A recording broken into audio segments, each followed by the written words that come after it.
And we're live. Excellent. I'll start with a good solid. Where is it? Phrasing GIF, just for classic giggles. So, welcome everyone. We're back live the apocalypse with more Veil Breakers as our heroes are trying to survive this ambush that they found themselves in at this very fancy gala. The Neverwinter Knights, our heroes, are working to get the Council of Waterdeep support for a big upcoming, siege, basically, to take back the city of Neverwinter, which is currently occupied by a very powerful lich and an army of undead and demons. And the Council has promised their full support. But it is also Lyra's Night in Waterdeep, a kind of New Year's where people talk about the, peace, prosperity, and the hopes for the coming future. And it would be very wrong to, have a mass disaster such as this occur on Lyra's Night and potentially make this patron deity of the city very upset. So naturally, it's the perfect time to strike. So naturally, our heroes have been trying valiantly to keep all the council members alive in this very sudden aggression and onslaught that's occurred. So, anybody have any thoughts they want to add to this? We'll kind of zoom out for the map and you can see all the nonsense. No, this is a pretty great fight. This is the biggest one we've ever done, that's for sure. There's a lot going on here. I got a lot of trackers. But it took us by surprise. Yep, and something else just came through the portal. Not turned, but only we have turned off the silence, and I think that makes all the difference. You got your feet under you, and that's a big deal. Yeah, we're off our heels. Long enough to get out of range / maybe get a little healing action. Hopefully, because she got hit big for being the person who ran up to end that silence spell. Yeah. She's not supposed to be a frontline girl. Thank you for your sacrifice. You'll be remembered. So let me get the mood right for this. Bella's dead. Long live Bella. We're gonna need another Bella. Get a clone. Fire up the tubes. Hopefully, there's no issues with mass cloning, and hopefully they are all as stable as you, right? Oh God, epigenetics. I'm sure that'll be fine. Copy of a copy is always just as good. Yeah. That's definitely not how aging and death works. Nope. No problems there whatsoever. No. So, all right. Well, without further ado, one last very important thing. If I spell it right. Everything we do on the channel is for charity. We're currently raising funds for First Nations Development Institute, as you can see above. We're 165, and every time you donate, know that it's for a good cause. You can check out the information about them in our Discord under currently supporting. Cord. There we go. And it also gives the players advantage tokens, which they can use because they burn through about we need 6 last session, I think. The most I think we've ever done in a session. Yep. Yeah, you were just burning them like crazy, which, I mean, for a good reason. We needed them. But, all right, I got my pop music mix on. I'm ready to go. I did have a quick question. On your end? Yeah. What's up? Chantel. That bitch. That bitch.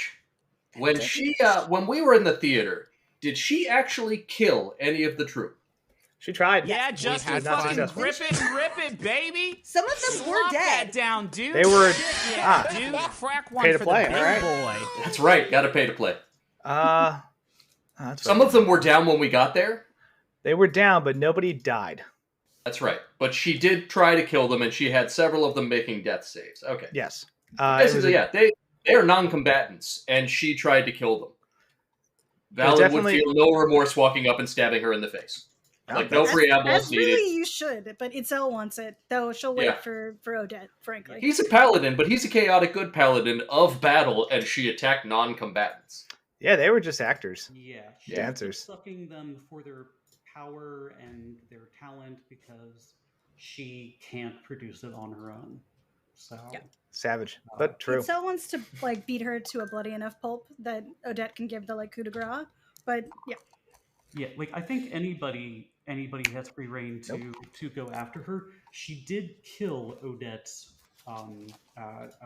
mentor and good family friend of the boudoir, General Kozan Azulana, who's one of those people from Eberron, the dream gold eye people. They're real cool. They do telepathy. He was awesome, but I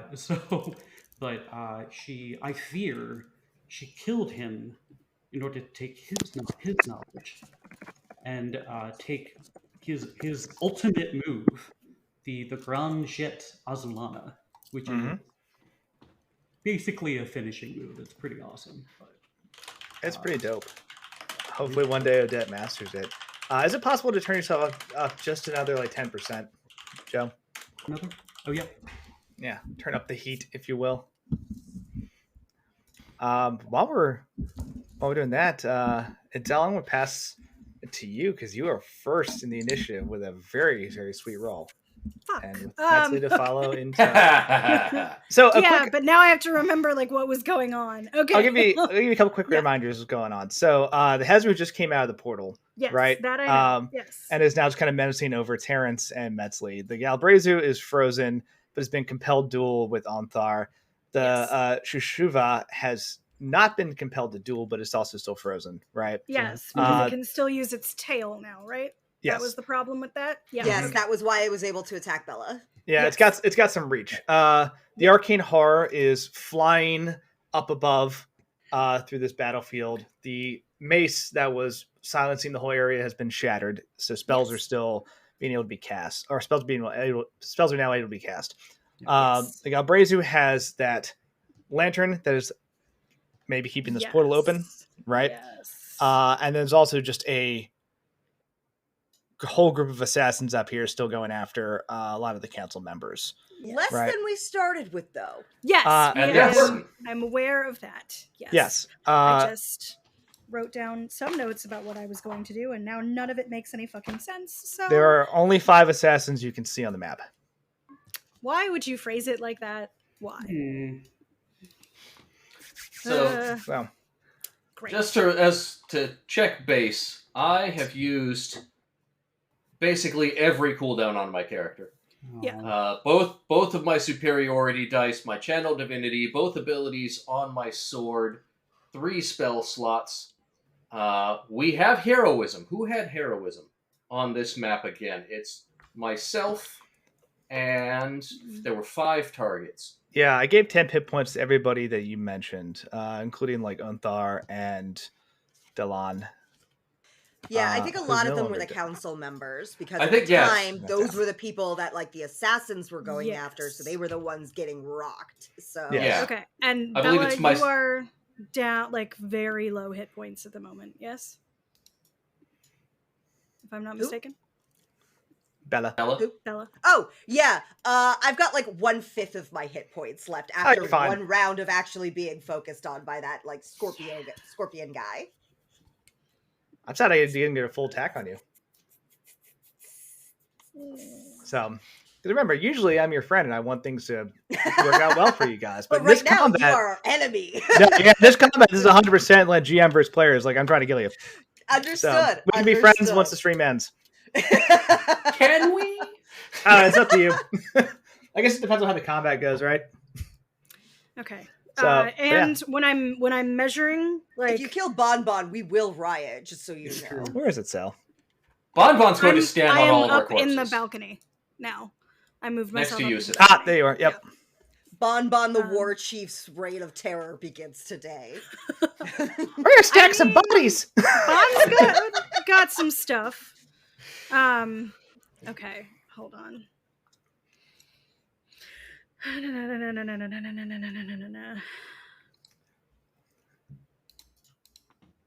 Yeah, you are up. And I believe none of the council members are currently down, although double-digit hit points are a luxury. Correct. All the council members are up. The only people I'm tracking that are down are Octavian, Calsandra, and Cole. Cole is stable though. And of course, Valen actively throwing himself in front of attacks, sitting here with 82 hit points.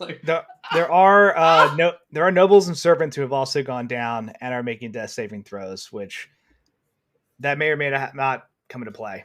So, but depends on how you want to focus your resources. Yeah. Which servants are down? Actually, they weren't poisoned. Actually, I take that back. None of the servants are down. Some of them were assassins. Yeah, I was The gonna servants say, are just fleeing. It's the nobles who are fucked. Yeah. The guards? Are any guards down? One of the guards Are is any down guards over here. up? Guard 2 is down. Guard 4 is actually not hurt. Guard 1, I think, got rocked by one of the assassins. And Guard 3 is also not hurt. But they're not the strongest. Bella, where are you? Not helping. Oh, you're over I'm all the way to the left. Damn it, that's going to make this harder. Okay. Why? Why must you be over there? You need to get to Odette because that is our high priest cleric over there. Yeah. Oh, my plan is 100% to run to that side of the room as soon as I have a movement turn. But Yeah. Okay. sorry, Jing, who's down right next to me. Bella, I don't think I'm going to heal you because I don't think I can do that while also doing something that's going to help with that fucking lantern. So we're going to do something else. Sorry. Also, I'm a little bit worried about like the kinds of damage that we're dealing not being as effective with these bitches. So let's like dealing magic specifically. Also, well, as in like I don't think necrotic is going to do as much as say radiant. So well, the assassins are human beings, so the necrotic assassins are human all day. beings, but I don't want to hit demons- a council member. Assassins are people too. Well, Just so you were tracking. I don't want to hit a council member. Just so you were tracking, and I wrote these down so when these things occur, it's not terrible. There are 3 things on this battlefield that still haven't popped yet. That could be triggered at any time. No pressure or anything. So, no pressure. Just to be fair on my end.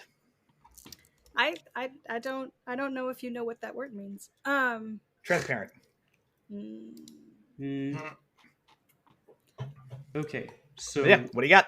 Okay, we're gonna moonbeam. that is a good idea. Moonbeam. So okay. All around that portal are good targets. Yeah. So it's and Metzley. Oh God. Yes. What the it's fuck? a 5-foot radius. So it's a 10-foot diameter. Right? That's how that works. Yes. So let's do. I think I can hit. Where's my thing? All right. So if I put it like here. Somehow I selected every single token. Can you see my thingies? Yeah. I'm going to give you a moonbeam. Okay. Yeah. So if I do moonbeam also pulled every other here, token in existence. I think I can hit this guy, and this guy. Terrence. Possibly Terrence, but not Metzley. Yeah, I think you can hit all 4 demons and Terrence. Yeah. Although Hezru is trying to leave. Yeah, I don't know. Well, yeah. Okay. So let's do moonbeam, and fuck it, we're gonna do it at 4th level because yes. Is it 10 Do I foot? have that up at the right one? No, I don't. There you go. So it's a Constitution saving throw. 16. All right, so you can put it. So I'm gonna put it. Yeah, I got the little map Okay, marker on hold the map. Let me drag it here. So Okay. if my measurement is right, it should hit this guy, this guy, this guy. Unfortunately, Terrence, but maybe not the Hezru. Yeah, it won't hit the Hezru. But it also won't hit Metzley. How tall is it? 40 I think feet. it's 40 feet? Yep. Okay. I'm going to make a roll real quick. The Arcane Heart did not fly higher, so cool. Okay, let's roll. Constitution saving throw, you said, right? Yep. Alrighty. Let's roll some saving throws. What's the DC? 16. 16. Okay. Brezu. Nat 20. Okay. I also have some cosmic omens. So I can roll to decrease that. Okay. So the full number is a 25. okay, well I just decreased it by 6, so that still doesn't do it, but that was good. Okay. Okay. Quick question: who just saved? The Glabrazu. I thought you said that was the arcane lantern. horror. No, that was Glabrazu. Okay. I was going to say, if it's the arcane horror, I have used the reroll. Oh no, that happened last. Never mind. Don't listen to me. Okay. So half for the Glabrazu. The Shushuva is going to roll.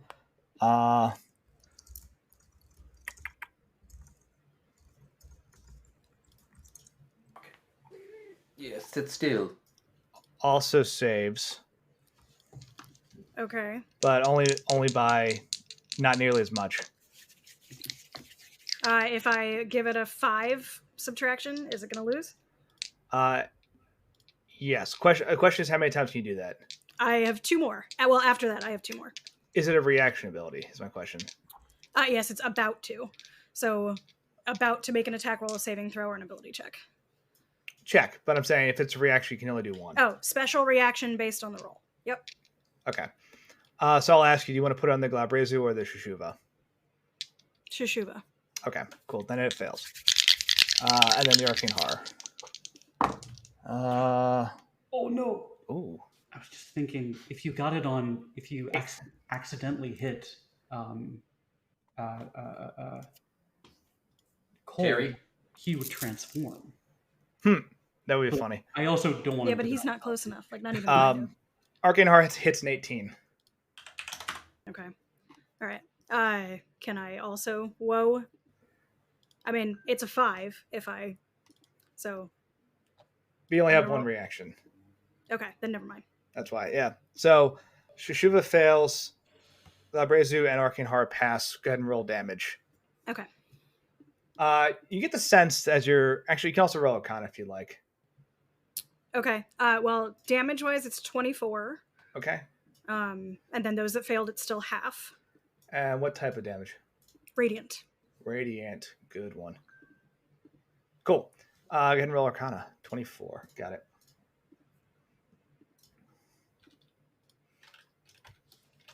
Okay. Because he's frozen, he only has disadvantage on dex saves. So not 23. Arcana, 23. You get the impression that a lot of the creatures out here are resistant to just magical effects. Tends to be common with stronger demonic entities. So they can still be hurt by magic, but it's just going to be harder to overcome that innate kind of abyssal resistance they have. But you're doing damage, sure. Okay. And But it is what radiant, about the right? Lantern? yes. You want to target the lantern as well? I mean, if I didn't get it with Moonbeam, it's in. I mean, if I got the horror, I should get the lantern. But if I don't get it with that, I'm using the arrow because I'm in my archer form. Nope. Glabrazu is going to use reaction. Okay. Actually takes more damage. The Glabrazu actually shields the lantern, but you see him take more of the radiant damage on himself. Okay. As a reaction. All right. So then I'm going to hit it with my luminous arrow. Okay. Fire away. AC 25. I don't know why I told you that, but whatever.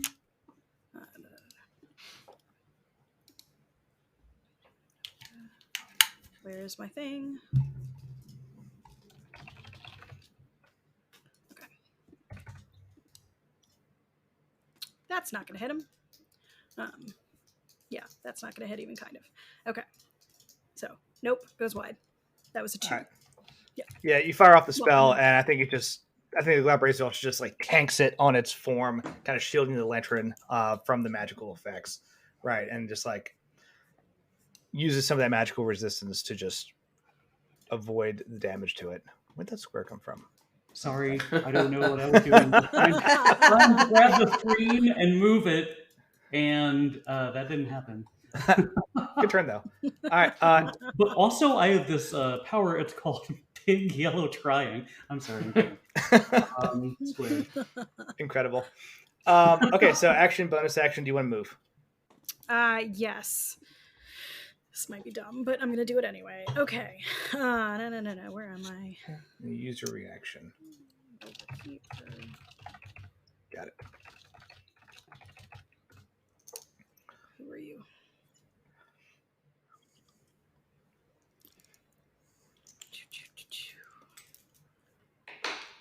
Let's put myself actually like here. I was gonna move further, but I think this is because then if those assassins do some shit. Okay. Move a little closer to the council members. All right. Yeah. Cool. Metzley, who is already tanking this Glabrazu, just kind of stares up at the Hezru that just walks through the portal and is like, oh, God. Her eyes light up with a weird, like, pink-violet energy, and the entire area starts to smell like ozone. And she turns around, and from outside, a lightning bolt just shatters through the window and lands directly on the Shushuva and the Glabrazu. She casts Call Lightning. Nice. That Shushuva is just so angry at being stuck. It's getting hit non-stop. That poor thing's getting wrecked. All right, that's a dex save for them. And dex save they have disadvantage on for being frozen. Yes, they do. So, Jesus Christ. Shuva is going to hit a nat 20, but the Glabrazu is not. Even with disadvantage? So, it has advantage on... Oh, it broke even. Broke even, yeah. Demons are pretty resistant to magic, which is kind of interesting. But turns out you sent a bunch of magic resistant things to go fight magic users. Glabrazu takes that damage, which is 37. Wow. And the lantern? Force the lantern as well.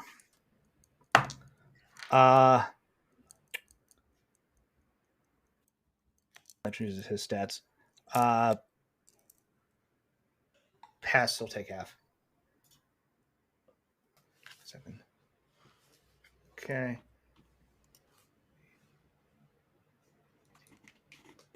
Okay. So Lantern takes some damage. Glabrazu takes more damage. Again, shielding it with his body. Wow.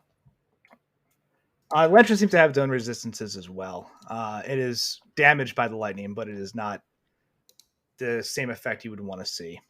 And she's going to hold her place. Yeah, she's going to hold in place. She also has to roll. She's still poisoned. Okay. Odette. Oh my god. Okay, so just to check, when does the Priestess of Lyra go? Later. A lot later? I will give you this. Roll insight. Yes.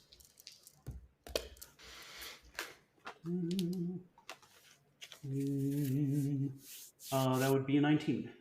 19. Okay. There are about 10 other things to go before her. You're right. Got it. Okay. Those are both friends and foes, but there are 10 others. Okay. All right. Does she know when Cole is going? Cole is awake, and he's Cole goes directly after your turn, so he is unconscious but stable. Unconscious but stable. Damn it. All right. Odette. And using spare the dying just stabilizes them. It doesn't wake them up. They don't have like one hit point or anything like that, or no. So the good thing about Spare the Dying is it just automatically stabilizes. The bad thing is there's not a healing spell, so they don't actually get back up. Okay, and then the last question. Neither of my parents are up. No. And they're actively making death saving throws. Actively, and 2 passes, I think 1 pass and 1 fail. I think. Correct. And Chantel, I don't know if today is the day we do revenge, but Odette, like maybe today's the day we don't like actively step in to avoid her being killed by a demon, though. Sometimes you just let stuff happen, you know. Odette The will of the gets to her feet trembling because, like, not only is she angry and afraid, but there is like a midnight poison, the tears of midnight coursing through her veins. She points at Angel, and not Angel. I'm sorry, Chantel, and she just shouts and points a finger, and she's just like, "This isn't over yet." And then she says, "Guards, get that murderer!" And just middle finger back to you. Sure. And then she. Okay. She rushes over to.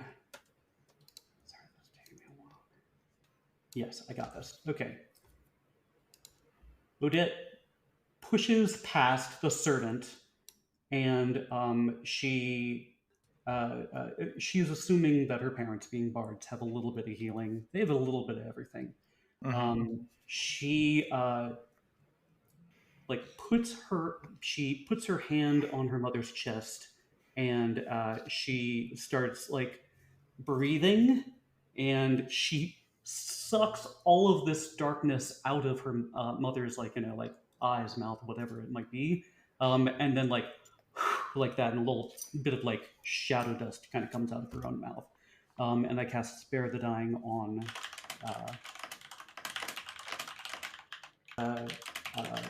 Calasandra. Spare the Dying. Got it. She is stable. Okay.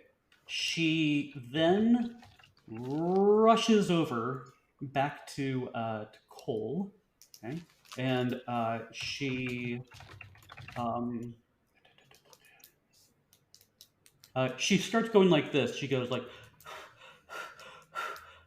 in like a little like kind of breathing dance technique. And she starts like pulling darkness out of Cole as well. And I cast Healing Word. Okay. Yep. Valid. 1d4. D4. Plus charisma, right? Yep. That is 5. Okay. Cole's up. All right. He's no longer red on my tracker. That's good. So that was an action. That was my bonus action, move. If you have any movement left, I think you moved about 30, but you're pretty fast. Yes. I do have movement left. And Assassin's Quality is best. I have so many things I can do. Okay, she can't do that. She can't do that. She can't do that.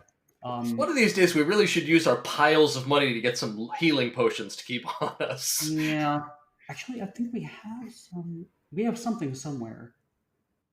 Fuck it. Yeah, you got a lot of resources somewhere. And question: what does revivification? Does that just bring somebody up to full? What does that do? Revivify brings a person back to 1 HP, but you need a diamond worth 300 GP to cast it. Even if you have the scrolls? If you have the scroll, no. The scroll, the cost is already built into the creation of the scroll. I'm just going to redo something. I think I used Revivify on Lady Calasandra. Can I do that as my action? Revivify is only if you are dead. Oh, she's not dead. Never mind. It will bring a person back to life if you cast within a minute of them dying. So, which is a good thing to have, because if someone does get iced in this combat, you have time to try to save them, assuming that they can still come back to life. Okay. There are factors that can prevent corollaries here. Then I think I can't do anything else.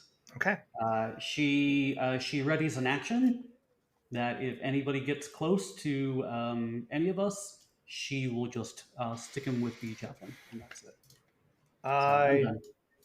You will not be able to ready an action. Just because you've already used your action to move and cast, or to cast.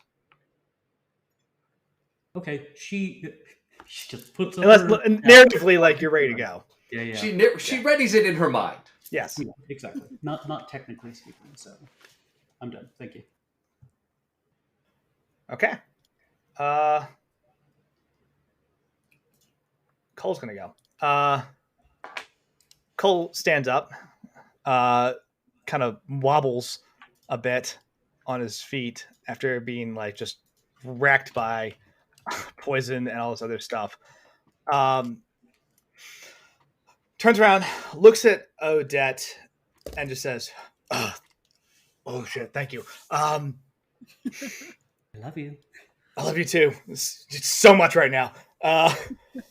What's Odette looking like in terms of health? How hurt is she? She has not fantastic, but like she's about at half health. She's at 38 out of 78. Okay. He looks at you and he looks at the Pontifex next to you, and kind of gives you a look like sorry, and then turns and is actually going to cast Cure Wounds on the Pontifex to give her back some hit HP, and that's 6. Keep the healer alive. Yep. And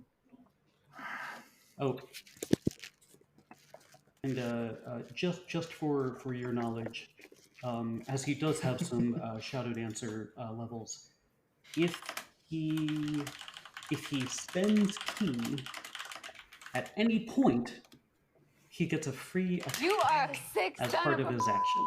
Gonna kill that dog. True. And he can burn key. He's the bad guy. I'm all the bad guys. It is a healing thing. If I can ever find it.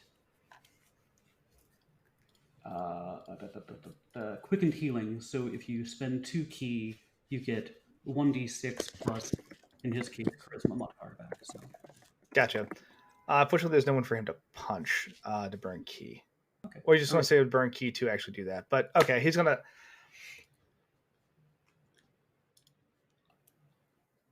You said it was 2d6? It 2 key, and it's 1d6 plus. Well, I don't know if he took charisma as a Shadow Dancer or if it's a wisdom thing for him. Gotcha. Yeah, Cure Wounds is a d8, so he threw that. The 1d6. Yeah, 1d6 for quick. Okay. Yeah, so he casts heal, and then as a bonus action, he shifts, and actually, you start to see him get even taller, more muscular. His arms kind of elongate a little bit. His jaw kind of elongates. You see like just a dark layer of fur come over him as he kind of like his jacket rips. His vest actually shifts with him. Mm-hmm. We missed that one. Yep. And he shifts into his hybrid form. Nice. So cool. Hezru's gonna go. Hezru looks at the Glabrezu. The Glabrezu shouts something in Abyssal at it. And it nods an affirmative. Alrighty. So we should say.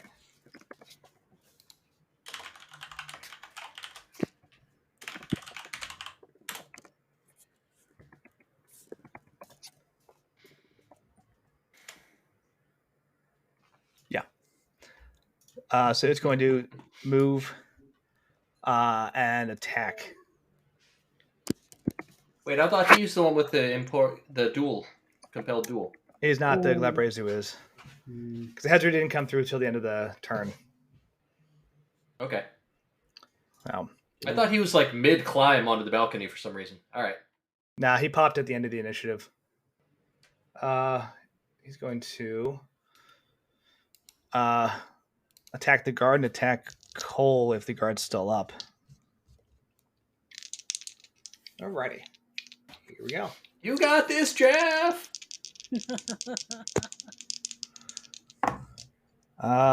Jesus Christ. That Valid shouting down. You got this, Jeff. You got this, buddy. I believe in you. 12.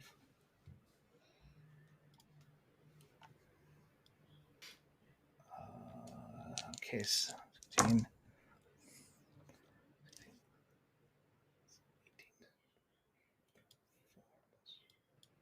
Shit.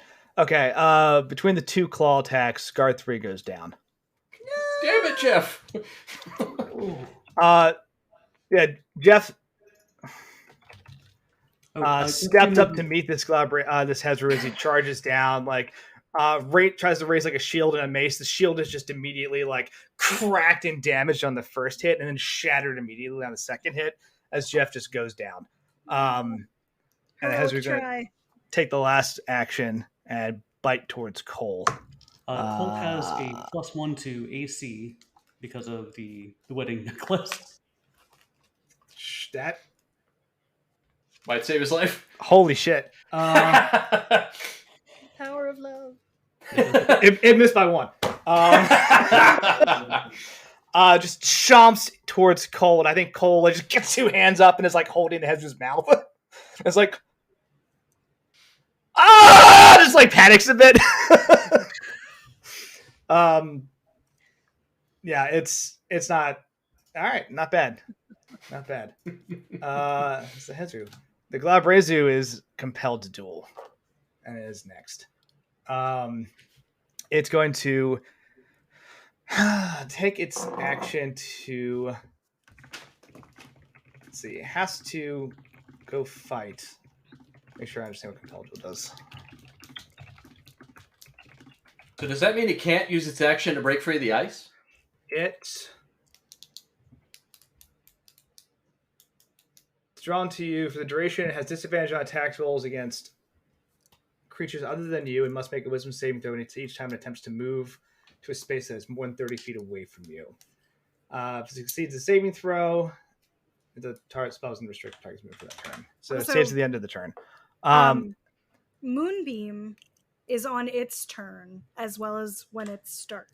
Yes. So should the Hezru have... Or no, was the Hezru not in the area? The Hezru wasn't in the area. Okay. The Hezru is not. But the Glabrezu needs to make another saving throw. Yes. Which... That's a 5 and a 4. Neither one of those pass. Roll damage. For the Moonbeam? Yeah. Yay. 14. That wasn't that great. Okay. Good hit, though. Okay. Yeah, it's looking rough. It is going to... It is an asshole.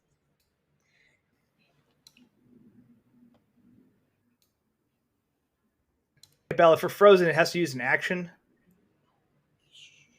Yeah. So the creature is hindered.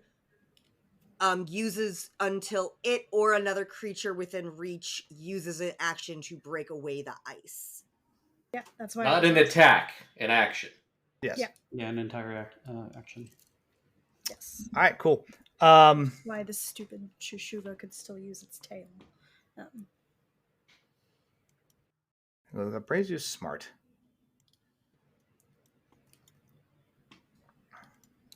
I know what it's going to do.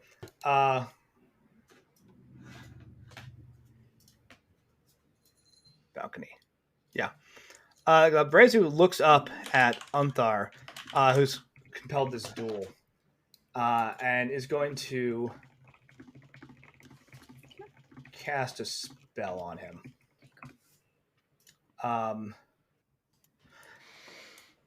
Brazier just screeches this like ear-rending noise that everyone else, like, it hurts. It literally just like causes your brain to ache, and I think there's like a little bit of blood that comes out of everyone's nose.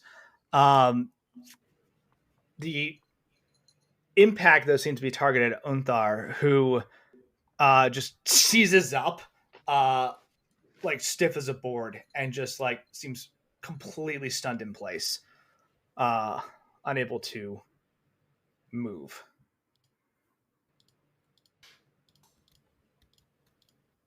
Bastard, this was a gentleman's duel.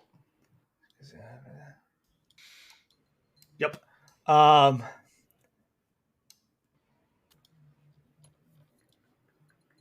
So Onthar is stunned. And the Glabrazu is going to make a saving throw against compelled duel. I was going to say, just... That one. Still compelled. Nice! I was going to remind everyone that the compelled duel is broken if anybody targets him with an attack. These AoEs are fine, but if anybody targets him, it will let him break free of the compelled duel. And that's the Glabrazu? Correct. And it's also going to use a bonus action to... You see some energy transfer from the Glabrazu over to the lantern. The darkness kind of glows a little brighter. No, mother. So Okay. action, bonus action, saving throw, no move. Okay, Glabrazu is done. Octavian's going to make a death saving throw. You can do it. 13. Pass. That's above 10, yeah. Yeah. Okay. Cool. He's not dying. Cassandra is stable, but she's not conscious. So her turn passes without any bad stuff happening. Chantel. Chantel, seeing the mass chaos of this area, turns and looks at the Glabrazu.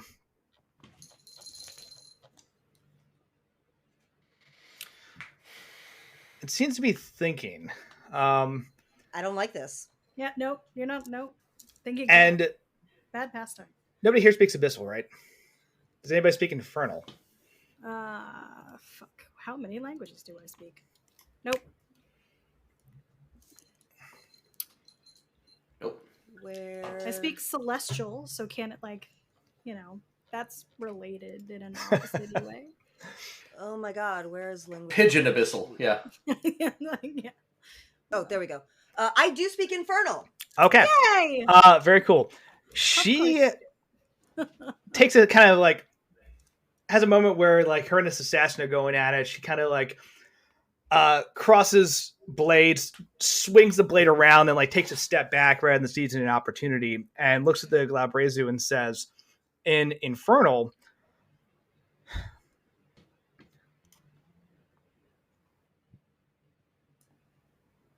your fight is my fight. And she points towards Odette and Valen and Itzel and goes, I wish to see them dead.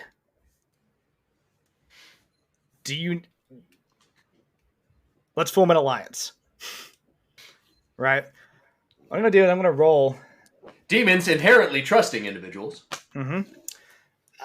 Demons is interesting. Or this isn't a demon, it's a human assassin. No, she's talking to the Glabrazu. She yells it's at the Glabrazu. Yeah. Because it seems to be the one giving the commands, right? I mean, I'm gonna roll in the box. I knew you were a bitch, but this is she has plus 13 to this persuasion roll. A DC 25, the Glabrazu will consider her offer. All right. So 19 plus. Okay.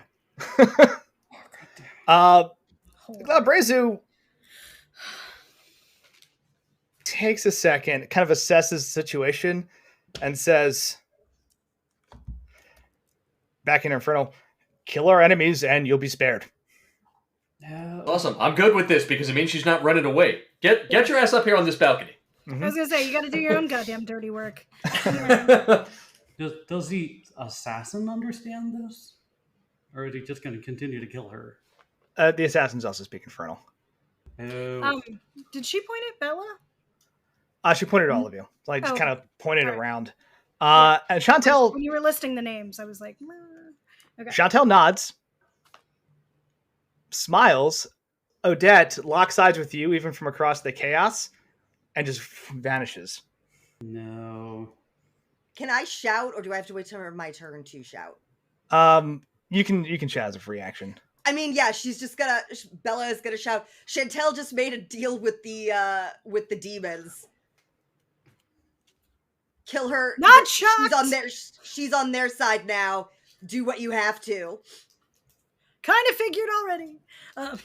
Actually, I don't think you have to shout. Didn't you cast the telepathic thing so we could all talk to each other? Oh, yeah. No, she I cast the thought ice about spell it, but instead. instead I did the Rhymes Binding Ice. Which Okay, was, you're right. goddamn, was that the right call? Very good move, yeah. Yeah, all right, yep. But yeah, Chantel disappears. Probably due to some sort of magic. What? Yeah. All right. In this room. Yusef attacks the assassin. Easy enough. Got a friend. Yeah, good call. That's a 2. It's not going to hit. Yusef, come on. Great job, Yusef! Tries to take advantage of the flanking opportunity presented by Itzel and just can't maneuver around the table. Fuck. All right. Does he not get a second attack? No. He's a rogue. Some of us don't. Yeah. So he gets 1 attack, but if he hits, it does a fuckload of damage. Bella, I need you to make a perception check, please. As it is a DC 19.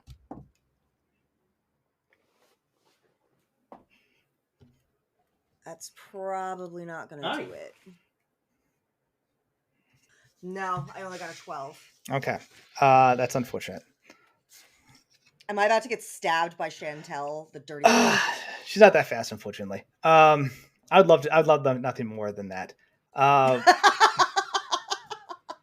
But no. Okay. Some stuff happens. Assassin 1 pulls out a crossbow, targets Teresa. Teresa. Fuck. Shut some noble running for the door. Yeah. Oh, okay. So I was like, damn it, who's Teresa?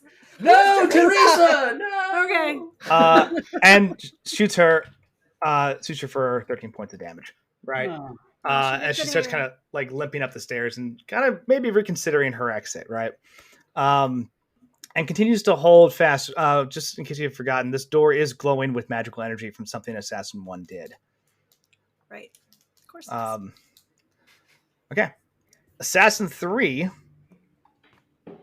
Come at me, bro.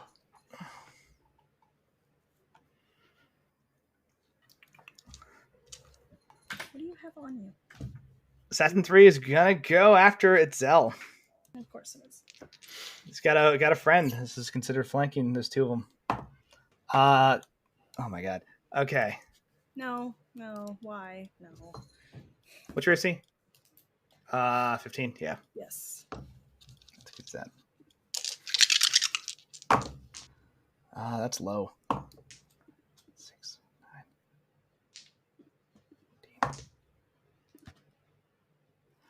9, 10. Turns and just knifes you for 15 points of damage. Great. And then looks to Assassin 4 as like, finish the job. And Assassin 4 runs past you and actually over to Onthar. Valen, you get an attack. I was going to say, do I get an attack of opportunity because it just ran away from me? Actually, no, because it didn't leave you threatened space. But Valen gets a swing. But Assassin 4 is still compelled, so he's going to compel duel. I was debating whether I need to use my reaction to prevent Itzel's damage or get my attack in, but I guess I'm going to get the attack in because Onthar is stunned. Onthar is stunned. Ooh, nice. 25. Okay. That definitely hits. How is he looking? Have we hit him yet? Assassin 4 has not been injured. All right. So let me pull out my damn math here. That is 2d6 magic physical. 4. Oh, plus my strength, which I always fucking forget. 8. 8? 8 magic physical. That is... No, I'm sorry. That's the fire. 4 fire. 5. 9 magic physical. 5 radiant. Okay. Good hit. Still up. Damn. Oh, plus 2. 2 more magic physical. I forgot it's now a longsword plus 2. Hell yeah. Solid hit. And I'm going to use a level 1 divine smite on him. Okay. which is 2d8 more radiant, because I'm assuming he is not undead or demonic. He is not. Ooh, double 8s! 16 radiant Shit. on top of that. Incredible hit. Yeah, for a fucking level 1. Yeah, he went from not hurt, not injured at all, to looking pretty fucked up as you just smite him into oblivion, but still magically compelled by this, because that's part of the reaction. Charges that Unthar. Makes an attack. Would have missed had Unthar not been stunned. And proceeds to just go down with Unthar and start knifing him. So Unthar is HP. Yep, is dropped. I've gotten him back up like 3 times now. Yeah. He's doing the thing. He's taking damage to keep other people alive. So, cool. That's Assassin 4. Assassin 5 is disarmed. It's gonna actually disengage. Is going to jump down off the balcony to retrieve his weapon. How much falling damage is that? D6. 5 damage. Nice. So, ow! He looks hurt because he's been hurt before, but he leaps down, grabs his weapon, and scares the shit out of Servant 8, who's like screaming as this thing dude lands next to her and like picks up this already bloodied knife. But he does not have an attack. So, Assassin 6 is also compelled to duel Unthar, but that is now broken. So, he's going to turn and can't get to the Pontifex. Or, sorry, can't get to Ladriel Silverhand. So he's going to take a swing at Dalan in his grizzly bear form. And he's not going to do shit. So, he tries to muscle up to this grizzly bear. The grizzly bear just like bats the knife away. He keeps his hand on it, but it's just like, it's not the competition. Cool. It's going well. Did Ass 3 do anything? No, he attacked Itzel, that's right. Yeah. Stab. Okay. I feel bad about this. No. I shouldn't feel bad. I feel bad though.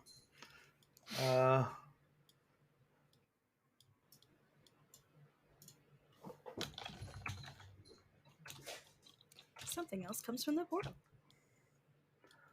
No, I'm gonna zoom out a bit for a second. No, something else comes from outside. Oh, I see now. Yeah, should actually be. I mean, they're windows. You could have jumped out of them, right? Drop bears. Mm-hmm. They were prepared for the possibility of people running.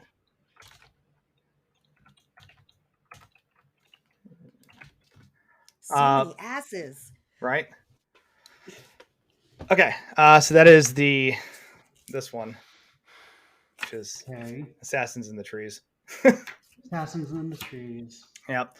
Only one's got line of sight on Bella, but you are surprised, unfortunately, so they do have advantage.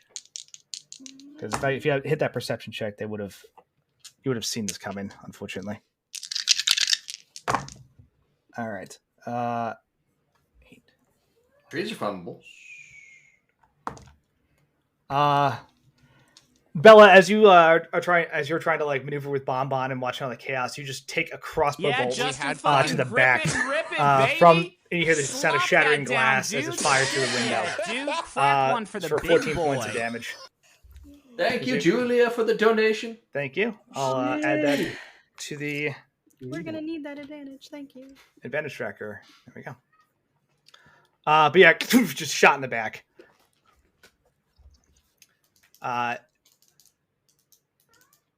You are now aware that they're there. Are you still up? I am still okay. Standing. Excellent. Cool. All right, that's it for them. The other two don't have line of sight. Lucky you.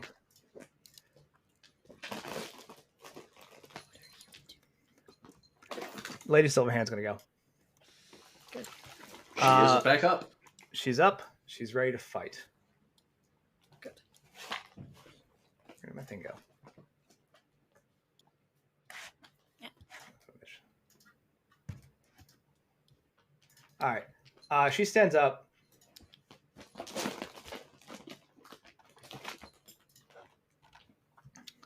How big is this? Okay. And it's going to cast a crazy spell. Crazy? Well, I want one. Son of a bitch.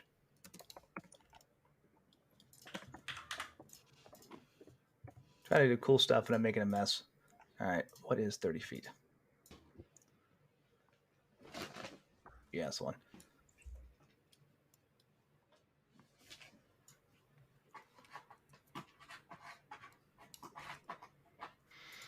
Apologies. Clicking a bunch of buttons.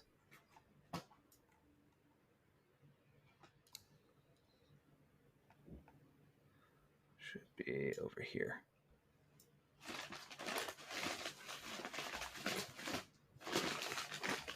Okay.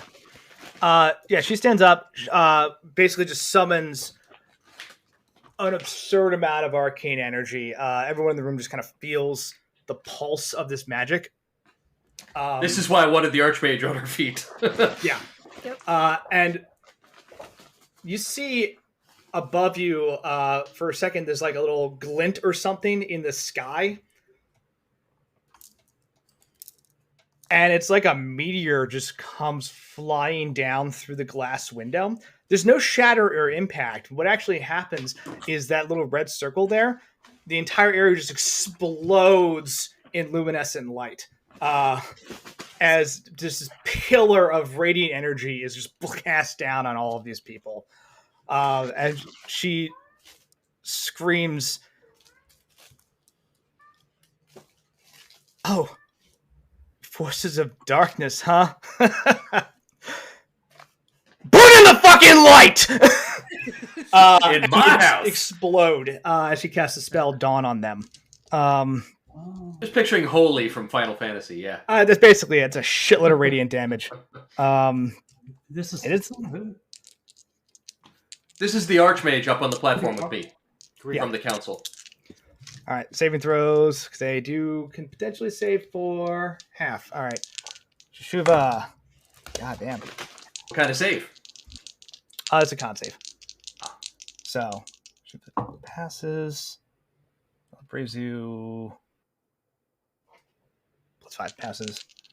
And she chooses to exclude Terrence. Oh.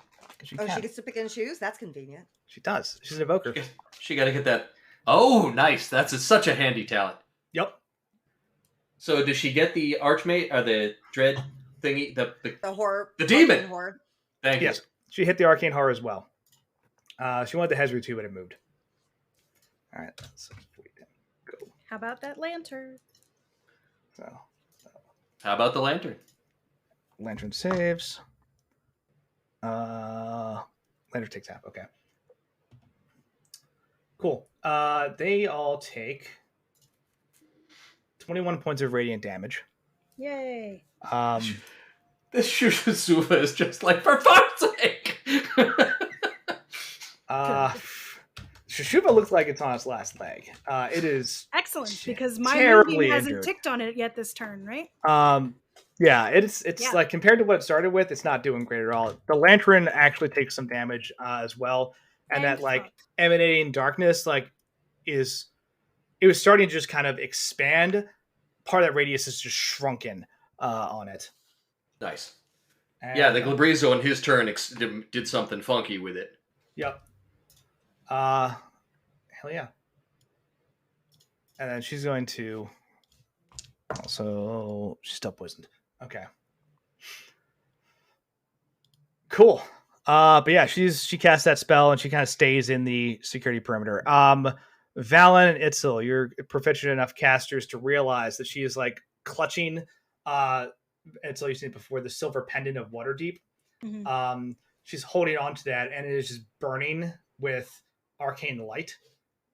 This is a sustained spell of some type. Oh, okay. So, and that pillar of radiant energy stays. It does not dissipate. Just burning the shit out of these radiant things. I mean, the beam looks a little like, low now, but it's still there. Yeah. The beam's still there. Yeah. I mean, as long as she's up, that'll continue to hold. Also, she did 21 damage. I did 24 damage. Just saying. It's not a competition, but if it were, I'd be winning. But if it were, I'd be winning. Yeah. Nobles are gonna go. Alda's gonna go for it. She's gonna just dive tackle this assassin. Actually, doesn't. Fuck it, YOLO. Yeah. She just has like a plate that she's been running with, and just smashes this assassin with it for a little bit of damage. You go, girl. Improvise those weapons. Yep. Teresa is going to actually run the opposite direction. Did she hit? Alda, yeah, no, she hit assassinate. One, sorry. All right. Did he take any damage when he was fighting Chantel, or were they just at a draw? He did some damage to Chantel. Chantel actually missed him. Oh, Chantel also got super poisoned, so don't forget that. Yes. Oh, yeah. All right. Cardam's actually going to... They're going to start rushing this guy. Vita is also going to follow suit. Kind of start rushing this assassin. Okay, going down the road. Death saving throws. Yeah. Fail. Oh, that's 3. Poor what's her name? Kyoko is dead. Kyoko is dead. Long live Kyoko. Mm-hmm. So we got Maria. I heard she made awesome stable. bread. Oh, okay. 3 in a row. Yeah, killing it. Okay. Georgie. Fails. Frederick is stable. Okay. Jing. Fails. Tends to fail. Okay. Simon also fails. Okay. Giza. Fuck. Dies. Okay. Alexandrine is going to continue flaying. Crashes through these doors. Yeah. Do we want to do that? The glowing doors? Oh no, only the front door is glowing. Oh, okay. Okay. Yeah. Yeah, But just had fucking fun. It does trigger, rip it does trigger baby. this. Slop Assassins that at the down, exit. dude. Shit, yeah, dude. And That's in one for the big boy. Oh, thank you for the donation. Once again, we're gonna fucking need it. Okay. Hell yes. So. Oh, yay. So she goes bursting through the door and is just dive tackled. Takes a crossbow bolt. Dive tackled by a piece of wood. As there's an assassin kind of standing around the corner waiting for people to flee this direction. And she drops. She was so close. Nobles don't have a lot of hit points. Okay, very cool. She was only 1 week from retirement. Pontifex is going to cast a spell as well. Right. She sees the Hezru. She takes a step back. The stars above in that triangle pattern glow with blue, gold, and orange light, and they kind of spiral down towards her. And those 3 motes just kind of float around her. And she is going to cast... it says, all of you, this fight's not done yet. Stand strong, and cast Mass Cure Wounds. Nice. There we go. Yeah. I'm going to counterspell it. So I'm giving you all the opportunity. Oh wait. I'm going to. That is a contested roll, right?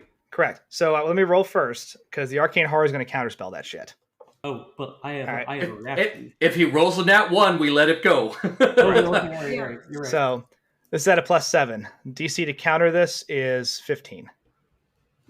That's very high.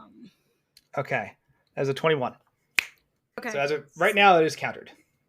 Oh, okay. Okay. Odette. So go ahead. No, you go ahead. I still have a Cosmic Omen up.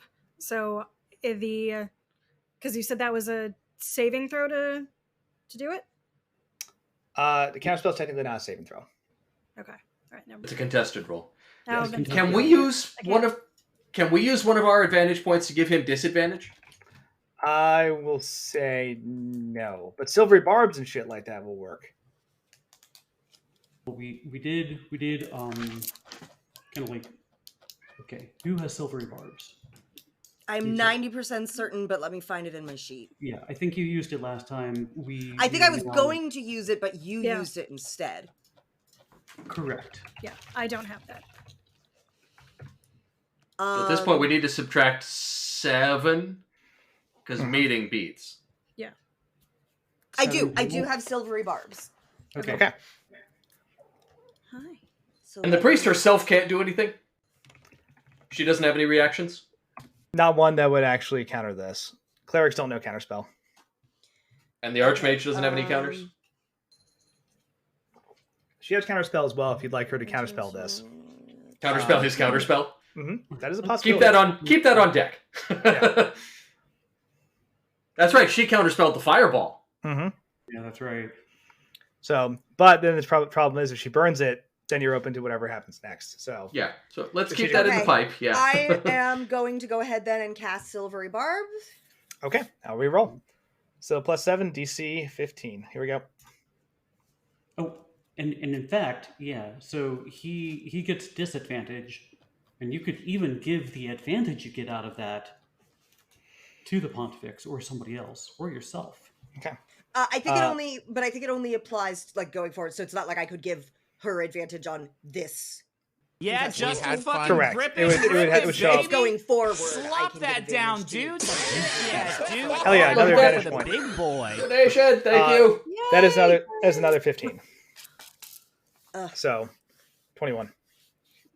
So still 21. We still need to do a -7.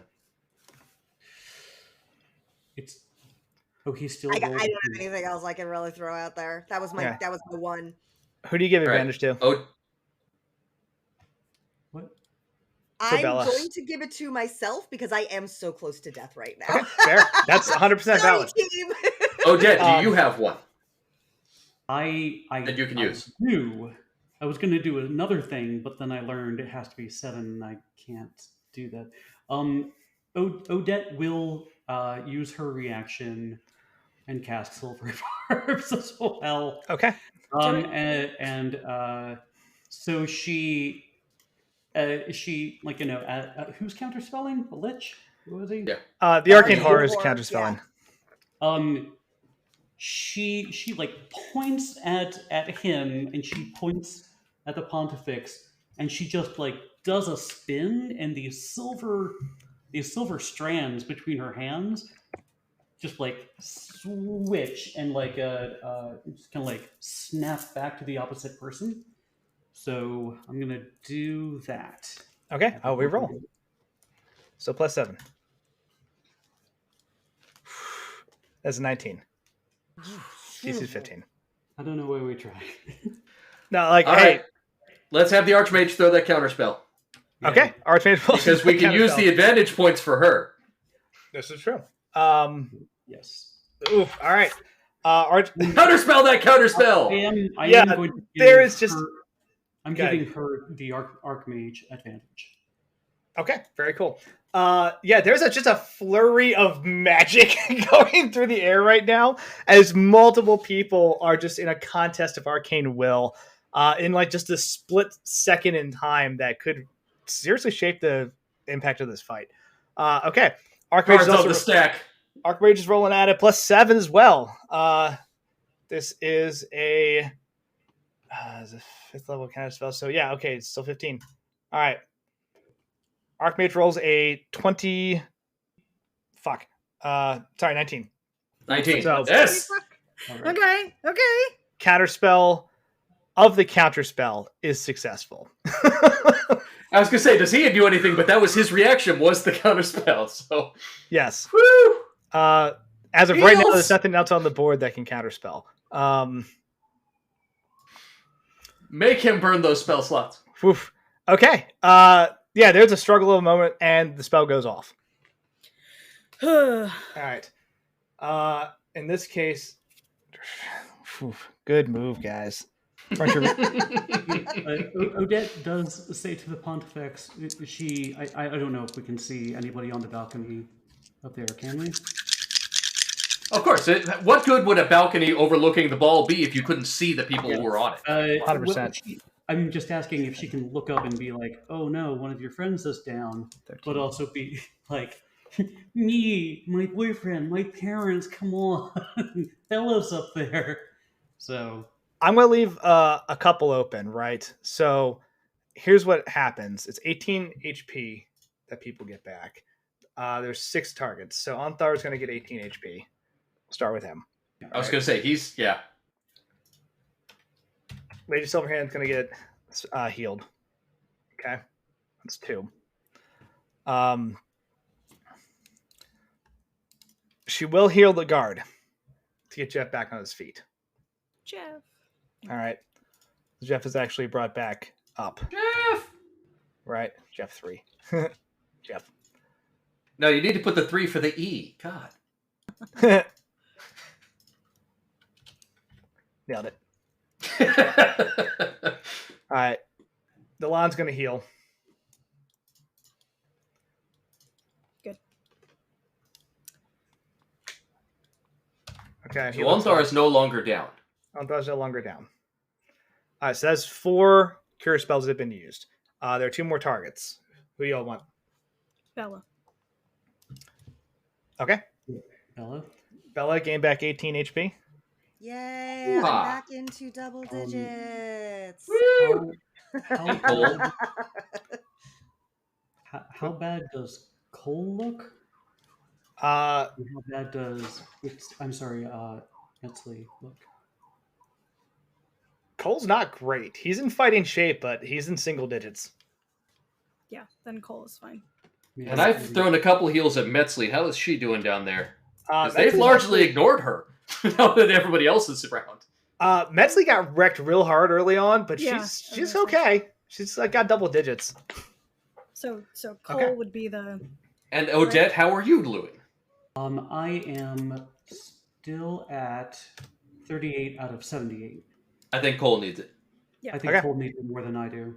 I'm harder to hit, but he should. So he has that necklace that gives him a +1 AC, but he also should have a unarmored defense bonus too.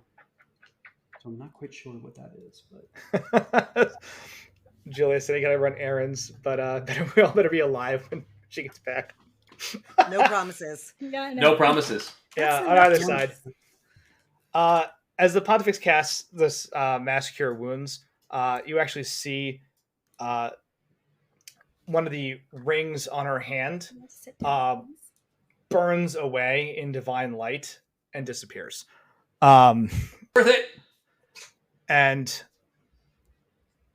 Odette, you get the impression that's something that was amplifying magic. It's in fingers, right? And you get the impression that was something that was amplifying magic. Oh, amplifying magic.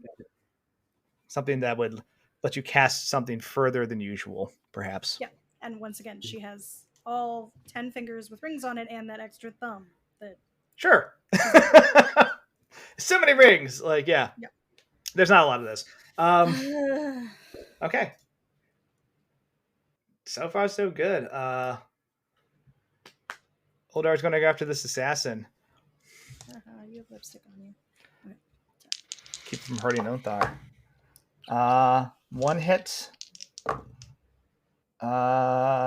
Miss. Yeah. And is going to action surge. 2 hits. 3 hits. Okay. So he just lays into this assassin. 9. That's high. 15. He took puts 2 hits into the assassin, and assassin 6 drops. Good. Nice. And then is going to move dexterity. Yeah.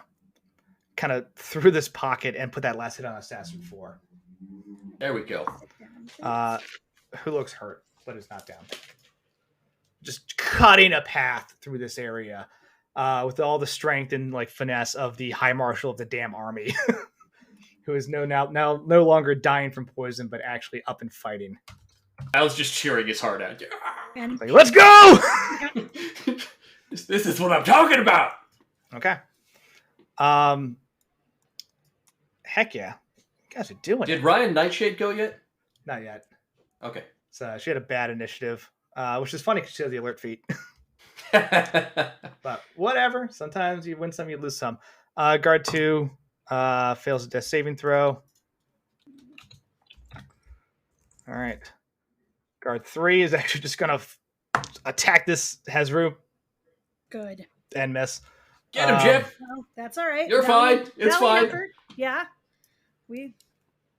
I believe in you. I got a second chance. I'm going to make I got a second chance, guys. I'm going to make every shot worth it. Except for that one. Starting next time. And then Guard 4 also moves in on Assassin 3, but is 14 misses. Yep. Swings and a miss. Valen, you're up.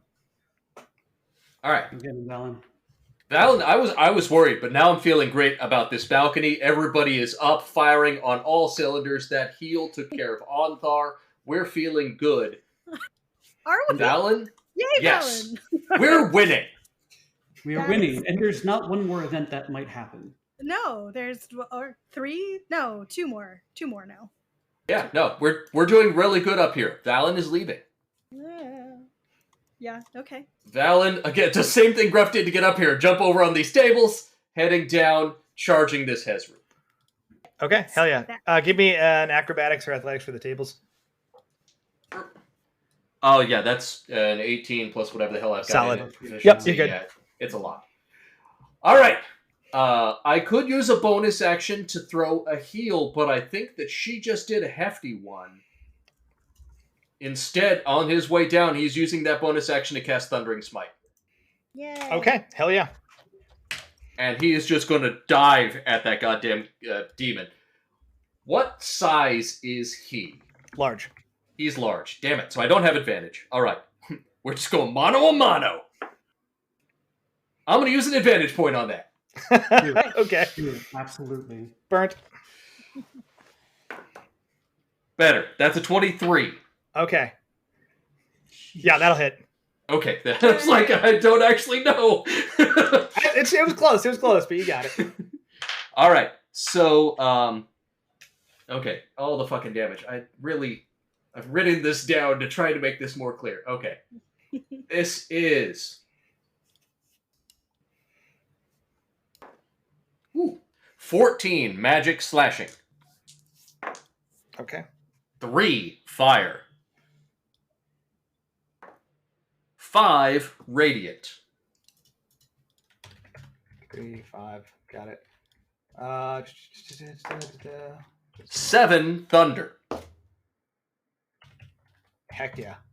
And he's getting a level 3 smite. Nice. I am assuming he is a fiend. Oh yeah. That is 5d8 radiant. Good gosh. I'm a paladin. This is what I do. Yeah. 8. It's got one always job. all inspired. 14. 18 more radiant. All right, 1 second. Nice. Okay, 18 more. 18 more radiant. Wolf. Okay.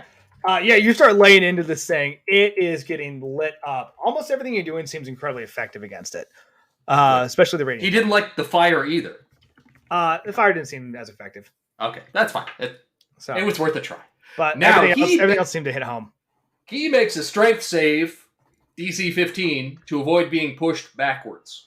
Okay. Yes. Nat 1. Yeah! Just comes charging in and just screams and just nails this thing in the face. How far back? 10 feet? I think it was 10. Of course, I had it on the screen literally 10 seconds ago. Yeah, 10 feet. Okay. And then I'm just going to follow him for the second attack. Yeah, I'm not done with you yet. This one's going to be not nearly as hard, but just blowing those cooldowns. Okay, that's a 26 to hit. Yeah, that'll definitely hit. All right. Y'all got this. This is going well. Yeah, we're winning. That is 7 magic slashing.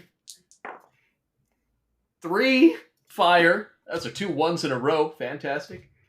Okay. It's okay. Every bit helps. And 8 radiant. There's a good one on the last die. 16. Got it. All right. That is my turn. Woof. Do I have your attention? I agree. I also feel a lot safer now that Valen's here. Holy shit.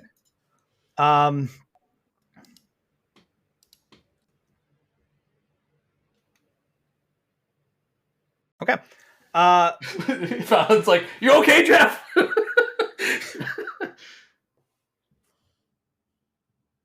Ryan's going to move and slide between these two and go after Assassin 3.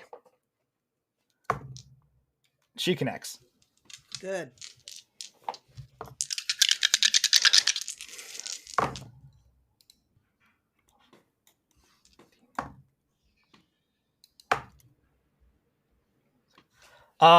Okay.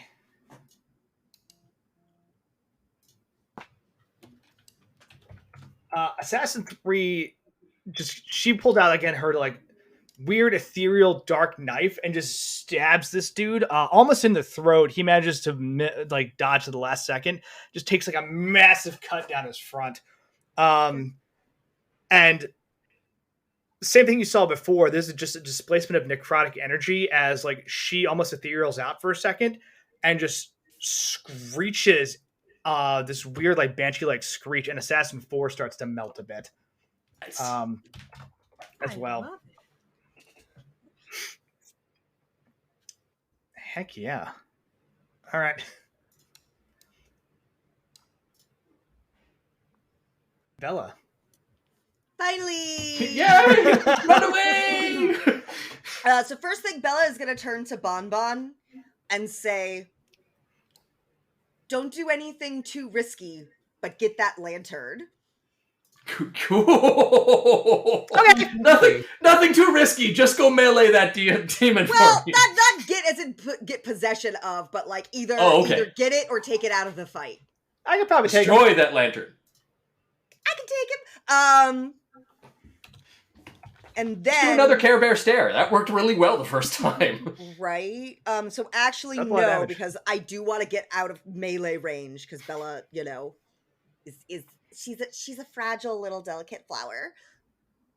So Bella is actually going to move 10 feet here. Cast Eldritch Blast on the Glabrezu, I guess? Okay. Well, remember, if you target him, it breaks the CC. Oh, right. All right, forget that. The Compel Duel's down. Oh, because he dropped. Because Ontha dropped. When the assassin jumped on him. Never mind. Yeah. All right, we'll go for the Glabrezu. And I have to roll a separate attack for each of my beams, right? Yes. You get to roll a separate attack for each of your beams. So that is going to be a nat 20 for one of them and a 24 total for the other one. Both hit. I would hope so. So the nat 20 just double whatever dice you would normally roll.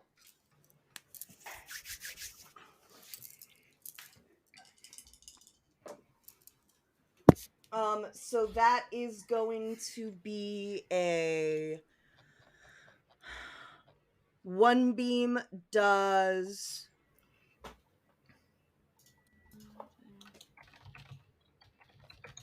Is the +4 on each beam or just +4 for the... it's on each beam. Pack? Okay, Oh, yeah. Cool. So then in that case, it's going to be 18, 28 total damage. Nice. And then I am going to use Misty Step as a bonus action and get back here. And then I'm going to finish out my movement to get in this corner of the room. I would stay behind the people in front of you here. I'm a little bit nervous about those assassins outside of the window. Oh, yeah, that's fine. You are behind these people then, from that angle, yeah. I had a lot of time to think about this. Okay. Originally, I was actually going to attack the assassin with that Eldritch Blast, and I was like, no. Focus on the lantern guy. Focus on the scary targets first, yeah. Well, he is the scary target. He hit me in the back. He shot you in the back, yeah, it's true. Have you pulled that out yet? No. You can pull it out the blood on the inside. It's true. It's a plug, yeah. What you got to do is someone needs to come up before me and just like break it, and we'll deal with the rest later. That's what Bon does before you run away. He's like, hold on.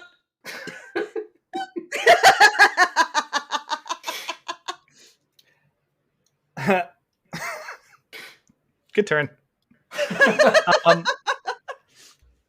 Fuck, man. Bonbon's gonna go for it.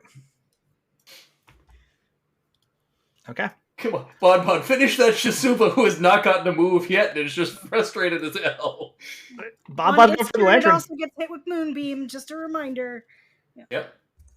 He's not going to do another one of those AoE shots or does he only get one of those? Only gets one. Oh. Those are unfortunately limited. I was going to require him to be melee. I'm sorry, Bon. Just battle roar. Bonbon's going after the lantern. Bonbon will take damage from Moonbeam, though. So, roll save throw there. That's a 7. I really should have had a better grasp on Bonbon's capabilities before I made this choice, but here we are. Yeah, that's a fail from Moonbeam. Roll damage, please. Okay. Could have picked him up and thrown. Do we want to use an advantage point on... Yeah, can Bonbon use one of our advantage points? Sure. Sure. All right. That is 19. That definitely passes. Okay, that failed, or that passes. That passes. Okay. What's damage? 21, so it's half of that. Okay, so down to 10. Sorry, Bonbon. Okay. It's radiant damage. Does Bonbon still take all of the radiant damage? Should have picked him up and thrown him. Bonbon's not resistant to radiant damage. Oh, damn it. Okay. All right. However, Bonbon goes for the lantern and connects. Yes, Bonbon. The headbutt? What is he doing? What is his attack? He's going to use another ability. This is just a silly fucking creature I made here.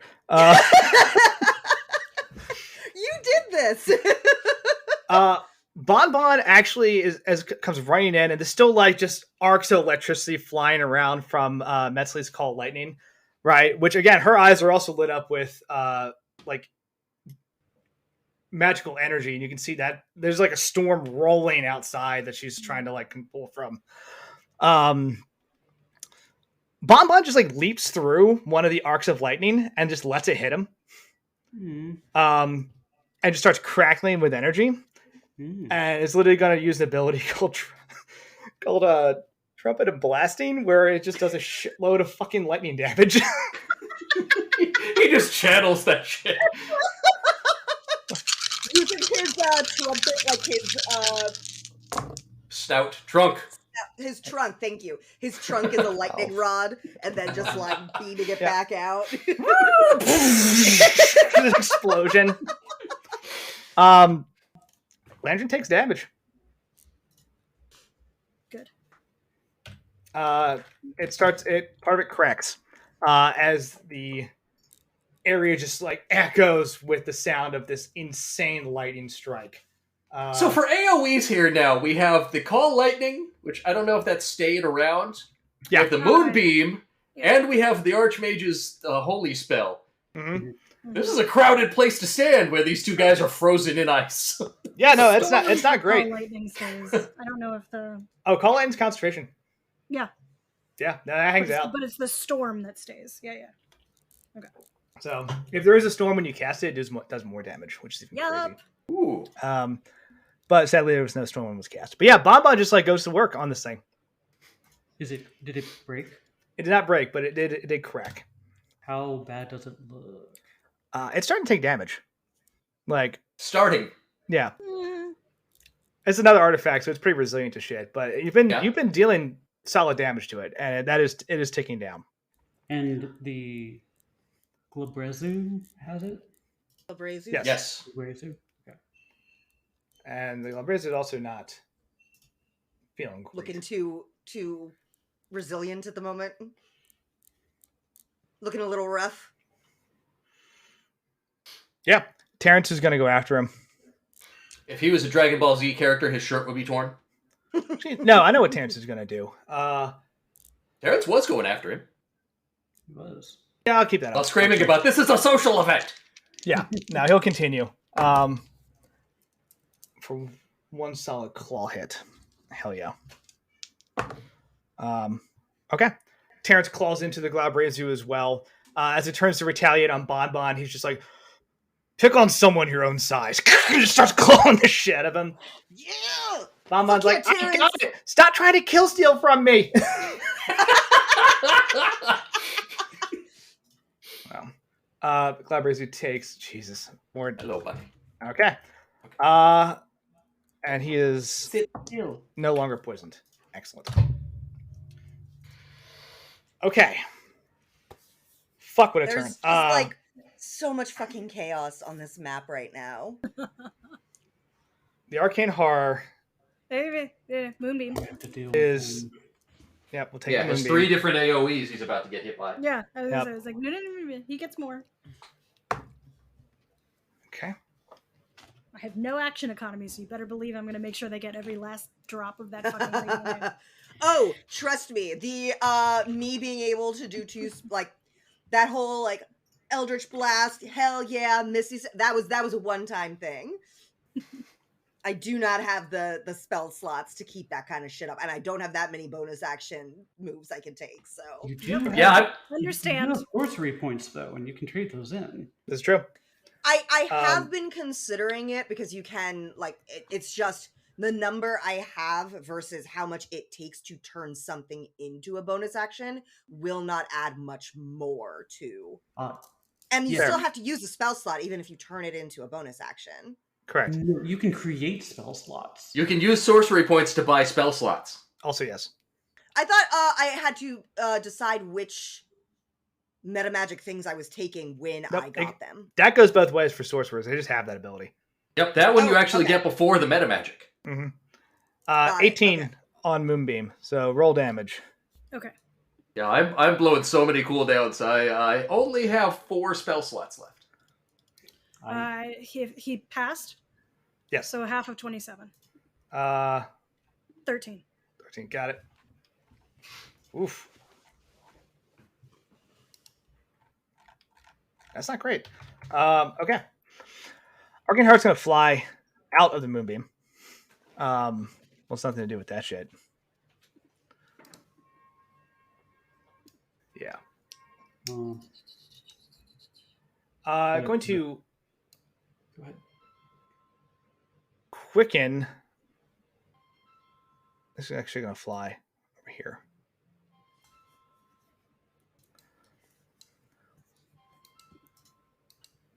I need this.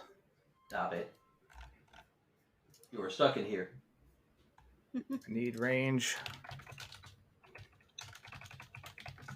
Sorry, this one didn't have up. Okay, there we go. 60 feet. Yeah, it covers the whole balcony. Okay.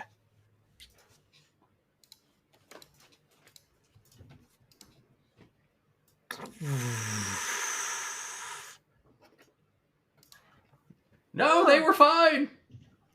That's fun. Each 6-foot creature in a 60-foot cone. 60 yeah. foot. Which This part is- of the cone is 60 then? Oh, all of it. It is a cone. But, okay. Are you kidding me? All 3 sides. mean It's an all of it. isometric triangle. That's Now, like a diameter 60-foot cone, or like? Fine, carry on. it's similar to like an AoE breath weapon, like just covers the whole cone. Okay. Casting Cone of Cold through this area, which is the balcony as well. Does anybody have reactions? Yeah, I'm assuming it's a saving throw. Oh, yes. Yeah. Okay. Sorry. Shit. I was trying to move the screen and I got the portal. I do. What kind of saving throw is it? Constitution.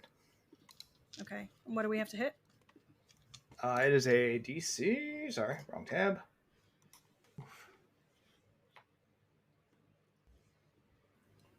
$17.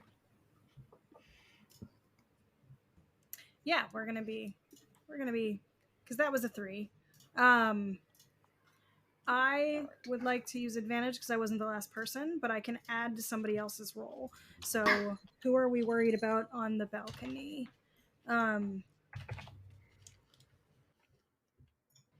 Ornthar's doing fine now, right?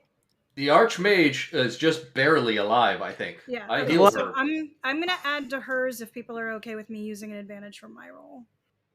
Yeah. Okay. All right. Hold on. What initiative count are we on? Just so I know. Yeah, because I can pass no problem. 10. All right. I'm sorry, so- 5. That's not what I wanted you to do. Go away. All right. Does If anybody- Bella's gone, we must be low. Okay. So True. Does anybody have a reaction that could potentially stop or counter this thing I can't. before I start rolling other shit? This late, no. Okay. No. Yeah, like I can- can't use silvery barbs again because I already used it this round, Oh, right? Yeah, I can. Yeah, I I've can already add used to the Archmage's roll. I can add a All right. d6 to whatever she gets, so we can keep her. Hopefully. I'm gonna start going through and resolving. Does the Archmage still have advantage from whatever it was Odette did when we were doing the counter Yes, spell she fight? does. Yes. Oh, okay. All right. Servant 8 is more than twice their hit points. Does. Assassin.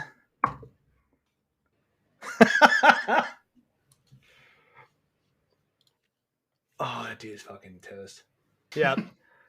This assassin rolls a 2 on his dexterity saving throw, or con saving throw rather, and just fucking eats it. These two are shielded because they're actually behind the thing. Okay, balcony. All right, Lady Silverhand. It's a 17 on the die, so it hits her with a 19. Okay. And that's with advantage? No, And with the +6.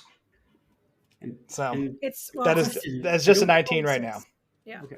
So that still means that she passes, right? So Mhm. like, Yeah, she's plus fine. 6 isn't going to do anything. Yeah. Oh, okay. Yeah, I'm letting you know. So if you want to change where you're doing stuff, Yeah. Okay. okay. So if she's okay, All right, Yusef, if he needs it. Yeah. Delon. Damn, Alza hits it like a 22. Nice. Okay. Onthar.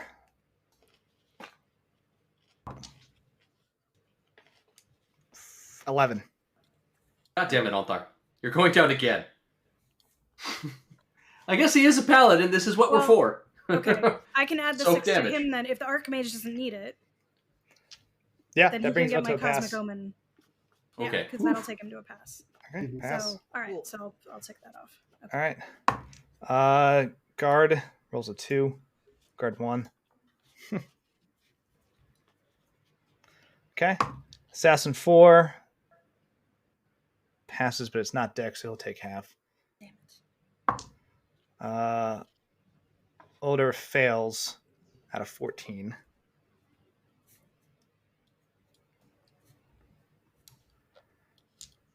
And pass. Itzel, go ahead and roll. DC Oh, I 17. passed. Yeah. You passed? Okay. Yeah, I used an advantage. I passed. I rolled a 19 Right, straight, check. and then so it'll be 22. 21, excuse me. Assassin 3 does not pass. Arcane Terror doing some work on these assassins for us. Thanks. Right? I mean, look, they're good at dodging shit that's not con based. Guard 4 fails. Yusef. Yusef passes. I have to move sometime. Nice. Okay, and then guard 2. Unfortunately dies.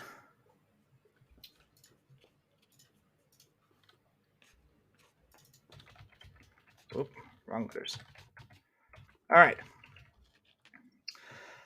Let's resolve damage. Cone of Cold. There's 49 points of damage. Okay. So half would be 24. 8d8. Yep. Okay. So if we passed, it's 24. Awesome. All right. 24 points of damage. Let's go down the list. Yeah, who's dead? All right, who's still up?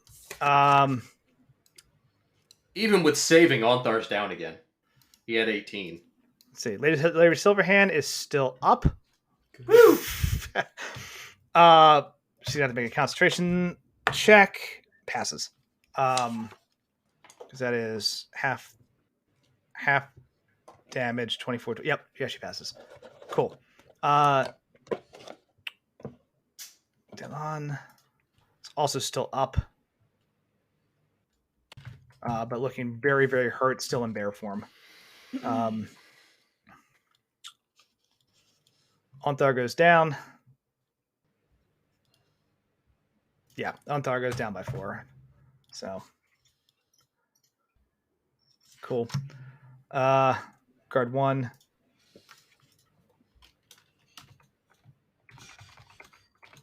Down but not dead. All right, Odor failed. AoEs are hell of a drug. Still up though. All right, Brian passed.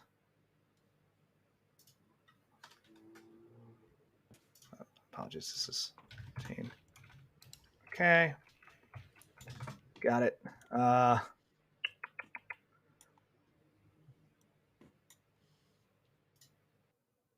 Assassin 3 failed and dies. So he killed 2 assassins. That's nice.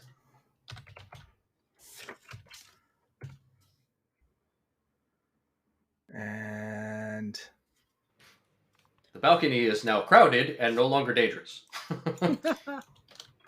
Though chilly. Or a little dangerous because it's crowded. Yeah, there's a lot going on there. Oh, shit. Even on a half.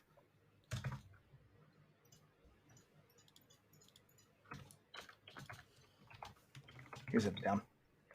Okay. Okay, cool. That's the kind of cold. All right. Did the Arcane Core start his turn in the Moonbeam? It did. It took damage. Okay. Yeah, then I got the hell out. That was the 13. Okay, it's fine. Cool. It was a bonus action.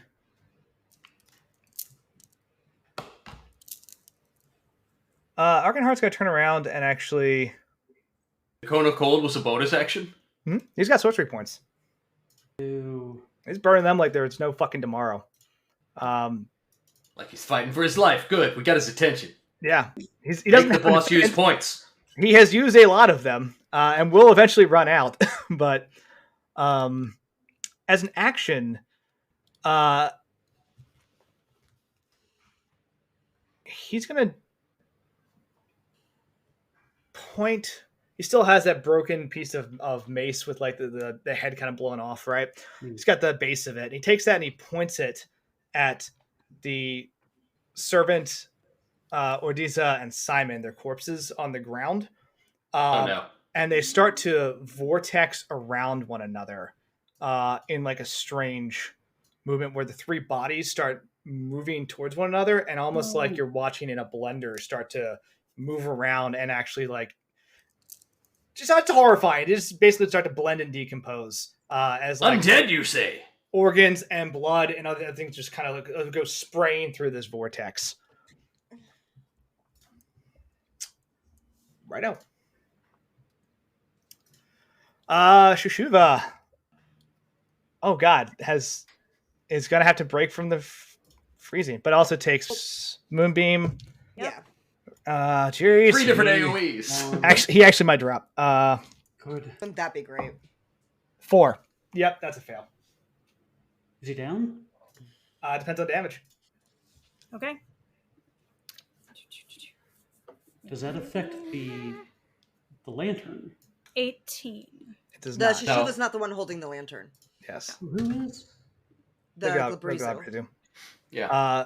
The The Shushuva. Shushuva's the one with the scorpion tail. Oh, okay, Yes. okay. 18 from Moonbeam was not a Okay. great roll. The Shushuva had 16 HP. Yay! Ooh! As Yeah, There you it, go. You got a kill. Itzel. He was so mad he never got to move. as it tries desperately to like bound out of the moonbeam, it like gets one good leap in the direction of And sizzle. the Pontifex, and then just explodes and turns into dust. Take that bullshit. Well, that's easy for me, unless they on the initiative tracker. So cool. Dead. All right. Wolf. All right. Delon is actually going to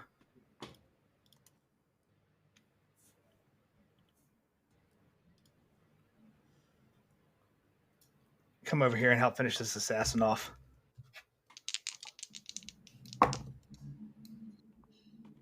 Yep. There you go, bear paws. Just massive grizzly bear just like plows through this table and just sweeps up Assassin 4 and starts to, well, wreck his shit. And he drops. Yay. He did not have many hit points left after that fucking kind of cold. He has the right to bear arms. He does. Onthar is going to make a death saving throw. Fail. God damn it, Althar. I'll say Othar's a champion because he tanked. I don't know if I told you that He aspect has. on this.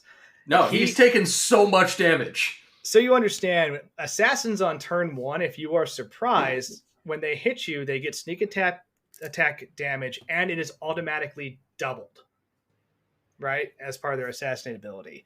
The assassin that he dove in front of rolled a nat 20 on the attack, which means it's doubled again. He tanked like 75 points of damage for the Pontifex, and that's why he's just not been okay the rest of this fight. Like, he got fucked up round 1 and has just been like just trying to stay alive. No, we brought him back 3 times. Yeah. If this was a boxing match, that's a technical knockout. But like, yeah, what a fucking move. Okay, the servants are going to continue running. I'm not dead. So, servants 4 is going to run. He's not going to get very far. No, not out the doors. Assassin 12 opens up on him. Ass 1-2. Ass 1-2. And drops servant 1.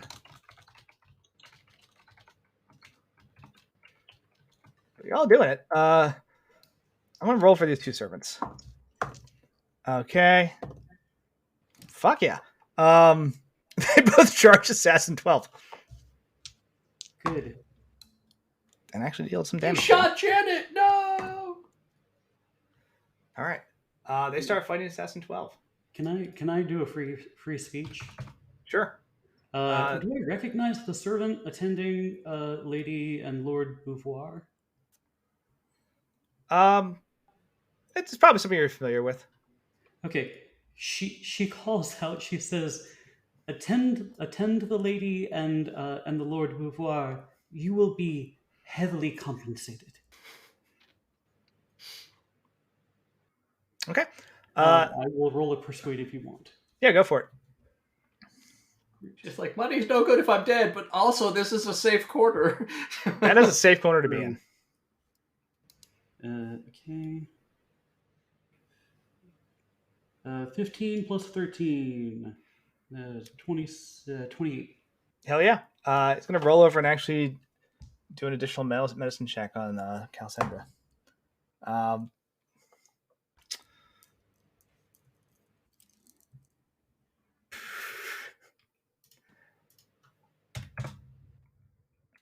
So medicine doesn't work this way normally, but he rolled nat 20. Nice. So I'm going to give her 1 hit Look point. at that. Yeah. Okay. So yeah, he actually like revitalizes Cassandra. Hell yeah! End of the round, baby. Woo! Whew. All right. Everyone feeling good? Yes, we're winning. You keep saying that. I mean, I don't think this means what you think it means. it is going better than one would expect. What? No. Okay. I'm going to roll. I was gonna say, and now it gets worse. It's about to get worse. Okay. There is still one more card, yes. I'm going to roll. I was a little worried by the fact that it's the Hezru 1. Mm-hmm. Roll D100. Uh-oh. 69. Nice. Nice. Okay. Perfect. We should get a bonus for that. At the end of the round, 2 things happen. You said 1 card. I would say, which card did I not use yet? Oh, yeah. Okay. That's the one. Well, the normal thing that's been happening happens, right? Poisons. More assassins? Is that the normal thing that happens? They are not assassins. Yay. They That's are undead monstrosities Of course that they come are. through.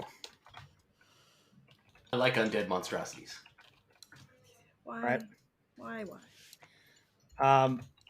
As soon as they enter the area, there's a immediate feeling of desecration and shame and anger that comes through with them as they burst through the portal. Valen, you in particular feel their presence way more than anybody else. Maybe the Pontifex would feel it just as strongly, right? These things hate you. Oh, good. It's mutual. The demons and everything are just like, they're demonic by nature, and that's what they do. These things, it's personal. Okay. Second thing that happens is card number 3, which is this. I don't know what that says. Blood golem. Blood golem. Great. So, as these 3... I was wondering if that was a flesh golem. Blood golem's even better. These 3 characters are blended up by the arcane horror. Oh, that's pleasant looking. Little blood golem. Gotta have 3. Emerges from their, I don't know, remains. Those unholy deacons are in the moonbeam and the radiant light. I was gonna say, haven't they entered like 2 AoE attacks and have to like roll accordingly? Yeah. Yeah, they will in their turn. I mean, if they start their turn, yes, but also when it starts. When they first enter? Yes. It's both, I think. But let me check. Yeah, I'm pretty sure it's not like when you first enter and then Yeah. if you start your turn there. Yep, 'Cause when they enter for the first time and when it starts its turn. Yep. Okay. Ghostly flames that cause searing pain. Where's the moon? Okay, there it is. Yeah, let's get... Oh, God! What's going on?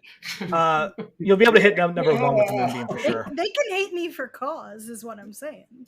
Like, God, Gal, you invited us to this party? This is awful! Yeah. Number 1 will definitely take damage from the moonbeam. Yeah. Roll saving Well, throw. they're both going to take damage. It's just how much. And blood golem looks like Number 2's out of range. But he still had to pass through the portal, didn't he, to get here? Yes. he stepped into a bunch of dawn and moonbeam. It's like an eclipse happening. It's not that he there. has to end its turn. It's start the turn and when they go, like when they start in the effect. So Fair enough. Yep. Yeah, I'll buy he's that. got to pass through it just to walk through the door. Yep. Also, assuming Even the if he blood jumps. Or golem I put it there. is the edge of the blood golem is in there too. So Oh, that's in the dawn. That doesn't take effect until the end of a character's turn. Yeah, that's the Archmage's one. Mm-hmm. If you remain in that, you get badly Moonbeam doesn't have quite the same radius. All right. Saving throws for them. Sorry. 16 Constitution. Thank you.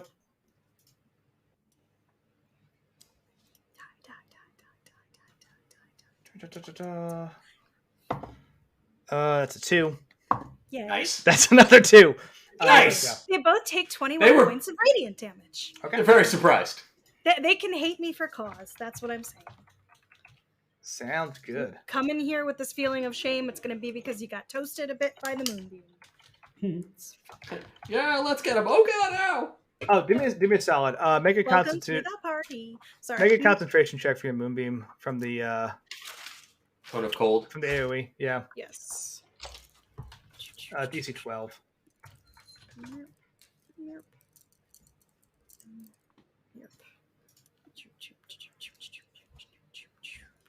I don't know if I make that. Hold on.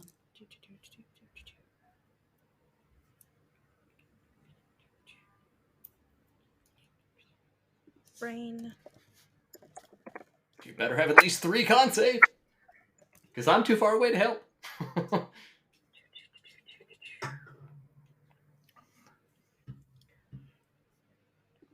Oh, no, I'm good. You said, Okay. sorry, it was, yeah. 12. Meets it. Okay. So, yeah, we're good. Nice. Nailed it. All right, cool. Yep. Goes off and damages them. Is it 21? Constitution. 21 radiant, too. Good hit. Yes. All right. 21 radiant. Yep. They're in the order. What Golem is in the order. Let's roll. Question: Is this top of the round? Yeah, you want to take a break? Break and a question about when dinner is happening. So. Let's take a break now. Do we want to take a dinner break? Yeah. This is when we would normally start our stream, but Yeah. So let's we took 2 hours to do our round of combat. we'll speed it up. We'll be good. Yeah. It's well like an hour and a half. We added a bunch of assassins, but we took some other things out. Yeah. Now you're killing it. I'm pretty much done with my shenanigans. Pretty much. Correction. Completely All the clear the shenanigans are on the board. You're not Yeah. done with Yeah. them. That's not true at all. There are still more shenanigans off the board. That portal's open. Yeah. We got to break that lantern. There is more dumb shit I have waiting. Or finish the Glabrizu and take the lantern. Mm-hmm. Also Yeah, We possible. can use it for ourselves to travel around the world. Yeah. Yeah, that's true. That's right. This wasn't always so a much bad happening. object. It's so hard. It was to not do always a anything. bad lantern, yeah. Yeah. He's just misunderstood. No, He 100%. fell in with a bad crowd. Yeah. Yeah. Let's go with I'll take 15 and then we'll come back and go from there. Right. Not good. So cool. Don't go anywhere. We'll get back into another round of this pretty intense combat. Or go and treat yourself to a snack and then come back. That's true. Let's You know all what? go to the Let's lobby. all get snacks. Yes. That sounds like a good move. But we'll be right back.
Okay, we're back. Hey. So, sorry, a little bit of extended break to, get some food. You got to fuel the mind and the body, right? That's important. Joe asked me a good question. And we are still kicking. The atmosphere on the board has changed a bit. There's some more assassins now. There's a blood golem that was created by one of the arcane horrors, basically throwing 3 dead nobles into a whirlwind blender and creating this thing. And there's also some unholy deacons on the battlefield now that are just here to just fucking murder everything divine because they hate it. But Griff's doing well. The council did take a cone of cold to the face, so that kind of limping from that one. But yeah, Joe asked me, hey, a couple. Valen was like, the balcony's doing fine. I'm going to leave and go down there. Turns around, cone of cold takes out the entire balcony. God damn it. Honestly, not the wrong time to leave. It's very similar to Vicky being like, oh, hey, let me go move over this thing. And like, cool. And I AoE the rest of you. Like, God damn it, you moved. But Joe asked, like, hey, you had us roll a bunch of wisdom saving throws at one point, and he recorded who kind of passed and who failed, which is like this little list right here. I have so many of these little index cards around. They're useful. Scrying. Oh. Someone was trying to find us. Someone's watching you. Definitely someone who wishes us all of the best in the world. Yes. Exactly. So those of us who succeeded, did we not get spotted, or did we know we were being scried? You do not know if you're being scried upon if you succeed. Which is wild. You just are not scried upon. Okay. Yeah. They just failed. But that's why when you went to the church, and I was like, oh, okay, well, no one can scry you in the church. So I didn't have you make the save until after you left, because that's one of those places that is protected. But yeah, someone was scrying on you. Thanks, God. Probably guess who. Maybe not. I don't know. It could be Dusty and Sunshine. It's true. Yeah. Or Zangi. Where's Zangi? You, Odette, of all people, would know that his crazy book of knowledge and power, one of many, many, many books in his library that he possesses, is just chock full of divination bullshit. Scrying into the future, that kind of stuff. So this would be his MO for sure. Yes. But he's familiar with it, but it's no longer his. That's true. Let's get back into it. So we kind of take stock of the battlefield and realize that the adventurers are turning the tide. As I told everyone on break, 90% of my shenanigans are on the table, right? With 10% of things that you're still aware of. But I'll say this. Closing that portal would really, really help you. Yeah, I think we need that. Yep. Itzel, I'm taking care of the Hezru. You all take care of the portal. Yeah. Okay. Ignore the arcane horror for now, which I know is really hard. It's really difficult. But Okay. Odette says to that, she's like, we could silence it? You can try! take out Glaubrazot. I wish you guys could see this. There's just fireworks everywhere. Yeah, it's outside the gala, right? Like there's just fireworks and screaming and New Year. It's like people are flipping cars. They're like, "Happy Lyra's Night!" Yep. They had to grease the poles to prevent the riots. Yeah. Okay. So all right. Yeah. Did the Eagles win yet? Yeah. Oh, they're in the Superb Owl. Ooh. Who did they beat? It's 31 to 7. The losers, obviously. Who were they playing? I don't know. The Dallas? Dallas. A bunch of cowboys, maybe? yeah, this is totally our geek. Can't you tell? Oh, Yeah. Okay. All right. Shit, it's the 49ers. God damn it, I wanted a 49ers Super Bowl. I grew up a 49ers fan. Oh, you wanted the 49ers? Sorry. Lame. All right, Now I have to root against the Eagles just on principle. I didn't care about this Super Bowl until now. Okay. What do you got? Great. So we Balcony's clear. Onthar is down. Guard 1's down. Guard 4 is down. Yusef is down. Yeah, I know. The rest of the balcony is covered in ice from the remains of the cone of cold. Delon and Ryan look okay. Lady Silverhand is like hanging on by a thread. Yeah. She is like I picture her like literally prone from taking the blast of that kind of cold, and rather than trying to like get back to her feet, she's just clutching her pendant and just doubling down on concentrating on this dawn spell. I would keep her alive because she is one of our big cannons. She's got a lot of evocation in the cannon if you can keep her up in the chamber. And what's his name? The paladin, I believe, is still in range for my heal. Yeah. Onthar. Onthar has tanked almost 200 points of damage in this fight. And I've brought him back 3 times. It's just absurd this man is still alive. Yeah, okay. So, and we are... Dwarves are hard to kill. Yeah. Real talk. Where is my tools? It was really, that mass cure wounds that you guys kept in play was really like a game changer. Pretty big deal. Yeah. Okay, I can do that. Archmage and High Priest, important members. Yep. Mm-hmm. Right, so okay, hold on. I gotta measure. Who is? Oh shit! Am I gonna hit Bonbon? I can take it. He can take it.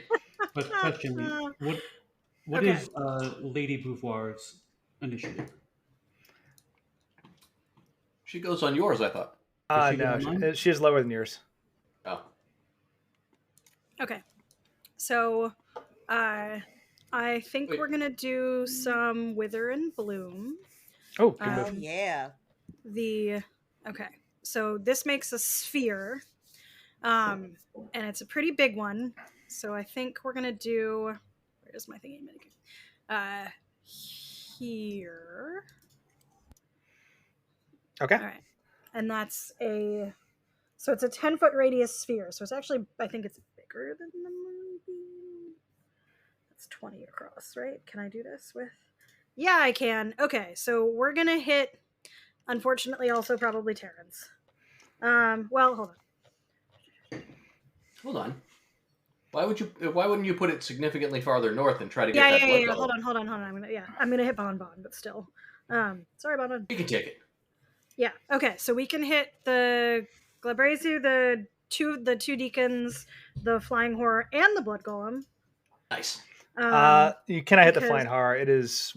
Oh, it's too out of the area. Above 20 feet high. Yeah. Okay. It flew out and away from these AoEs.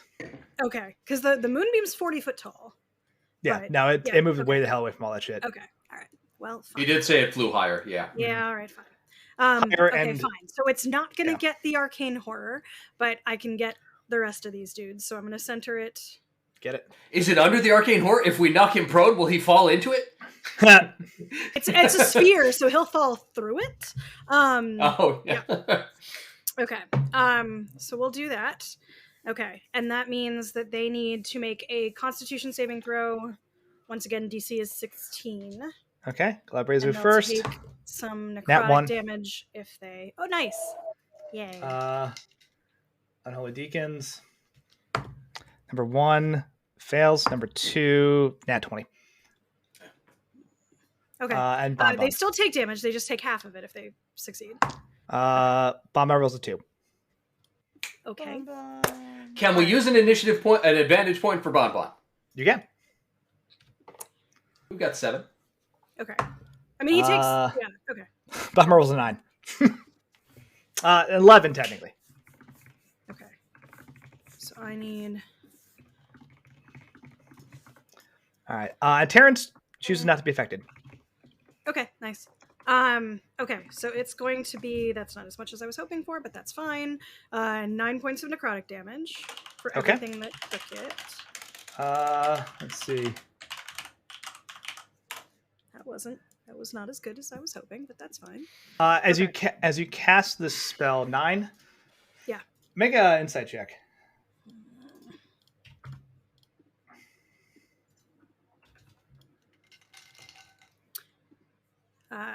What is that? 19 plus 27. The Glabrazu looks panicked.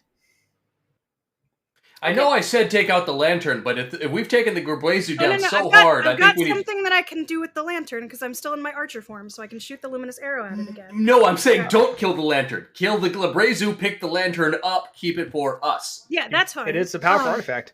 Yeah. I was like, let's break it while he's holding it, but he's actually fallen faster than the artifact. I was going to say, the Arcane Horror still has the lantern, though, doesn't it? No, the Grabrezu. Oh, okay. Yeah. All right. The Arcane Horror had the Arcane mace. Horror had the thing that casts The silence. mace. Silence. That's right. The Sorry, mace. we had the mace skill. Okay. As your Alright. Wither and Bloom kind of spreads out throughout the area, the two unholy deacons just like inhale the necrotic energy, and their eyes kind of light up and they smile. It does not seem to have an adverse effect on them. Okay. That's fine. Okay, that's fine. You're still in Moonbeam, bitches, so it's fine. And Bonbon takes 9. Okay, but I can also do the Bloom, so I'm going to do Bloom with our Archmage. Okay. So she gets to roll one of her hit die and add that to. What's the bonus that she adds to it? I don't know if she actually adds a bonus. 5. I can spend and roll one of its unspent hit die and regain a number of hit points equal to the roll plus my ability modifier. So, what is that? Plus 4? Yeah. I guess a 9. Cool. Double digits, baby! All right. Woo! I'm sorry, Cool. plus 8. Plus 8, even better. Okay, cool. Bonus action. Okay, so we have I can shoot a luminous arrow, so we're gonna do that, and hopefully it'll actually hit something this time. It's important. Do you want the Glabrezu or the lantern? I want the Glabrezu. Okay. Kill gal. Kill gal. That's not gonna hit him. Glabrezu's AC is 17. Yeah, I rolled a 4, so that's still only 12. Okay. Do you want to use an advantage point? Can I? Did I use who used the last one? Because I thought Bon that was- Bon. Oh, then yes, I would like to use one of them. Okay. Kill that motherfucker and get Cool. Sorry. Valen is just sitting over there taunting him like a motherfucker now that I notice he's worried. Just never-ending stream of insults. That's only... This 14's not going to do it, because, yeah. No. Yeah. Okay. Anybody got anything? Damn. No. I rolled a 6 this time. That's still not... Yeah. Okay. Nope. All right. Well, I tried. Okay, so Okay. the arrow zooms off into the portal. Okay. And then do I want to move? Yeah, actually, I think that I do. Okay. The assassins and the servants that are like near the balcony, are they below or are they like on the steps? 11 and 12. Oh no, they're underneath. Okay. Yeah, they're basically in the servants' access area. If you were to follow this map area actually. Yeah, so the stairs down are the like purpley ones. Yeah, as opposed to blue. These Yeah. go basically down to like kitchen area. These are other entry and exit areas. This is mostly staff. Okay. I just wasn't sure where the overlay was. Okay. Because there's only one dotted line. Do I wanna? Maybe I do. Cuckoo. Thank you. Yeah, I'm gonna move. Okay. Let's move down. Hold on, before let me do that. Let me measure. Yeah, sure. Okay. I'm gonna move because this is the staircase down from the balcony. So What, I this can one here? go- Yeah. Yeah. Well, but it's this one overlays onto this, right? Yes. Yeah. Okay. So I'm gonna move here. Okay. Cool. Okay. And that's it. Metzley's gonna call lightning again. Nice. All right. Another bolt of lightning comes through and lands. Oh man. It's gonna have to land here, so that the unholy deacon and the Glabrezu take it. Cool. I'm gonna roll this in the box. Glabrezu has a +5 to con. Needs to hit a DC 17. It does not. That's an 11.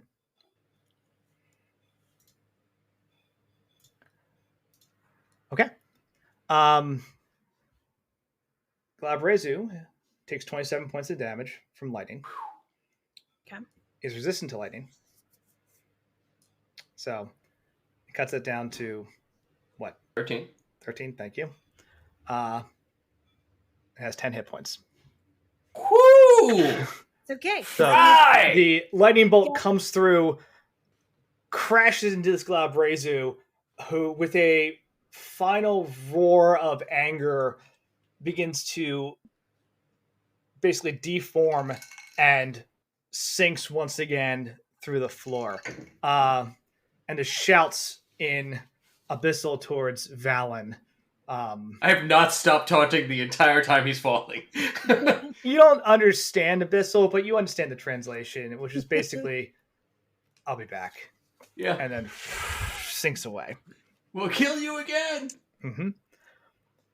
Itzel's gonna like whoop as like Metzley's lightning hits it. Like yes. Cheers cheers go up.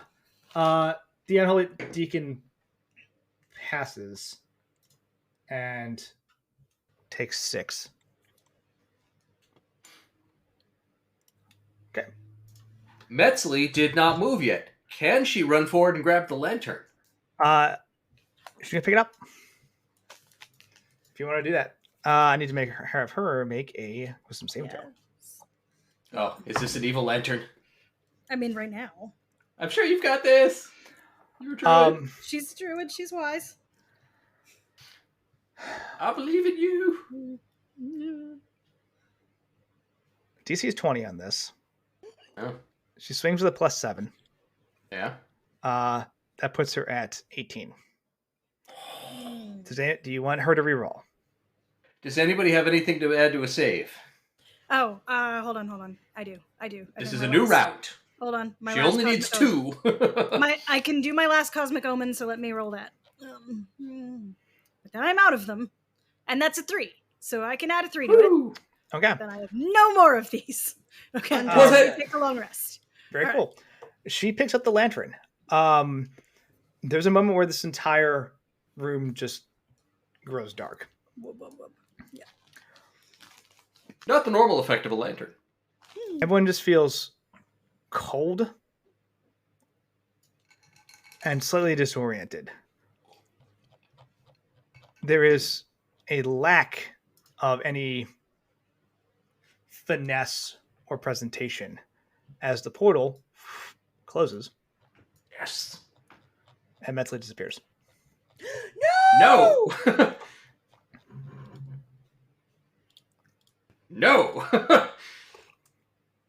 It's okay. She succeeded. Oh, good. Good. But yeah. I think there's a moment where everyone just kind of freezes and looks at that. Okay, well, the whooping just turned into, like, agonized yelling. Does Metzley say anything as she picks up this lantern and succeeds in a battle of wills against it? I think those who are close by, so Itzel would actually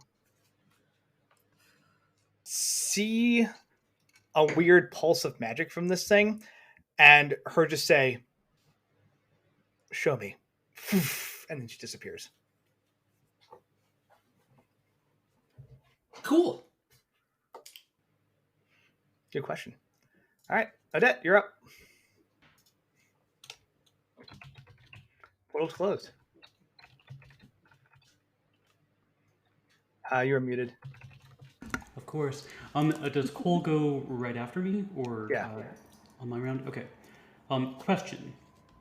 Kind of like if you picked somebody up and they move with you, if they're willing to move with you, or you've strong-armed them so they have to move with you because their movement is 0, can someone take somebody's hand and just lead them somewhere? I'll say no, because those are abilities that specifically do that. Got it. Yeah. Strength check if you want to drag him. Yeah, but then you both are moving at half speed at What if that I want to point. drag 2 people? Like, Yeah, you can grapple Cole and be like, "Come on!" A hell of a strength check. and would that be an action? Yes. That would be a lift, which I believe is like half your movement, isn't it? Yeah, a grapple is an action to initiate. It takes one of your attacks, and then you'd be able to move half movement with the person. So, no, I believe that if they're willing, though, it's not a grapple; it's a lift, which is part of your movement. I think we did this before when I picked someone up in the theater and so I could save them. Correct, but they were unconscious. Well, yeah. So you basically just have him go limp 10 feet. Yeah. Okay. So. So Odette says to the Pontifex and Cole, she says, "Listen, sit still. I need you to keep an eye on that piano over there, where the lady and Lord Beauvoir are. I need you to make your way over there. Understood? You will be safe. There is an assassin, and she is wandering around invisible, and she is coming." Probably for us. Can you do this for me? They nod. Of course. Okay, like Cole, if you can, take the Pontifex just now, right after I do this. And Odette,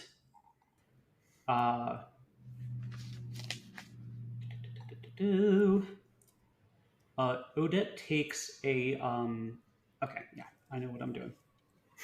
Odette does like that kind of like breathing thing as she like strides back over this direction. So she comes over here, and she does that to her father, Lord Beauvoir, and all this darkness kind of comes out of his face, and she like sucks it up, and then she like blows it out as smoke. Then she takes out she takes off like one of her rings. She has just to remind everybody, like long, beautiful gown. It has like the galaxies, kind of like distant galaxies, kind of like yes, we falling didn't down actually do. Yes, thank you for describing your outfit. Okay. We all look great. We do. She has her starry shawl that Cole made for her. And she also has like this gathering kind of like mist, black mist at the very bottom of her gown. She takes off a random ring and just kind of like holds it close and kind of like whispers to it and throws her arms up, and almost like a black rose, darkness blooms from it. And she places it right pointer right in the basically right in the middle of the piano. Okay. What's to do? Okay. And just make sure that both her mother and father see where she's placed it. And she's like, if you cover it, the darkness will leave. Oh, okay, cool. So so you're casting Spare the Dying in Darkness? I am casting Darkness as per spell. Okay. 15-foot radius in any direction. Got it. Fuck it. You know, she just tosses it at her mother. Whether or not she catches it, that's fine. Okay. She just throws it in her direction because she is up and her father is. Shit. And then...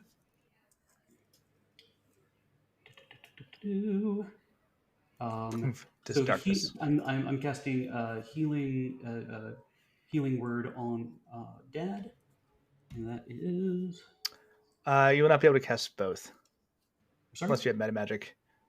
Oh, you're right. Even as a bonus action. Oh, so you can cast as a bonus action, but you can't cast a spell with levels as an action unless you have meta magic.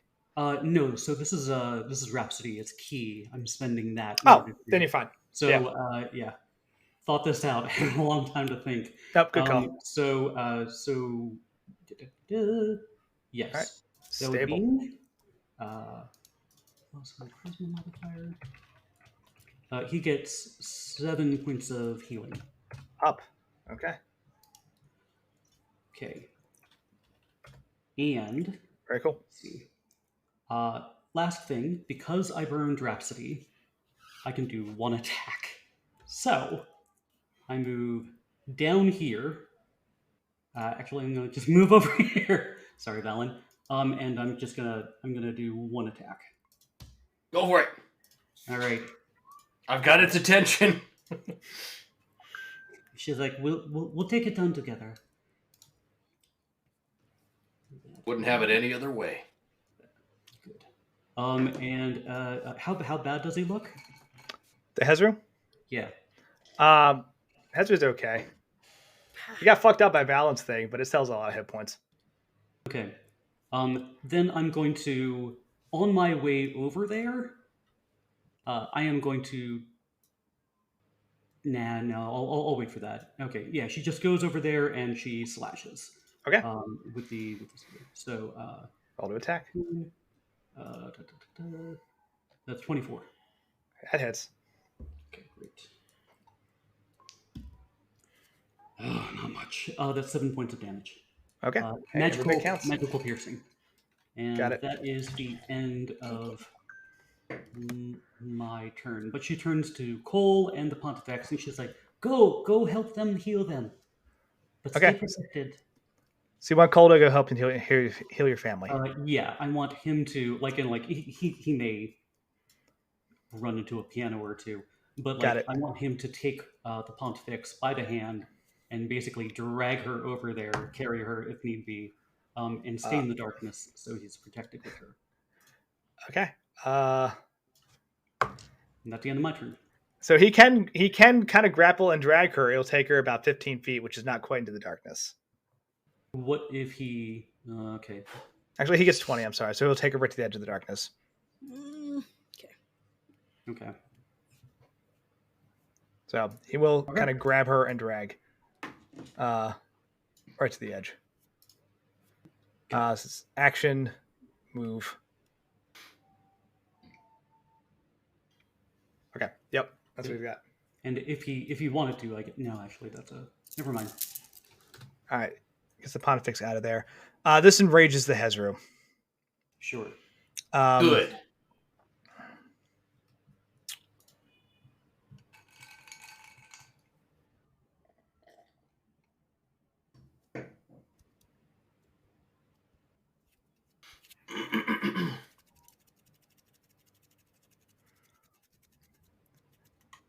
Hezru's going to go after her.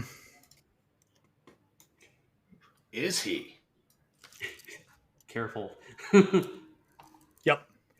That wasn't a threat. That was a surprise. I am surprised that after what I just did to him, he's going to try to leave. But I can't stop him. So I gave him an intelligence check to see if he would stay on mission. He's not that smart, but it was a good roll. So he doesn't have a portal anymore. Yeah. So it jumps up over here. Go ahead and make your attacks of opportunity. Yes, we will. Clears the railing. Do it. You want to go first, Valen? Just grab him by the ankle and pull him back. 21. That hits. Yay! Okay. I was like, I don't actually know the target number on this. Nope, definitely hits. All right. I'm gonna start blowing some stuff here. All right. Theoretically, yeah.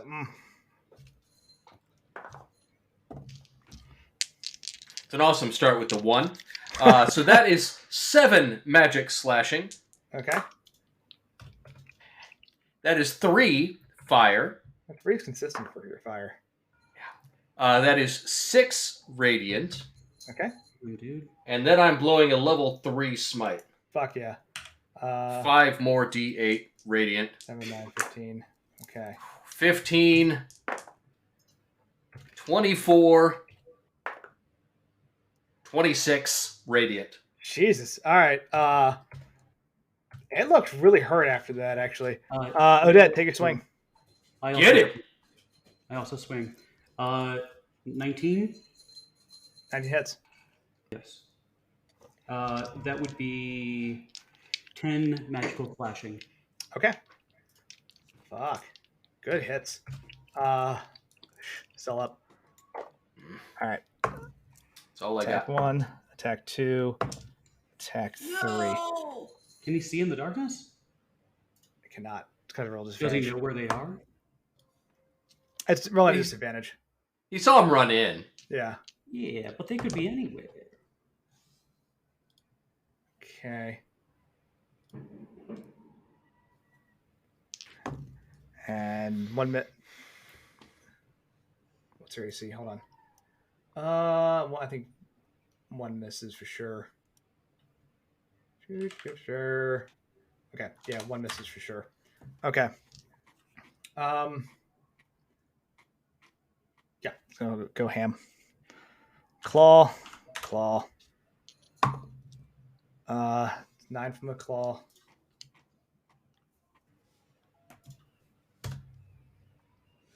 Okay. He claws her up. No. She goes down, and Cole doesn't have any reactions. Not one that would stop that. Yeah, he claws at her, misses the first one, the second one connects, and the third one connects, so she fails a death saving throw. Okay. Labrezu is dead. Yay. Initiative.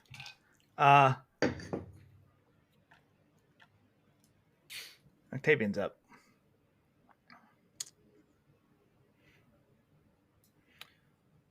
Team's gonna move to the dark. Okay, cool. It's actually gonna cast Cure Wounds on her. Try to keep her up. I will cure her for 6. Okay. Only had hit again. That would have been great.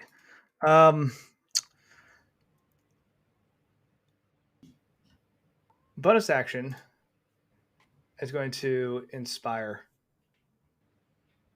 It's going to inspire. Do I need last sight for that? It's important.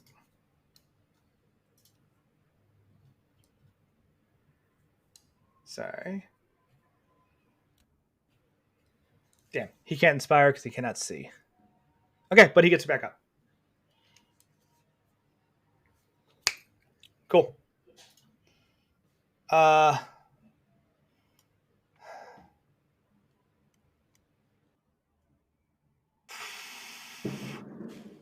did he get the priest back on her feet? Yes. Okay. He cast Cure Wounds on her. Oh. All right. Did Calisandra not take the trinket? No, It has darkness on, so she chooses to leave it where it is. And Got it. steps out of the darkness. Nice. And is going to take a slash at the Hezru, right? Okay.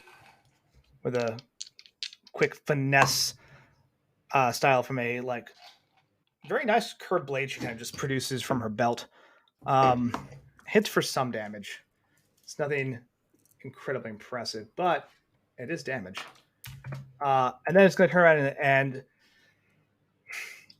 twirls, and as she twirls, these magical motes of light come off from around her. It's similar to what you saw in the dance earlier in the evening, but these motes float and actually surround Valen, and they just kind of dance around like your head, like little Tweety birds or something. You feel immediately bolstered, right? Cool. So what this means is you have a Bardic Inspiration die to add to attack rolls against a target. Cool. Is that a D8? It's a D10. Woo! And I can just use this once? Yep. Do I have to decide before I roll? You have to decide before you roll. After you roll, before you see the results. That's what I thought. Okay. Mm-hmm. And it's also 10 minutes long, so use it within the next 10 minutes. Yeah. Or as it is known in combat, the rest of your life. Forever. Has a secondary effect too, which is cool. So I'm going to put it in the Discord for you so that I don't have to remember it. There you go. So it's got a thunder attack damage. Cool. And then she's going to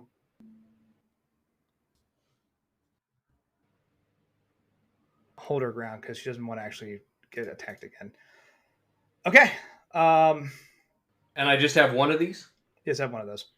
Okay. So it's a cool college creation inspiration. That is nice. Deacons. Okay, they're gonna roll for a moonbeam. The moonbeam's gonna do some work. Deacon 1 passes. Deacon 2 fails. All right, let me roll some damage. 28. 28. Yeah, that one rolled well. 14 for half. Wolf. That was full damage for you. Okay. Yeah, they both get lit up by this moonbeam and immediately decide they don't want to be there anymore. They're gonna move. There it is. I was like, I'm sure there's a feat somewhere that says when you make an attack of opportunity against someone, it stops their movement. And there is. It's called There is. Yeah, Sentinel. Yeah. Luckily, we're level Fighter 11. move. So I think there was a fighter move too.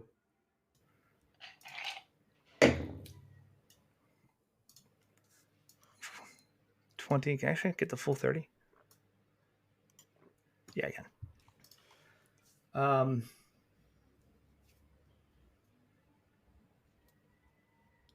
Cool.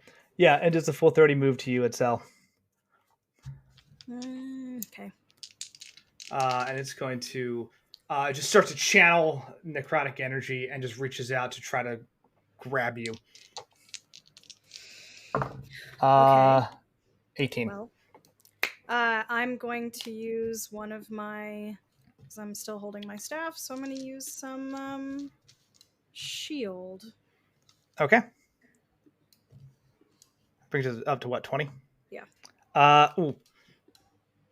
You cannot. You used your reaction for fuck nuggets. Yeah, for the thing. cosmic. Okay. Never mind. All right. Hit me. Okay. Sorry. It's all right. That's fair.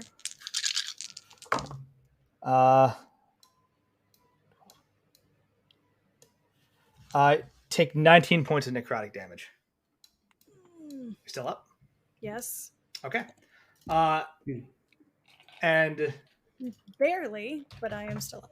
You see the deacon as he's like gets a hold of you and starts draining life from you. The damage on him starts to recover. Yeah.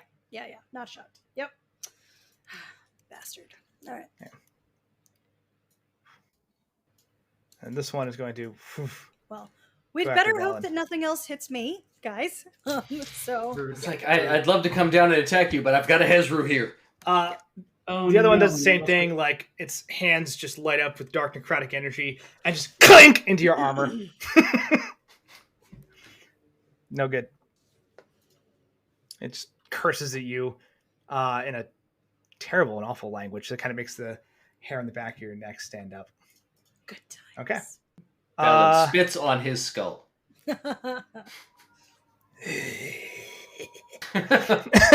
Just laughs at you. We just hate each other so much right now, just inherently. Yep. So you are a fantastic target for it. Unfortunately, it missed. Itzel, I need you to make a perception check at disadvantage. The DC is 17. Okay. Get it. Do it.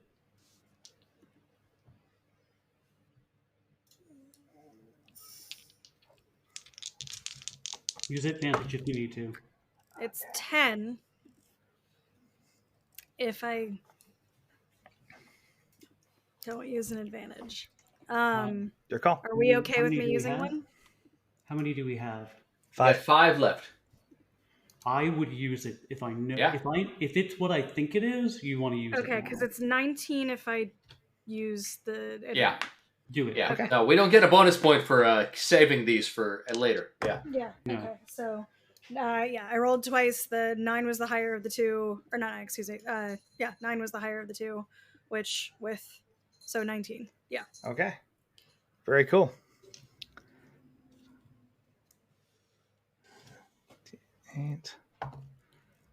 Okay. I'm gonna make. Can I make a guess? Yeah. What's the guess? Shaman. Good guess. Yeah. She does not appear. You just sense something for about a split second that tells you to duck as you feel energy move past your head and misses you.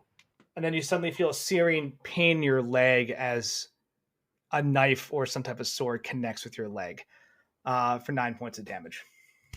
Great, I'm down. Okay. Oh no. You were missed with the ability drain attack. So, because she did not have an advantage on you for that move.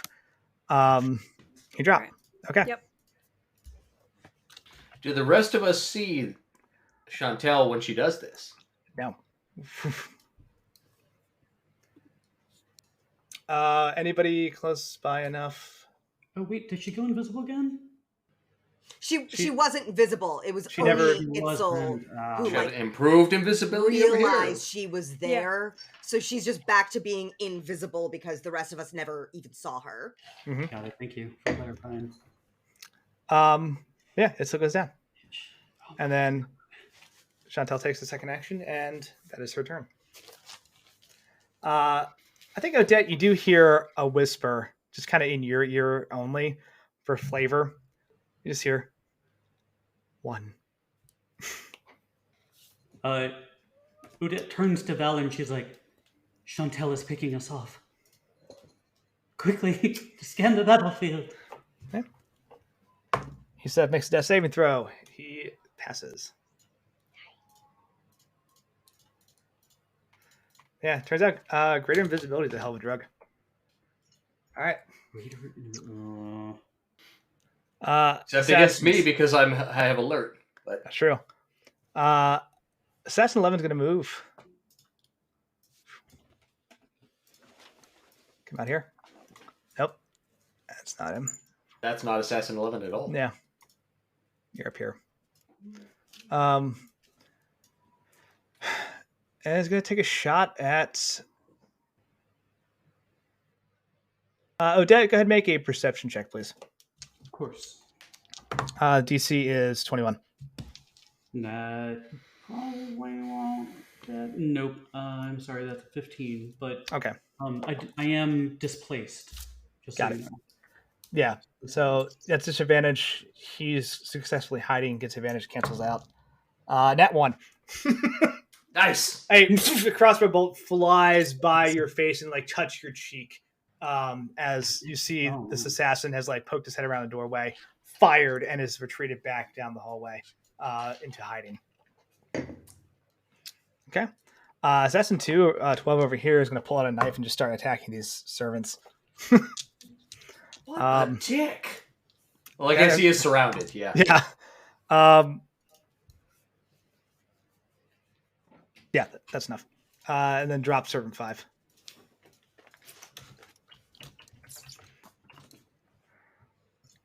But it's otherwise occupied.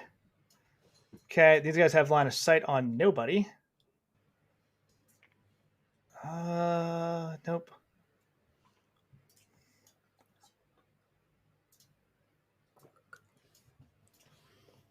Okay. Jump for it. Yep. Jump, climb.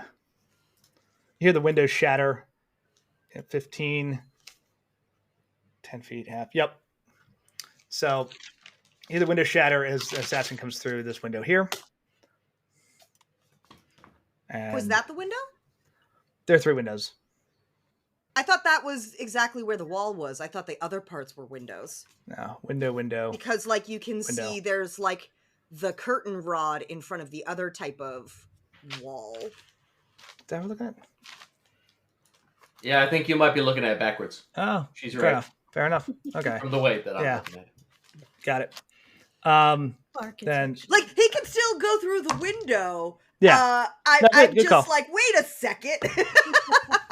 This one actually takes some falling damage coming out of the tree. Good. Good. I know, right? So sad. And is now inside.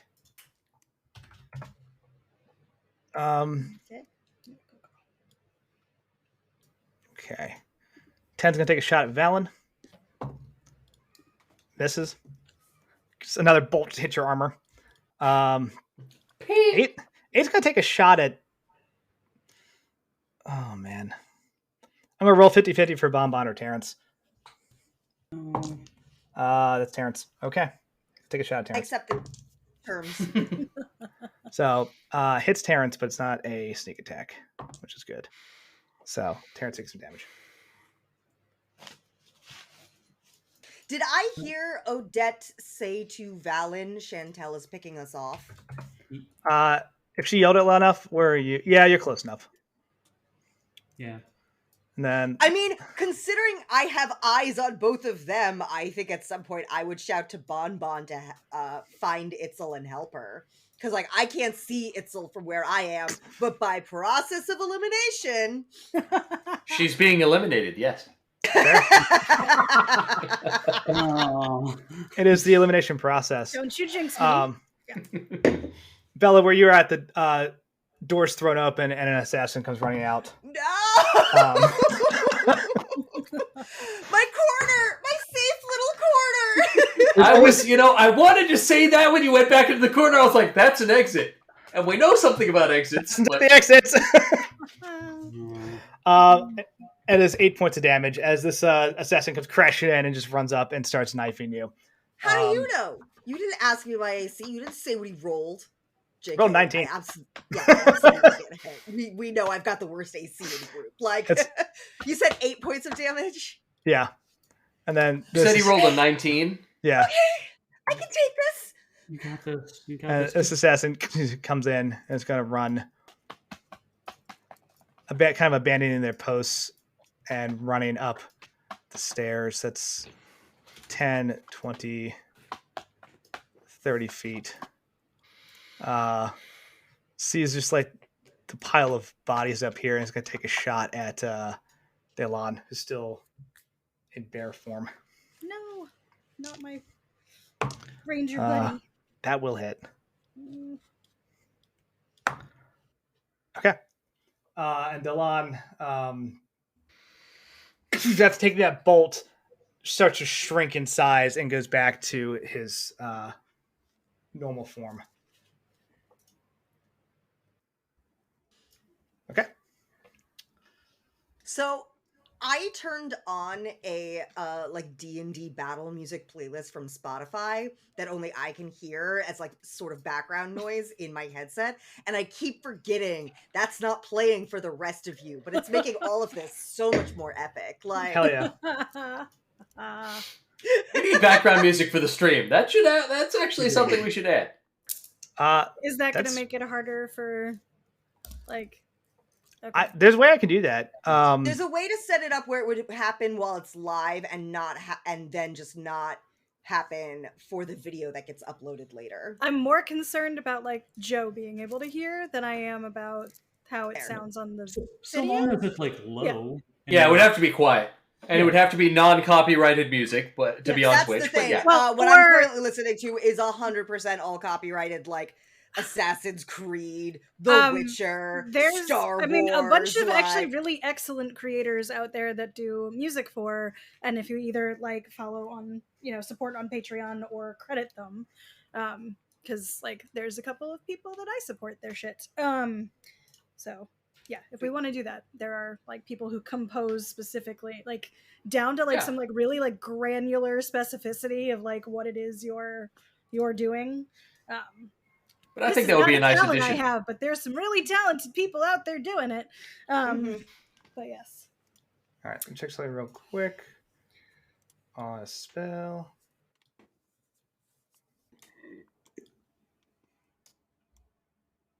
Okay. Just like that, the spell breaks. It turns out this was all a dream. Lady Silverhand, yeah, you all wake up. It's all fine now. Yeah, Zengi definitely hasn't been watching, just waiting. You took a nap before the ball. Time to get ready. Could you imagine if this is like a Final Destination, like dream? You're like, oh god, and you wake up, you're like, I can't go to the ball. I can't. We can't do it. Nope, we're not going. I mean, burn it to the ground. Bella is regretting not sharing her visions with you all before we got here, but it's fine. All right, gonna make a roll. Lady Silverhand is going to move up to the edge of the balcony, and is going to cast a spell on the blood golem. Blood Golem has a plus Focus 4. fire. Finish one target before we move to another target. This will be helpful. The Blood Golem has a plus 4 to resist this. The DC 17. All right. Let's roll. Okay.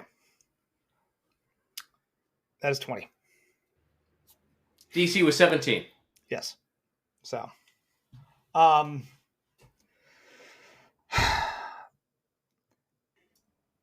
if anyone wants to use your reaction to change roles, you're welcome to. Change roles. I got nothing left in the tank. Change roles for what? The Blood Change Golem the made Blood save. Golem saving throw. Yes. DC I was don't 17. think we have anything left. I could do silvery barbs again. Yeah.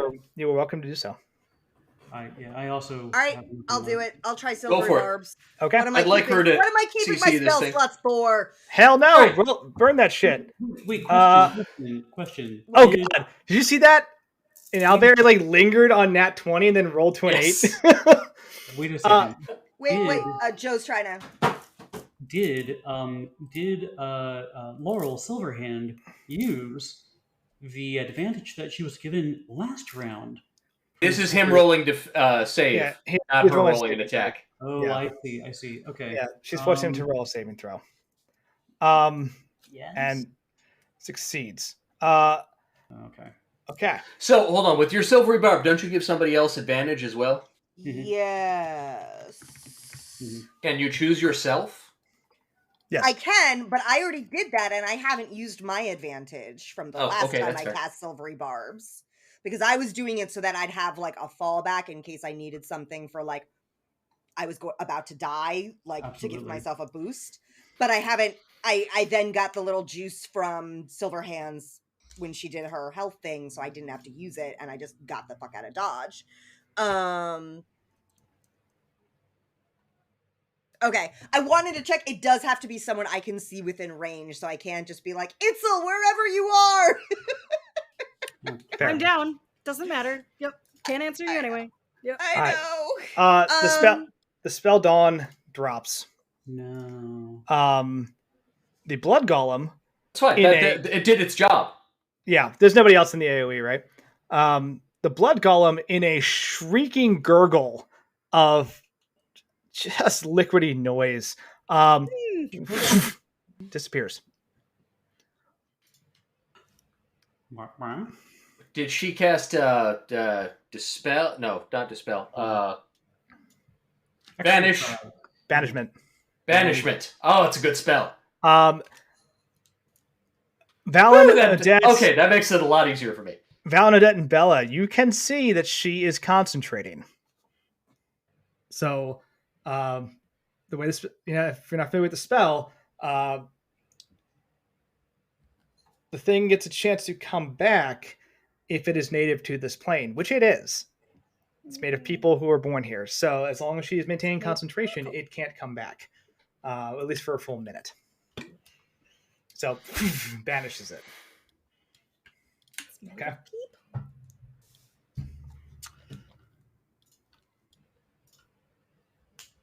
All right.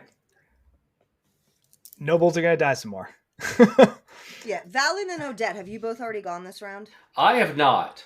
Odette is gone. I'll give my advantage to Valen then. Okay. Oh, well, thank you. Alda tries to fight the assassin to no effect. Oh. Do something cool with it, man. Cardam's doing some damage to the assassin. She hit it with a plate. She hit it with a plate. Cardam's got his walking stick and starts beating the assassin with it. Nice.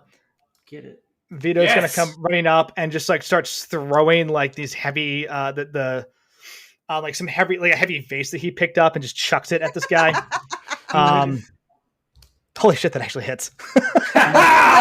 That group of nobles are now my favorite nobles. They live. When we eat the rich, we won't include them. They've done a cumulative 20 points of damage to this assassin as they're just beating the shit out of him with objects. Yes! Good on them. Teresa's going to probably run. Let's see. Yeah, she does not have enough resolve. She runs for the door. The only deacon lets her run. Oh, God damn it. He doesn't give a shit about her. So, Not that door. Oh, she doesn't know. Well, no, the assassin that was there is the one that went up onto the balcony. So unless there's a second one, that exit is now actually clear, unless there are more further down. I said earlier, the assassin that was guarding that door is up on the balcony now, since we'd already cleared out all the assassins up there. He abandoned his post and started moving up to try and kill council members. Now, just checking, because Itzel is down, Moonbeam's probably gone, right? Yes. Georgie dies. Concentration, it's gone. It's fine. It got the job done. Everything there is dead. Yeah, good work. Jing passes. He's still in the game. He's not dead.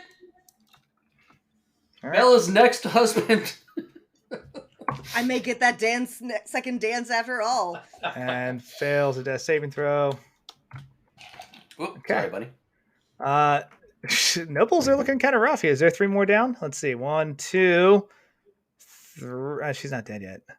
All right, only 2. That's not enough for Blood Golem. Servant to count, though. Okay. Pontifex is up. She's ready to fight. Heal everybody. She's within like touching distance of everybody, so. So I can pull up her shit. Here's what I have her do. I mean, she also has a demon right in front of her, and she's a priest. Oh, that's Yes. true. I forgot about that. However,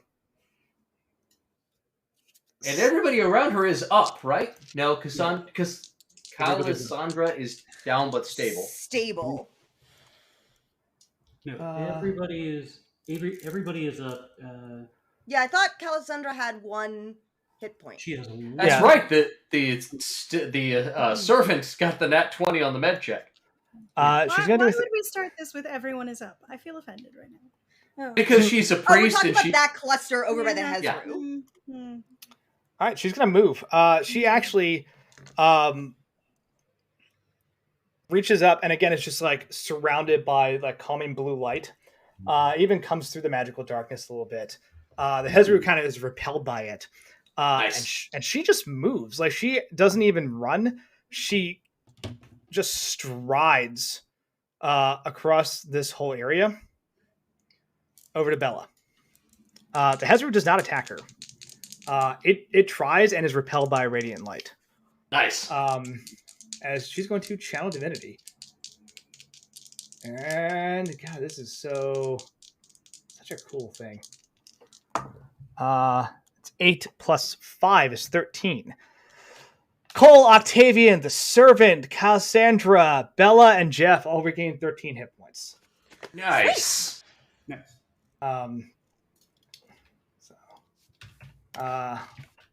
Cole. That's more than I've had all night. Double digits. Luxury. Yeah, as she channels divinity and soothes your wounds. You'll notice she hasn't done a single offensive action. She's a peace cleric. She's a peace cleric. Okay with this. Yeah. That's not her jam. Now, especially on Lyra's night to like, no, she's just protecting people.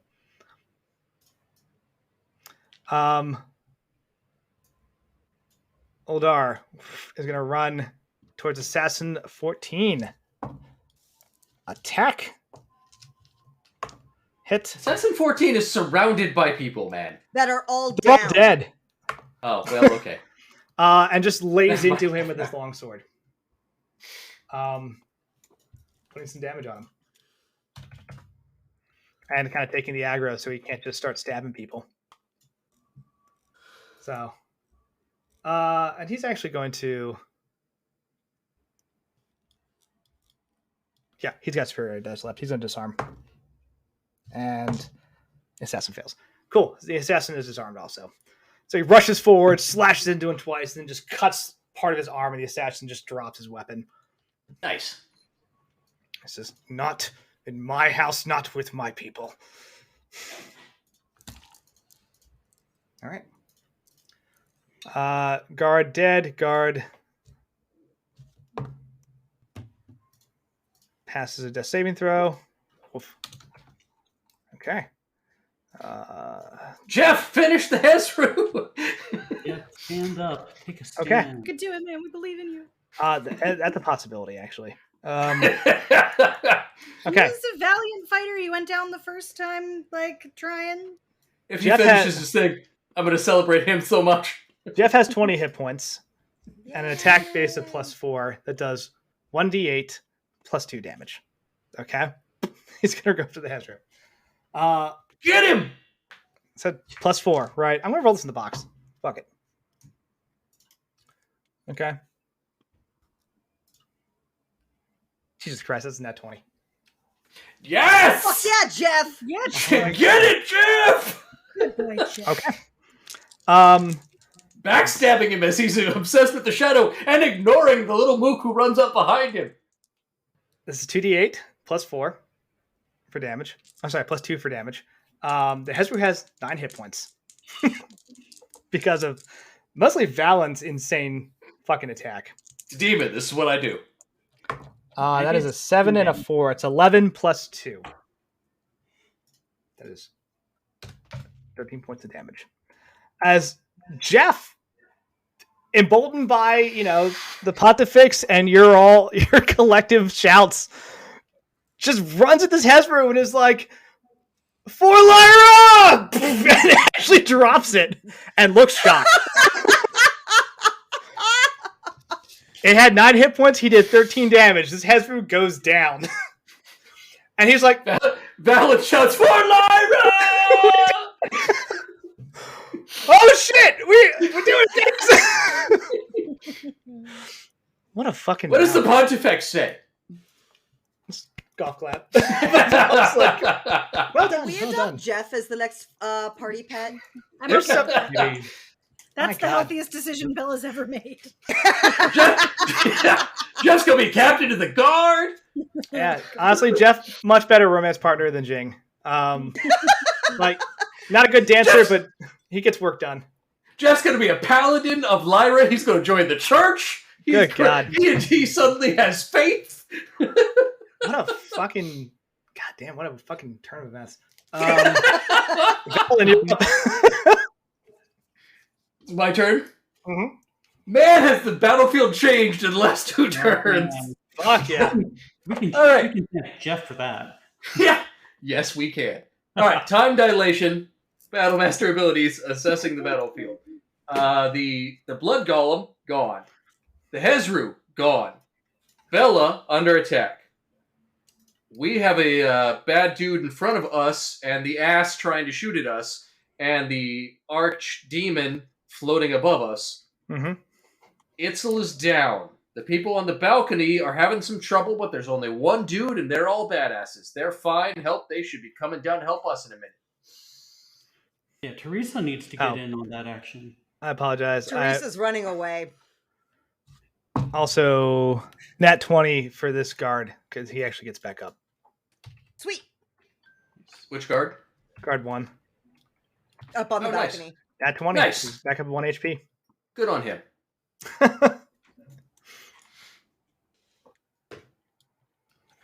All right. Priority-wise, I do think that Itzel with a enemy standing literally above her is a very imminent threat. That's bad. Yeah, this is the problem.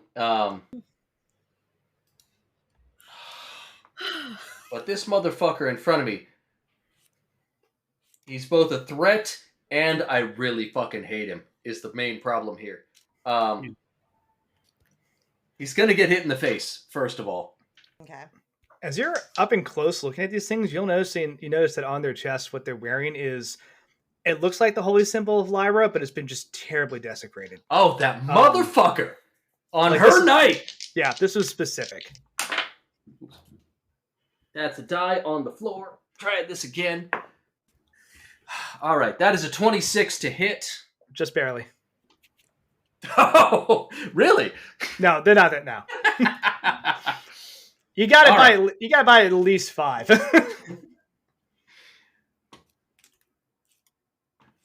All right, go back up to my list. 16 magic slashing damage. Okay. 9 fire damage.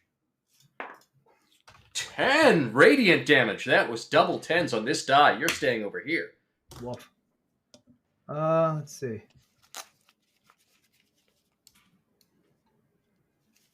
Okay. Damn. How is he looking? 26 with 30. Okay. Hurt, but still up. All right. Now I'm going to throw. This is undead. I'm going to throw a level 2 smite at him because he already takes bonus damage from this anyway. So that's 5d8. This is a divine smite. Yeah. Sorry, Okay. 5d10. I need you to make a roll. Oh no, 5d8. I need to make a roll of what? One of the abilities of Unholy Deacons is they can counter divine actions like smites. Ooh. So Bitch, you did not. You do remember that you do have advantage if you want to use it from the silvery barbs. Hell yeah. Thank you. I did not use it on that roll. I used my mounted combat advantage. Yeah. This acts like a counter spell, so the DC of this is 15. You can add your casting ability, primary casting ability to it. That's what you want to hit. That's a 19 on the die. Okay. It raises its like its holy symbol, which is basically like as you look at the pieces of the triangle of Lyra, it's been replaced by just like skull, blood, and like just what looks like actual pieces of a person, maybe probably like a human eye or something there, to just like block your smite, and you just shatter right through it. All right, 5d8. Hell yeah. 3, 11, 19. Better. 19 radiant damage on top of that attack. Wolf. Make sure. And because he was an undead, this never works when I try it anyway. No. If I get a nat 20, I save the spell slot, but I did not. Oh. No. That's worth rolling. Okay. It's worth trying. It looks hurt. It looks badly hurt now. It looks badly hurt, but it is not dead. No. Well. All right. Yes. Okay. It is not re-dead. Yes. Re-dead. It's not dead enough. Here's what's going to happen. Valen is actually going to shout at Odette, "Take care of Bella." And I'm going to take the attack of opportunity. Fucking try it as he runs down to Itzel. Okay. She says, beware of the bitch Chantel. It's fine. I know she's here and I have alert. She cannot surprise attack me. Actually, yeah, you're perfect. Okay. I'm going to roll this from the box. This is a plus 9 swing. Plus 9. Wow. Oh, that one. Just smack! Just backhand him as I'm going by. Nothing. Okay. That could have been a game changer. It wasn't. Would he have something special if he'd hit me? Yeah. Nice. Unfortunate. Oh, well. Yeah, you're clear. Good move. All right. So I get down to this other guy who has been hit but healed. First off, I use my my aura, my Crusader's aura, my aura of vitality to drop 5 whole... Oh, wait. Is that 5 plus a modifier at all? Maybe? A little bit? Oh, yeah. Your aura of vitality still up. Yep. Nope. Just 5 hit points to Itzel. Okay. You're welcome. You're back on no the longer board. down. Welcome to the party. And then I'm going to attack this other deacon. Oh, hello, cat. Yes. Second attack. Yep. Okay. Legit. My cat is on my notes, slowly stealing where I was sitting. And that 20? That is a nat 20. Light it up. Nice. Wait, hold on. I'm going to add the D10 to the attack. No, I'm just kidding. Cat, sit still. You're very pretty. Thank you. You're very helpful. You helped me get that nat 20. I appreciate it. All right, so that's double every die, right? Yes. Does that include if I throw a smite at it? It does. This one will also attempt to counterspell your smite. Go for it. Because I've still got the advantage from Bella I haven't used. All right. Same thing. DC 15. You can add your charisma. Hold on. Let me get the damage in here because this guy's on 2 10s in a row. That's an 8. Close. He's still on the board he's still in varsity. So that's 14 magic oh, I'm sorry, doubling the number. Plus a 9, 17 plus 6. 23 magic slashing. 7, Well, hold on. Roll to see if you actually. Well, okay, you're still dabbling. This is just attack. Yeah, fair. So that's, I said 17 magic slashing, 13 fire. Okay. 5, 9 radiant. Whew. Okay. I'm assuming he's still up. 32. Yeah, he's still up. All right. Now, you said target DC 15? DC 15, add your charisma modifier to the throw. I don't think it does anything, but that is a nat 20. It's also nat 20? Woo! Okay. All right. That one was just for flavor. I just like lean back, be like, you can't touch. Yeah. All right. Love it. Smite away. I'm out of level 2 spell slots. I'm out of level 3 spell slots. He's getting a level 1 smite. It's fine. It's doubled. So that is 4d8, which would make this 8d8. My God. 15. 23. 30. 36 radiant damage. Yeesh. Nice. And I got an 18 to save the spell slot. Damn it. No, I'm going to use Spell's advantage on that one. Use it. That's a 2. Never mind. Okay. I can't add them together and make it a 20. It presents this twisted holy symbol or unholy symbol in front of you to try to break your smite. You cleave straight through the holy symbol, its arm, and its skull. And it drops. Leave Itzel alone! It was Chantel. All right. Fuck yeah. That was my whole turn. Good turn. Oh, is that all? Yeah, 36 radiant all I damage. You know. All right. I have one spell slot left. Ryan runs over towards this assassin who is disarmed. Afterwards, it's just going to be a lot of headbutting from Gruff and just like whacking with like whatever weapon you can pick up. So, Bella drops this undead, but he is panting heavily at this point in the combat. I've blown every ability I have. Really, like, just putting it all out there, so... Leave it on the field, yeah. Okay. Ryan rushes up and just, again, screeches and just dives at this assassin. Hell yeah. Proceeding to... Any last sight? Nothing. Too far up for the flying. But there, nothing else melts around her. But she just starts just kind of runs up the wall around and just slams into this assassin's side and starts just knifing him. A lot of rogues fight with some sort of finesse. This is not the case. This is just like brutal savagery. That is just incredibly violent and effective. Bella. At my dinner table!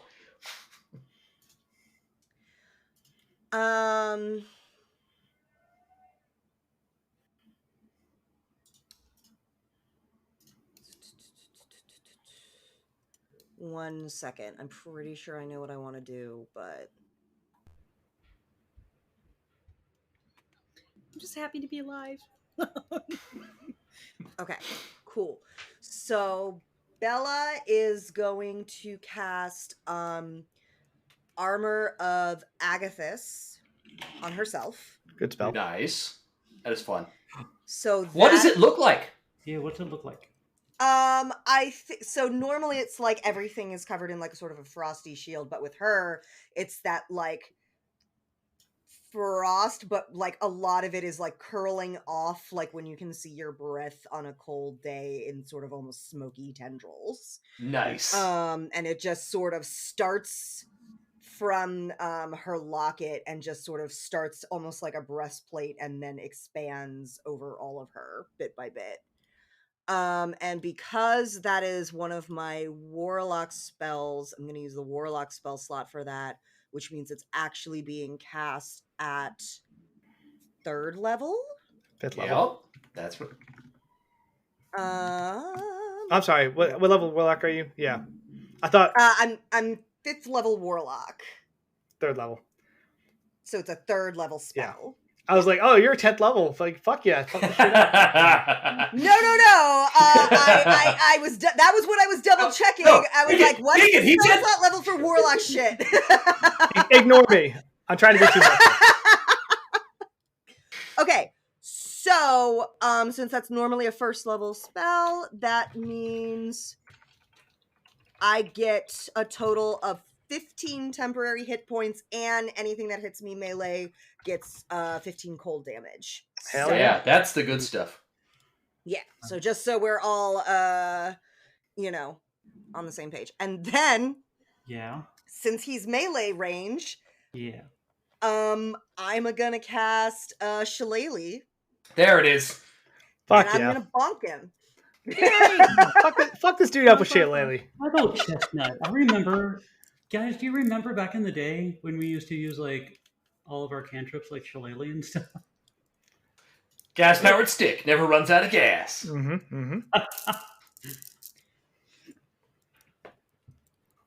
Oh, you're fucking kidding me. What? I rolled in that 1, so that's an 11 to attack. We got 4 advantage points. Do we really Drop want to this use it bitch. on Assassin 13, though? Yes. Do not leave an enemy behind you. Odette has to finish that ghost thing. Oh yeah, I'm curious about how badly he looks, but... But remember, when he attacks, he heals himself, and I don't know where he is in the initiative. All right. Are people cool with me using one of the advantage points? Hit it! Yeah, burn it. Now is the time. Oh, wait. Didn't you give it to yourself? Didn't you give yourself advantage? You gave yourself advantage! Let's do it! Oh. Hell yes. Put that point back on the board. Oh my god, so much from your better. That's a past self to your 27 to hit. That'll definitely hit. Unfortunately, all it does is like a D8, but we're good. The ref says I need 1 advantage point back on the board. So that's going to be a total of 8 damage to Ass 13. Okay, good hit. Nice. For a spellcaster who just went a bonk. A good bonking, yeah. Gave him a good bonking. Okay. El Kabong! Let me just double check that is... Yeah. We're good. That is correct. Okay. Hell yeah. Bonbon's gonna charge assassinate. Yes! Oh my god, Bonbon. Get it, Bonbon. All right. Come on. Not Assassin 13. Not help Bella. I guess he can't make the distance. Can't get there. That's the problem. Technically, I also tried to tell him to help Itzel, but now that Valen's there, it's like, yeah, there. Changing priorities. Can Bonbon Bonbon see Chantel? He's magic. Bonbon cannot. Oh, okay. Bonbon's also had a cooldown, so Bonbon's just charging this thing. And it actually hits it. Holy shit. Nice! How much damage is that? It's actually decent. That's 8 points of damage. Hell yeah. I will tell people that while Valen loves me some demons and undead, and I'm doing everything I can against these people, I am a melee character, and that flying motherfucker is not getting hit anytime soon by me. I would if I didn't have this assassin right in front of me and no one else to engage him. We haven't had that many rounds of combat. Odette is coming to help you. If you need to roll a disadvantage because there's somebody in your face. I have tried to hit it with some luminous arrow shit, but we have not had that many rounds of combat. I'll Eldritch blast the arcane horror next turn. It's impressive that in 3 turns, including the one time I got to play last session, I have only used Eldritch Blast once. Now you did some crazy warlock shit, which is like what? No, you're doing good work. I had to dig deep into the sorcerer side of my spell sheet, and That's right. This is how I want y'all to play every combat. Yeah.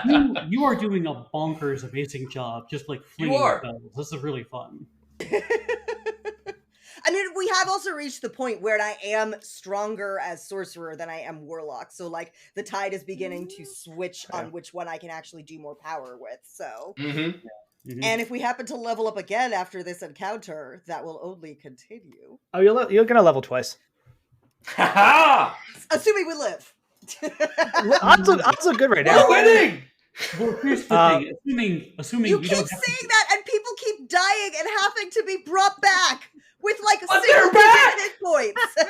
They're fine! Rub some dirt in it, you'll be fine! the only So- problem Like with- every time we die, we suffer the actual feelings of death, and so we're just a bunch of cobbled together corpses shambling about in a like gross masquerade of life at this stage of our adventuring careers.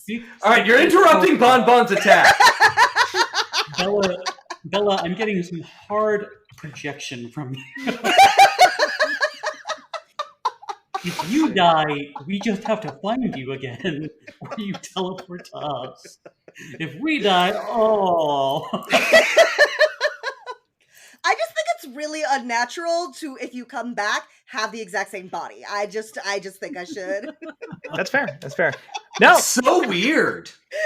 So weird. Bonbon charges Assassin 8 and just is like, "You're causing problems for Bella. We're gonna fix that." Just, like, to proceed to with like a little tusk, just gore Assassin 8 for some damage.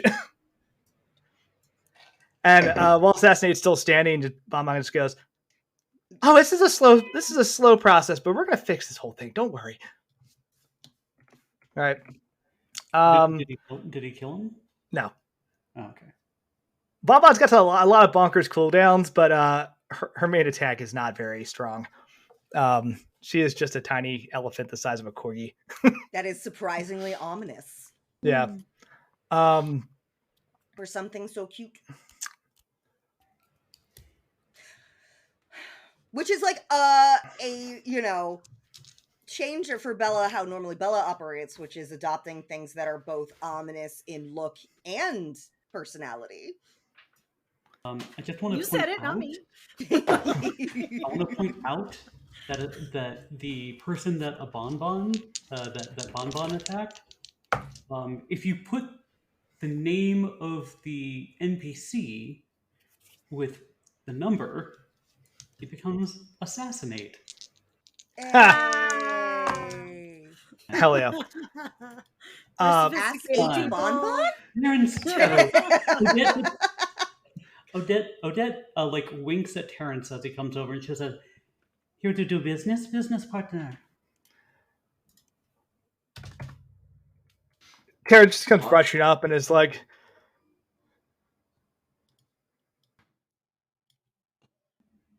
"Right now, I think business is just, well, business and pleasure are mixing, let's say." And then proceeds to just jump on this unholy deacon.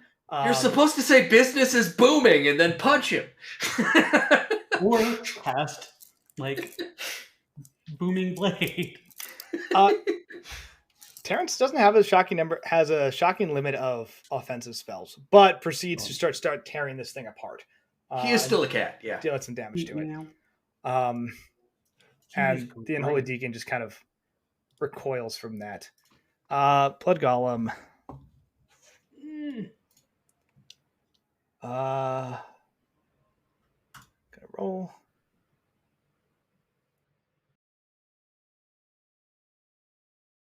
That beats a 17. Okay. Anybody have Blood Golems roll in to resist banishment? DC is 17. Barbs one last time. That's all I've got. Okay. And then I'll be out of the. Then I'd have to be rolling silvery barbs above its spell slot. Okay. It's rolling at a +5, so it succeeded that time. You can burn 2 sorcery points, I think, in order to cast a first level spell. If you absolutely want to. But you're Well, casting... I have a spell slot left, so I can do that first. Okay. So silvery It's just barbs. that then I will be out of first level spell slots. Oh yeah. I have other spell slots, but I'd rather use that on higher level spells if I need to. Yeah, Fair. no problem. I'm just saying, like, your spell points themselves, you could convert into a first level spell and cast That's it. Chris. Okay, so but you're burning silvery barbs. I'm gonna do a silvery barbs. Okay, reroll.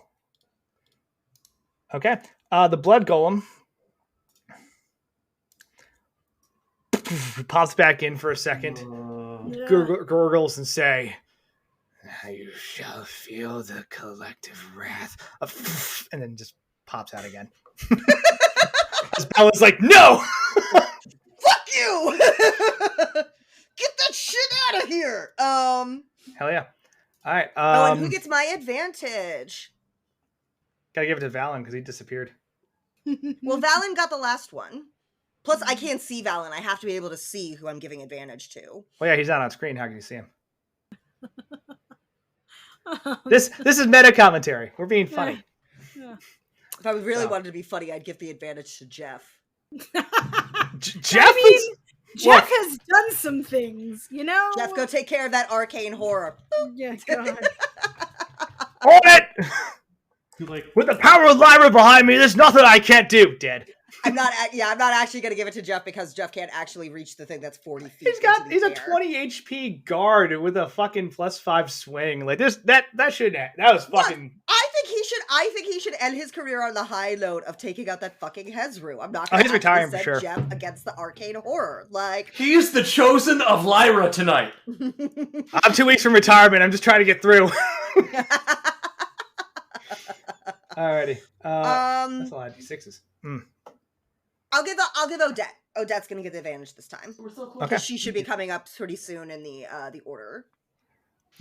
Good call. All and right. she's got a unholy thing in front of her. Fucking which Jen, is man. one of the stronger things left on the board at this point, I think. Yes. Like I think at this point it's just the arcane horror, that one unholy deacon, a shit ton of and then all the assassins, asses. and that bitch Chantel. And that, I was gonna say. Oh wait, yeah, that bitch Chantel. That bitch Chantel. You- Okay. The arcane horror flies onto the balcony. No. Actually would fly here, honestly. No, hold on. It's smart.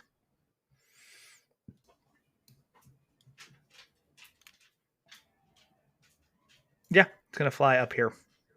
That's gonna cost it approximately 40 feet. It lands. It lands. Stares down the council members Hmm. and says, "I may die. So will you." No. And it's going to cast That's lightning. an idea. It's going to cast lightning bolt. Yeah, that's a straight Right line. down. all in a So. row. Mm-hmm. Does Silverhand have a counterspell left? She does. She's not done it this round. She does. Yeah. I'm so mad because I do have counterspell. I realized when I was going through my character sheet after the counterspell back and forth, and I've just been getting by with Silvery Barbs since then. But it's like if I hadn't done, we'd have a blood horror back on the board, but I could have counterspelled right now. Okay. She's gonna roll a counterspell. Yes, good, please. All right. She's at a +5. The DC for this is 16. Did she use that advantage that I gave her? Yet. She's No, not. because I think when we brought it up before, it was when we were thinking it was actually the blood. It was the problem was it was the blood horror rolling, not her rolling Correct. again. So Mhm. she still has a still has floating advantage. advantage from a previous Silvery Barbs. Okay. Or was it Silvery Barbs or was it something else he did? So I think Silver silver barbs. Okay. So +5 DC 16. First roll. Gets it. Whew. Perfect. 17. So She still has that backhands the advantage. lightning away. Yeah, the lightning bolt goes off. She whips around and counterspells it. Just goes up into the roof. Hell yes.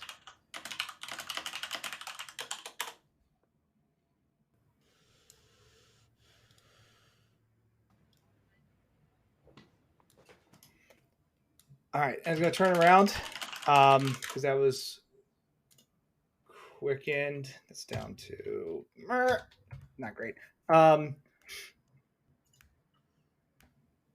It's gonna turn around and cast Firebolt on her again.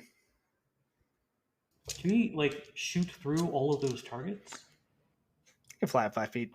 Still has move left.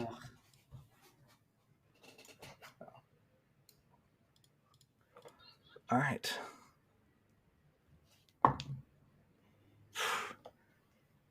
That's a 17 plus. That'll hit. Counters? It's just a basic attack. Yeah, nothing I can do about that. Firebolt. Okay. That is 8, 6, 14 plus 7, 21. Yeesh. Is she still up? She had 13 HP. Okay. Lady Silverhand goes down. That's fine. The priest is right there at the bottom of the stairs. The Arcane Heart just starts cackling madly. Sorry, I have to move sometimes. Oh. Stop it. Bless you. Stop it. That was my face. All right. Shushuva. Delan is actually going to go after the Arcane Heart. Why is the blood golem back? Because she can't hold the concentration spell to banish it anymore. Mm-hmm.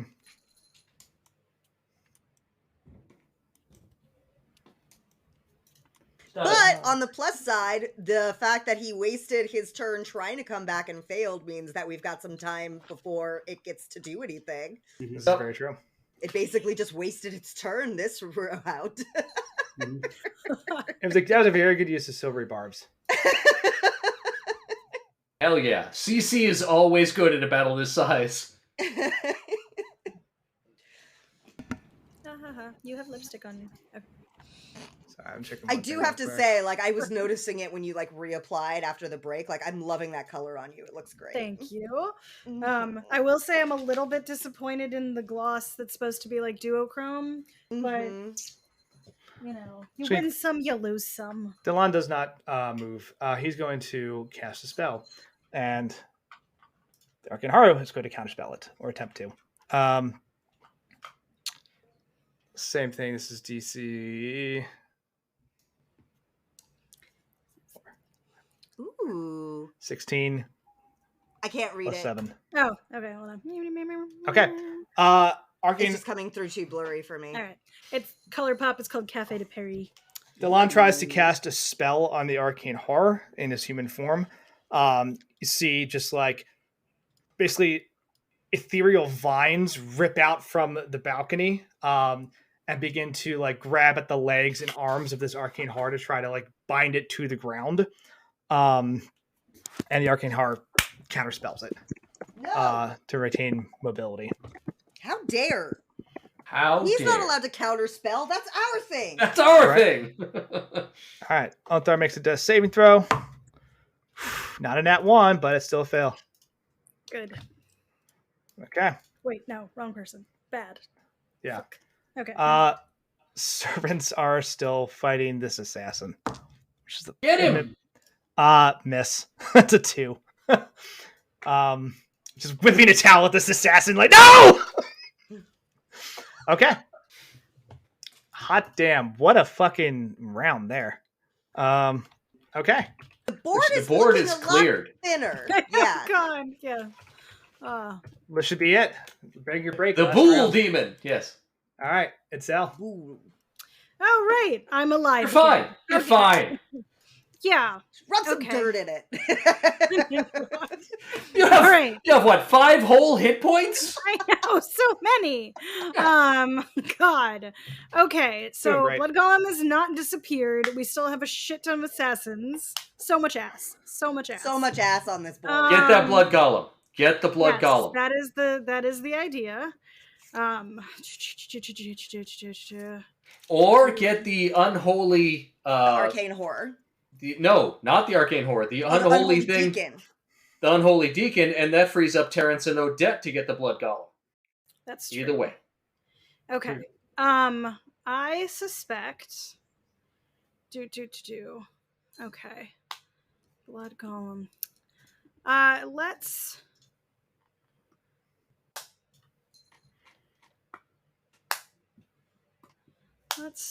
Throw up a nice flaming sphere.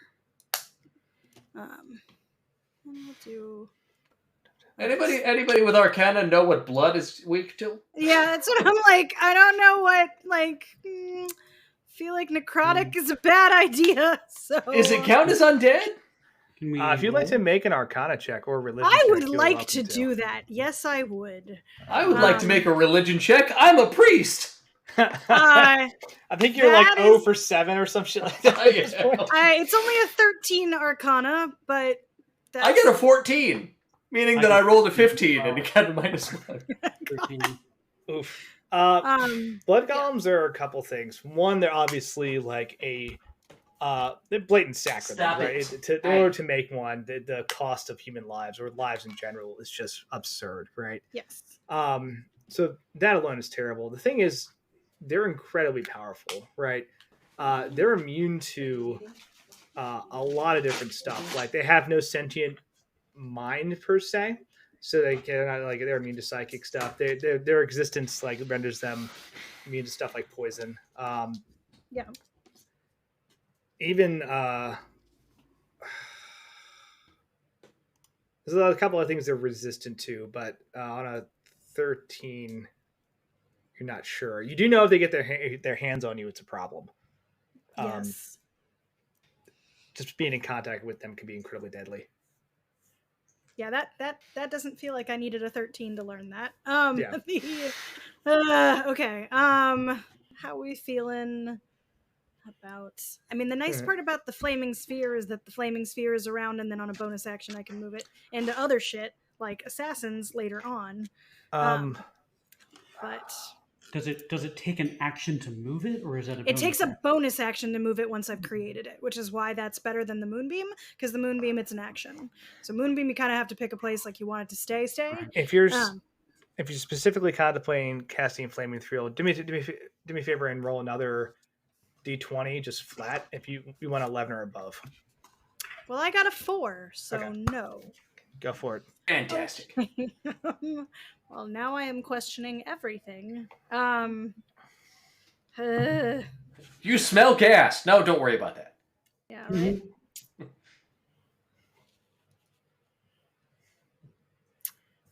And it's not close to anything else right now except Terrence. Mm-hmm. Gross. All right, fuck it. You know what? We're gonna do Ice Knife, I think. Ooh. Actually. Because I suspect that its dexterity might not be as good as some of its other shit. So let's try that. Okay.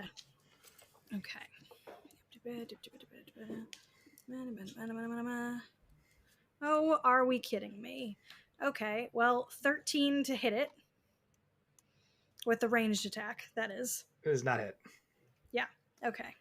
Would you like to burn an advantage point? So the shard's going to explode, so it has to make a dexterity saving throw regardless. Okay.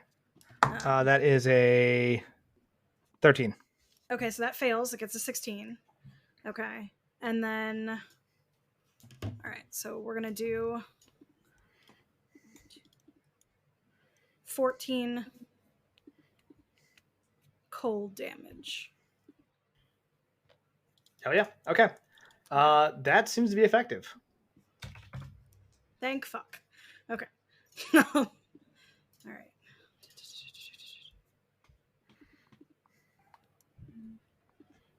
All right. And then... Nope, I'm right next to Valen. So actually, you know what? I think I'm good. No, I should do a nice thing. Let's move up here so I can hit an assassin if I need to. Don't block the stairs, because I'm coming after that arcane horror. He landed. All right, I will block the stairs. I'll move over here with the guard. We can move through. We can move through friendly. Oh yeah, no, that makes sense. You can move. Depending on the circumstances, I may ask for an athletics check if it gets too messy. But we're acrobatics. An acrobatics check. Yeah, I'll take acrobatics for that one.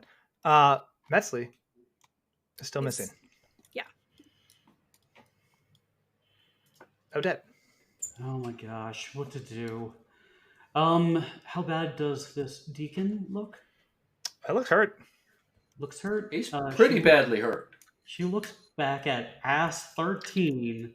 How bad does ass 13 look? Not that badly hurt, actually. Yeah, he just Ass got 13 bonked with the has shillelagh. gotten a light bonking. Yeah. Like, bonking. The unholy deacon got a smite from fucking the heavens. On the Ass other 13 hand, though, when you look back to look at Ass 13, you do see that Bella is like frost armor and like wielding a magic, like Bonking stick. magically infused like club, basically. So like With a high priest behind her, she's ready to go to town. Yeah. Ass 13 has like a black eye. The unholy deacon like put its arm back on just recently. Or at least one attack on the unholy deacon. See if you can finish him off. Yeah, Odette does say, she's just like, Bella, do be aware. Chantel is somewhere around here. And when Withering Bloom was cast, did it seem like the deacons were like eating it up and healing, or Oh, they loved it. they loved it? That makes me upset. Made him very happy. I can't hex them. All right, so, Literally eating the scenery. all right. In that case, Odette will start smacking away at it. So she spins her I keep on wanting to call it a spear, the javelin of lightning. She starts spinning it and starts crackling, and she just like spins along with it in order to like smack through him. And I'm gonna give that a shot. That is 20. Hit. All right, Nice. let's do that.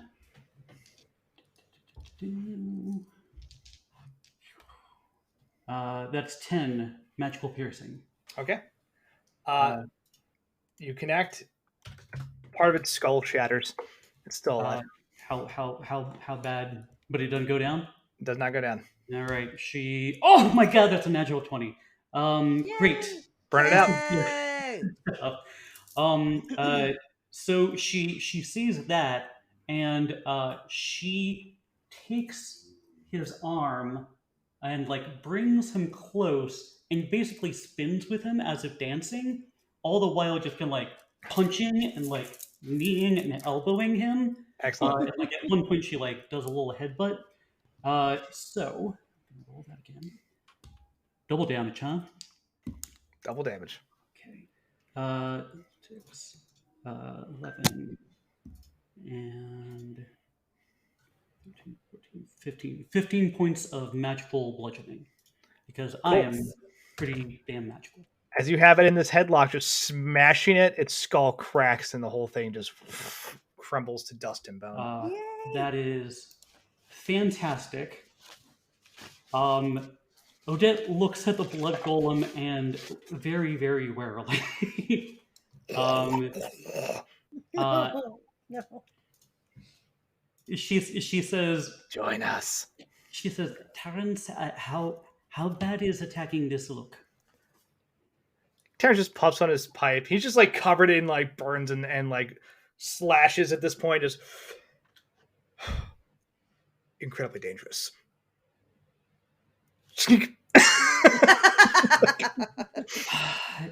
She's like, do you think necrotic magic would work against it? No. She looks really disappointed. And she says, "Right, I have so much necrotic magic I haven't touched it all campaign. This is like." Terry the Tiger says, "Not great." Oh. Okay. Odette. You did that. Yes, I did. She calls to her parents and she's like, stay hidden, stay safe, heal until you're ready to come out.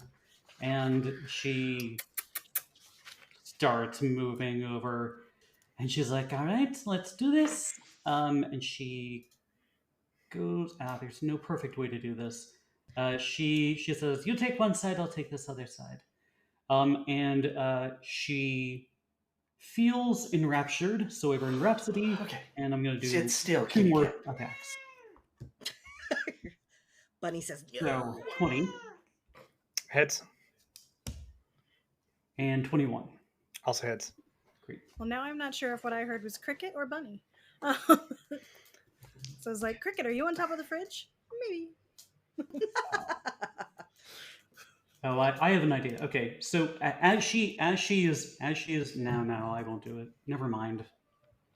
Because That it's was my just concern. Do it! Do it!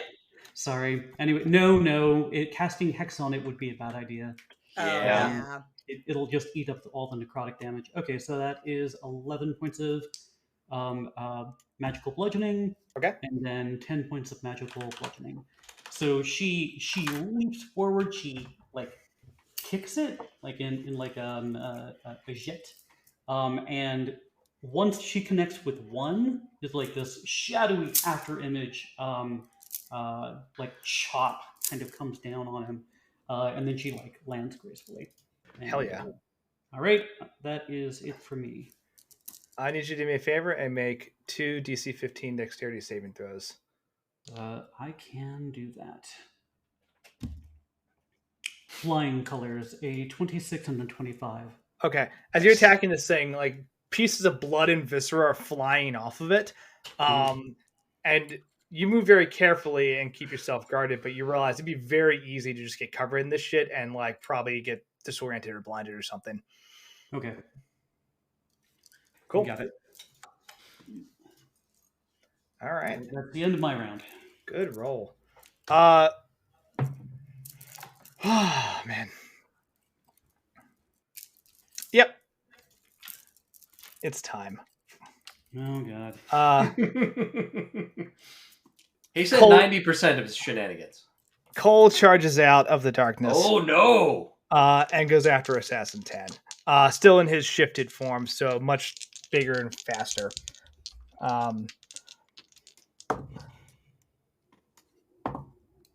Okay. And lands 2 solid hits on him. Just proceeding to just tear this assassin apart. The assassin looks shocked by this, just like out of the darkness, seeing this like shifted werewolf basically just come flying at him. But this is not what I was expecting in this party. Okay, and claws up assassin in order 10 to do extra good. attacks. which is nice because assassin 10 has not been hit. Okay. Cool.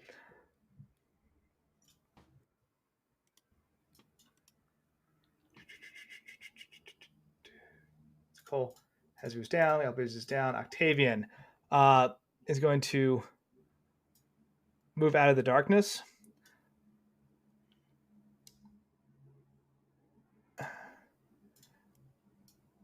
Yep. Looks at the blood golem and says, It is certainly a tragedy what has happened to you. I wish you to simply find peace and rest in my words.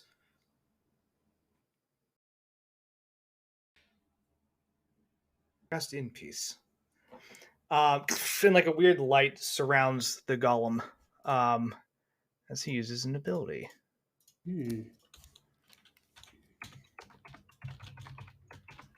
Okay.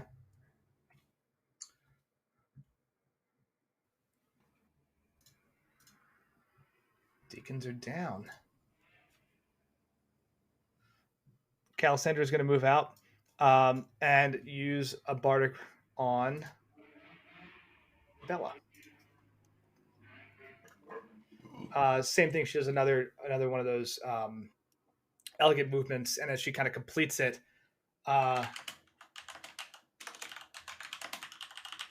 motes similar to the lights around Valen start to circle around Bella's head as well.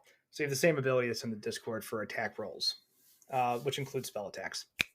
So, are you Bardic question? Are you using the new rules of using Bardic Inspiration as a reaction? She's using these as bonus actions, but as part of your turn, you can just burn those. It's not even a reaction to do it, which is cool.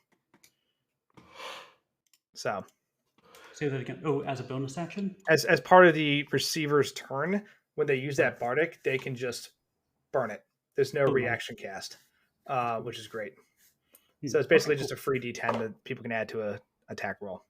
That's nice. All right.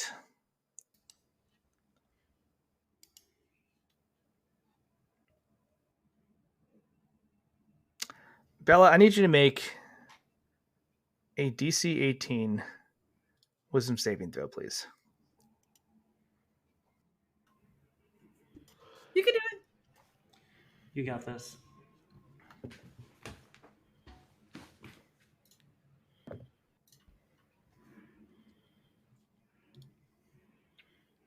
Only 15. Okay. Where? We got 4 points left. You want to use where one? are you? What can we do? Yeah. Your call.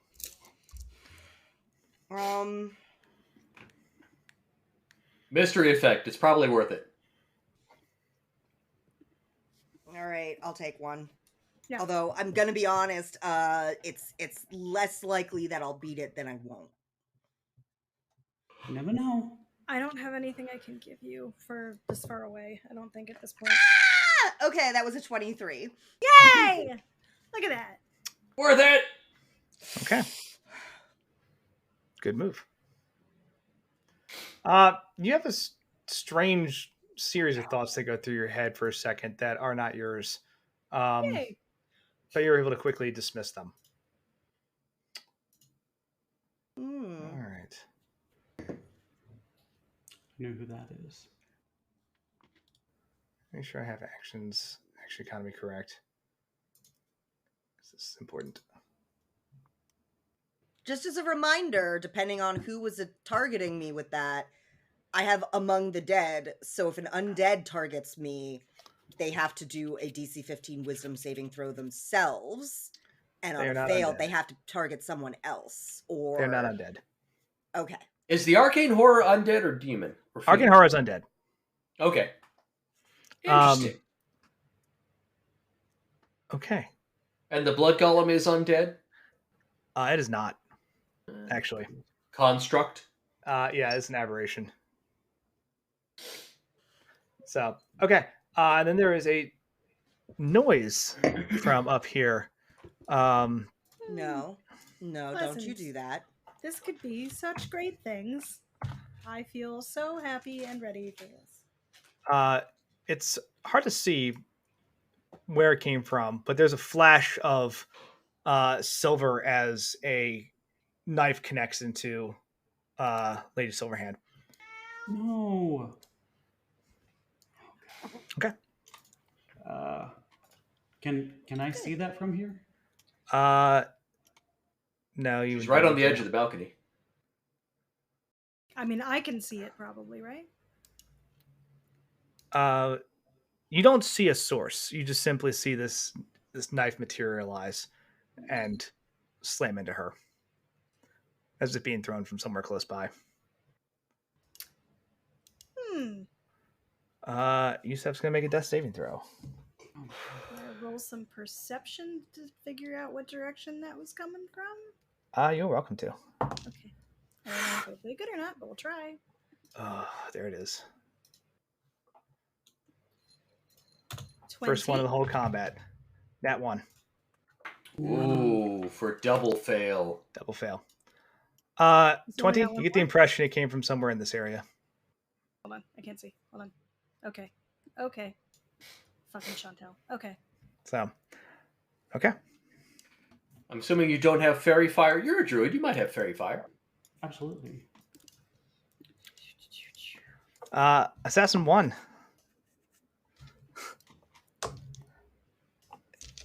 Assassin 1? We still have Assassin 1 somewhere on this board? Oh, he's guarding the door. Yeah. Yeah. We want him there. It's keeping Chantel from leaving. Excuse me. Just slashes out with a knife and drops Cardam, who was like attacking him with his walking stick.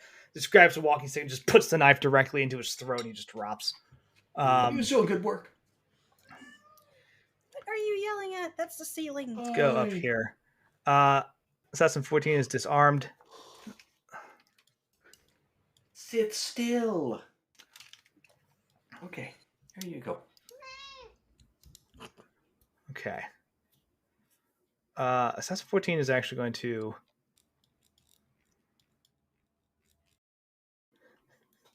Yeah. Assassin 14 looks at the situation, sees that he's surrounded.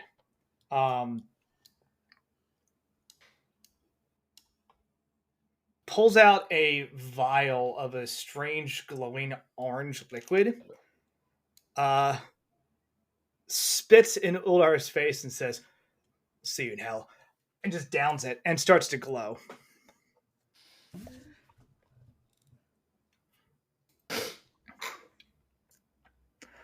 Uldar and Ryan both kind of like take a cautious step back, like, what the fuck was that? Assassin 8. Actually, I'm going to move since they move simultaneously.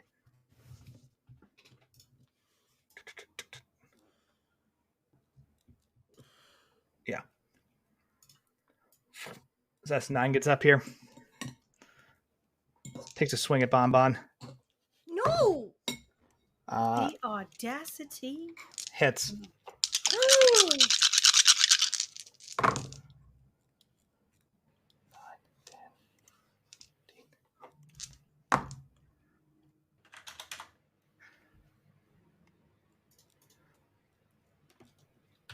Okay.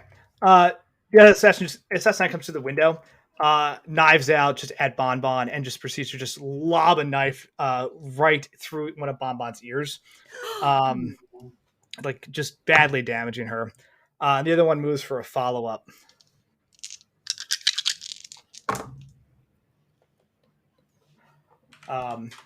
Proceeds to, while Bonbon like turns to try to address the one threat, just gets knifed in the back by the other one, and then just kicked down the stairs, and just flops down unconscious. All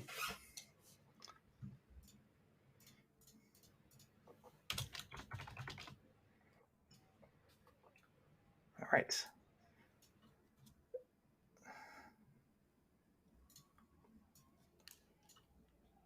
Assassin 11's going to take a shot at Odette. Make perception, please. Of course. You have to beat a 15. That's not great. That's a 12. Okay. You don't see him. So. I mean, I know he's there, but. Correct, but if you're using the hide bonus action, then you can gain advantage on the attack. So that's what he's doing here. So, kind of just like poking back around. Let's do regular because I'm okay. Yeah. And then you are shot in the back of the thigh by a bolt.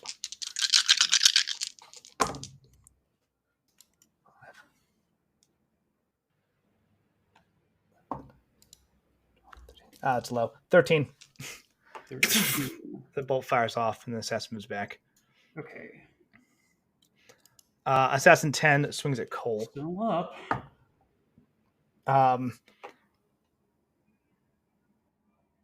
Cole just straight up catches the knife with his hand. Oh, wait, no. I used my reaction. I'm so sorry. I'm going to use my reaction to see if I can catch that and throw it back at him.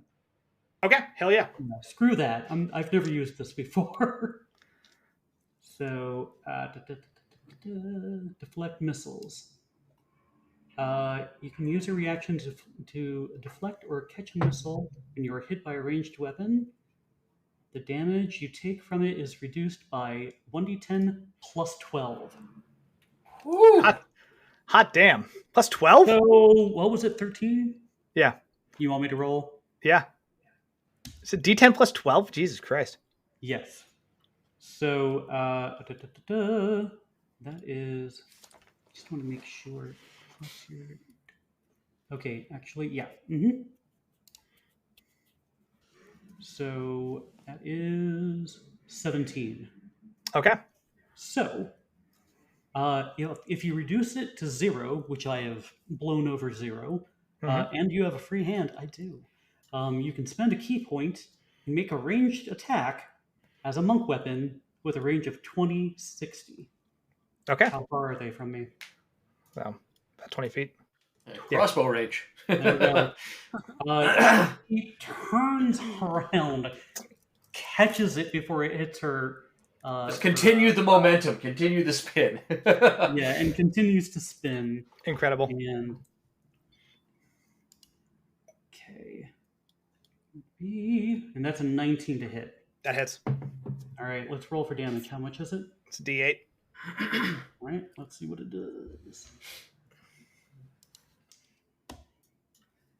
7, 8, 9, 10, 11, 12 points of magical damage. Good hit. Yeah, he is shocked and immediately retreats by this turn of events. He starts cursing in French at him, or Elvish. Just looking at the boat. Wait a minute, didn't I send this at you? We return to sender. What the fuck? Assassin 10 attempts to stab Cole. Cole literally just grabs the knife as it's coming at him and like holds it in his hand. So, and him and the assassin start struggling over this knife. Assassin 13 is going to go after Bella. Right? I'm going to make an intelligence check for this assassin. Okay. This assassin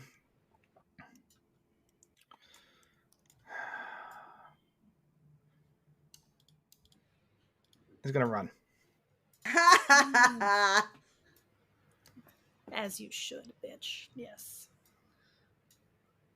Take an attack of opportunity. Give him a good ball game. Yeah. So yeah, do I roll like basically my shillelagh? Yeah. Oh, it's my other Spanish. That's only going to be a 12 to hit. No good. Turns, runs, rushes up the stairs, and stabs Lady Silverhand while she's down. No! Keeping him on mission. She's still up.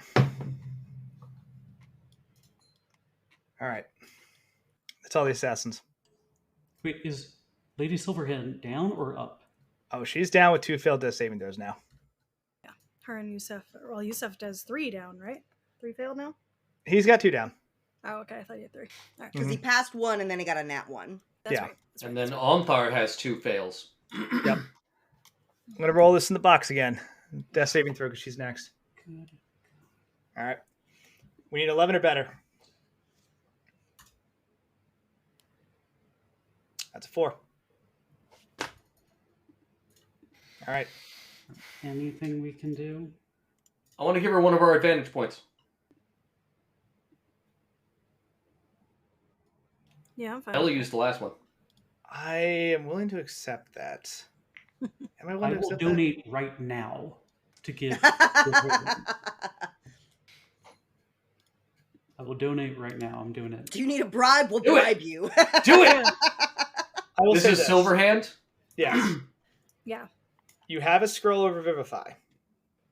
It's true. So I will... We have 2, don't we? We've only used 2 of the 4. Mm-hmm.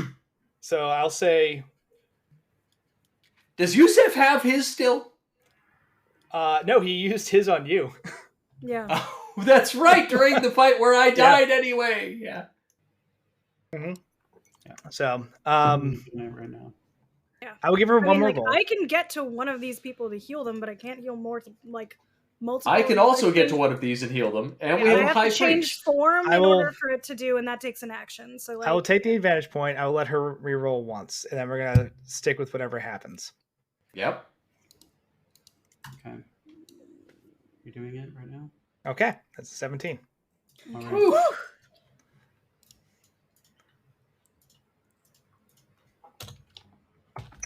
Still up.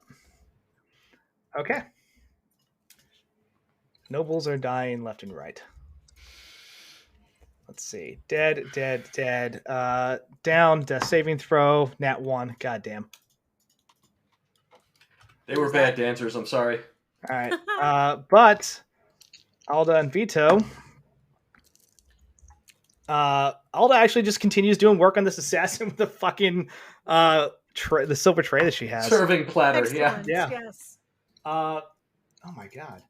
They had done a cumulative 30 points of damage to this assassin with just fucking improvised They're really objects. mad. Mob This rules! could be a good party.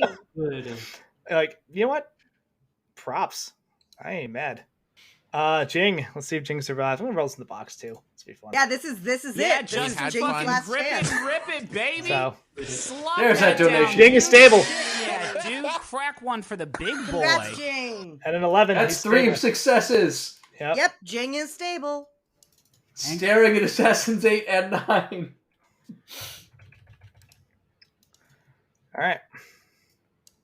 Also, we got a donation. Don't know if you saw that, Andy. I Woo! did see that. Yes. From Joe, but yes. So She's the. I would argue she's the most important person here. Alexandrine is down. She's one of them. She passes. Okay. That's all the nobles that are still up. There are 3 down nobles. Let's see. Dead, stable. God damn, what's the third? Oh, so close. I need more pieces for a blood column. What? Oops. Sorry. All right. What initiative are we on? 16. 16. All right. Okay.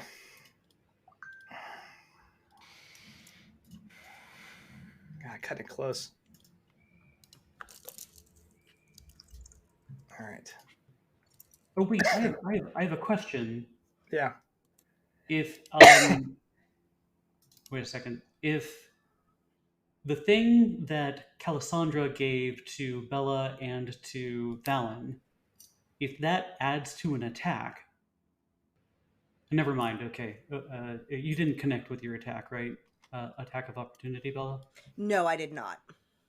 Does it add to the damage, or does it add to No, the it's just the attack itself. Could she? It adds to the attack, but then it also adds to the damage when it explodes in a 5-foot area. So could she have used that in order to add to her attack of opportunity? That's an option, sure. Bella? I mean, we'd have to redo. Like, I feel like that's going pretty far back. Gotcha. Like, that seems a little unfair in the. It's okay. I was just trying to keep track of that. Yeah. Alrighty. Sorry, I'm just looking at a thing real quick. Okay. We do the most helpful thing for you all.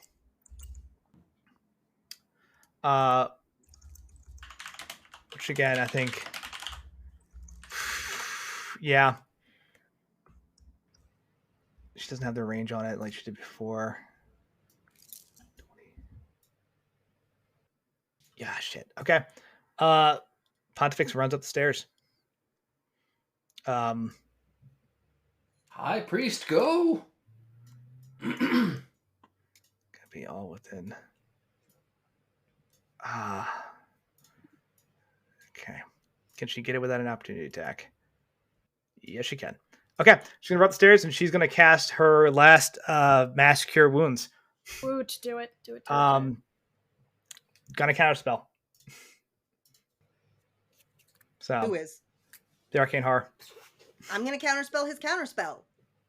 Okay. Do you have counterspell? Well, hold on. Let him roll first. Yeah.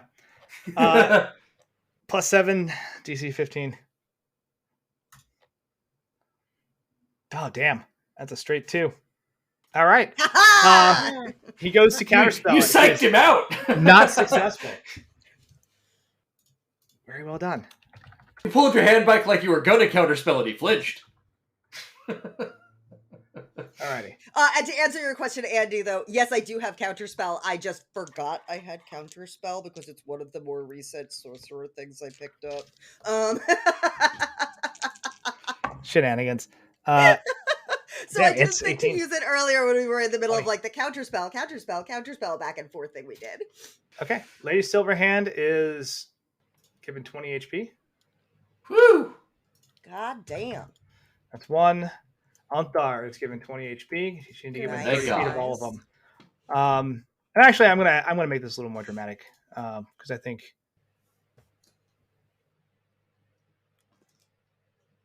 Nope. It's grid by grid. Okay. Yusef is given 20 HP. Good.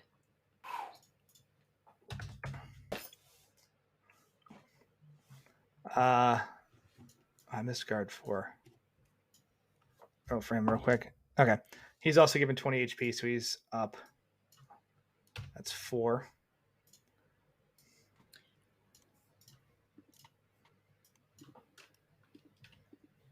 I mean, I'm at 5 hit points. Like, if she feels like it, it's fine. Can she reach you? Can't reach you. I got you, fam. I mean, So I she can also, well, She only had one that had no range. You're Because that artifact she used. So that's saving this guard as well. Whew. 1, 2, 3, 4, 5. And we'll throw the last 20 towards Dalon. Okay. That's her move.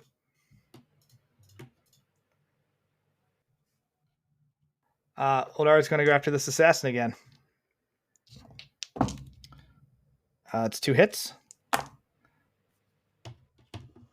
It's 18. This is the assassin that's glowing right now, right? Yeah, so let me think about this. Does he want to just shove him down the stairs? Why'd you have to say something? Yeah. No. This is important because it matters. I'm going to give Oldar a intelligence check on this. Like, I feel like Uldar should probably have some idea of, like... He did back up a step when he saw the guy do it, so he knew it was dangerous. Yeah. I think you should just Sparta to kick him down the stairs. This is Lyra Knight. Pew!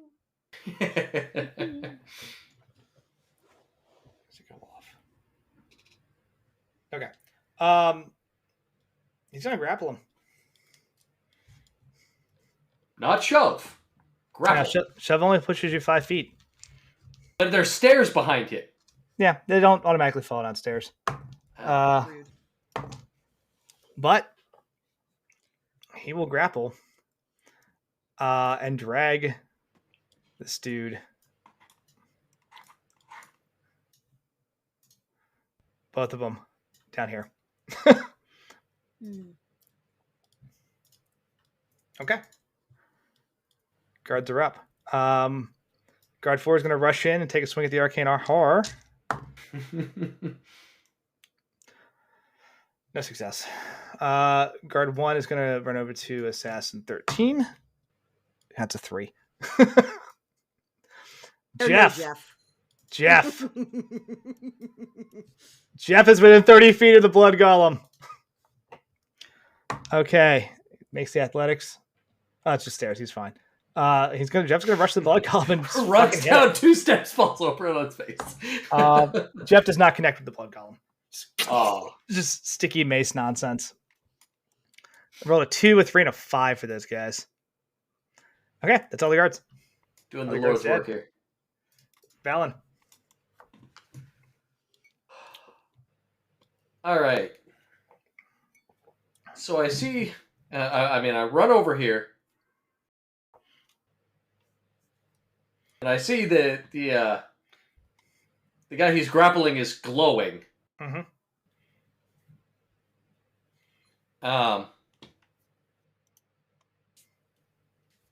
Can I give him a shove? That's an attack, so it would use one of my attacks. Yeah, what do you want to shove him? I want to shove him 5 feet away, and get the other dude to back up. Okay. So this would be an athletics check. Yep. I need you to beat a 15. That is a 26. Yep, that'll do it. I was going to say, do you get advantage for being on top of Gruff? I do, but I didn't need it.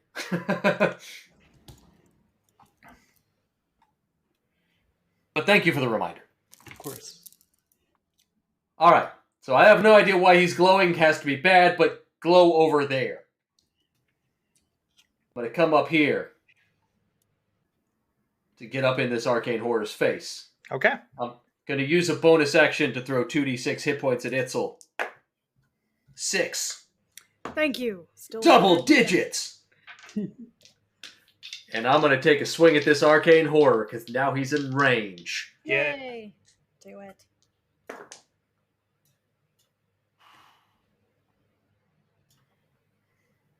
We have All right. use of up. I'm going to use it. I'm going to use the moat.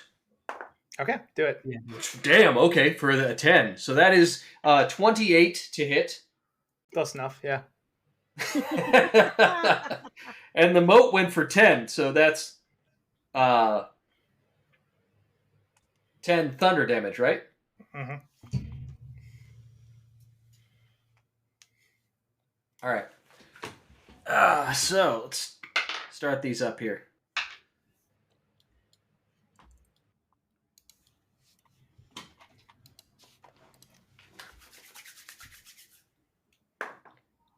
That is 9 magic slashing, 8 fire, 8 radiant, and then I'm going to use my last spell slot on this smite, Oh, man. which is only 3d8. It's not a big smite. It's level 1. But It's the smite that counts. 11 more radiant damage on top. Cool. Hey, fam. This thing is super not good with radiant damage. And I got a 19 on my roll to keep the spell slot. Not 20. Close. I needed a 20. So, doing all the math on your damage, you dealt 63 points of damage to it. You know, just.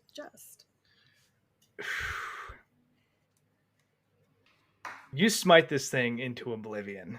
I was going to say, does he have 64 hit points? No, it had far less than that. Yeah. Boom! From heaven. Yeah.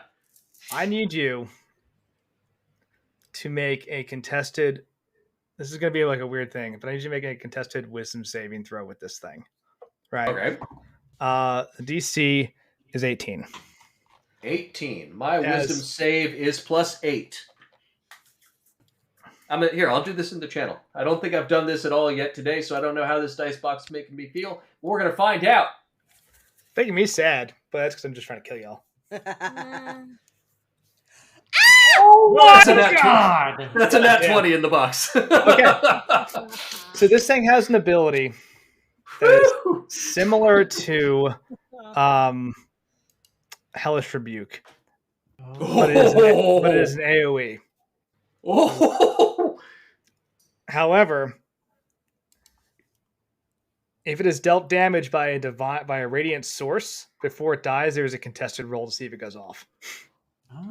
The wizard death throw. Death curse, yeah. So it just like absorbs all this energy from your smite, and it looks like it's about to just blast it back out at you. And you manage to follow up with just one more divine strike and perfectly blast this thing back with its own energy. And just all that's left is a scorch mark up on this little landing area of where it was as it crumbles. Yes! Well done. That Woo! A lot of near misses here. This has been okay. Does the blood golem go away when he dies? Oh, let me roll. Because it's got some weird things too. Let's see. Don't have weird things. No one needs you to have weird things. It could go away. I'm gonna roll this in the box.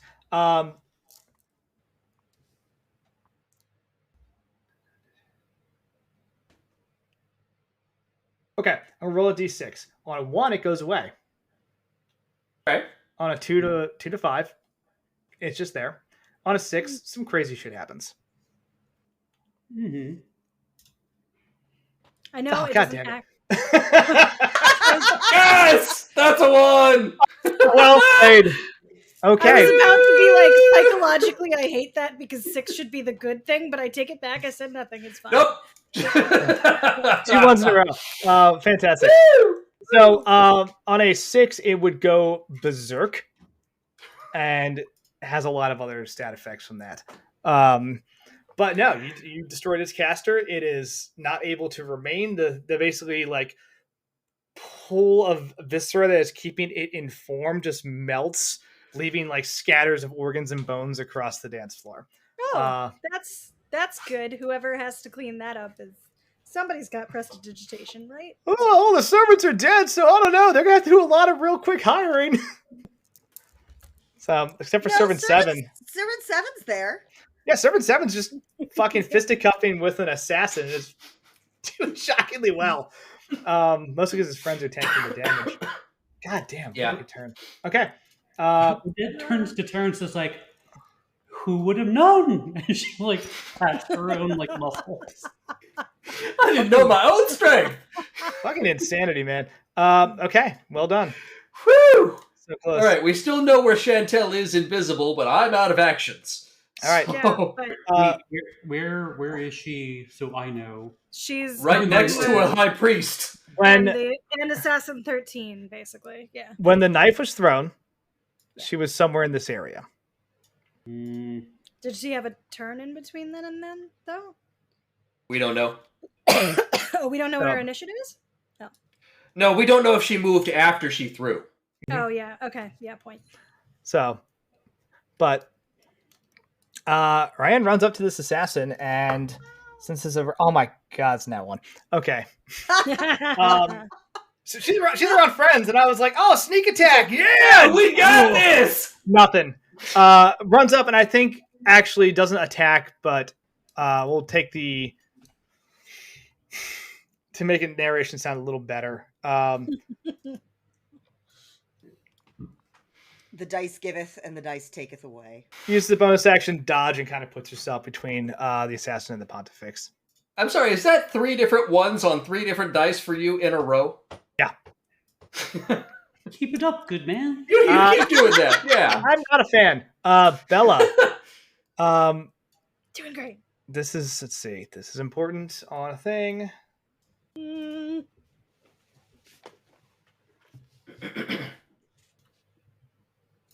Does it have multiple?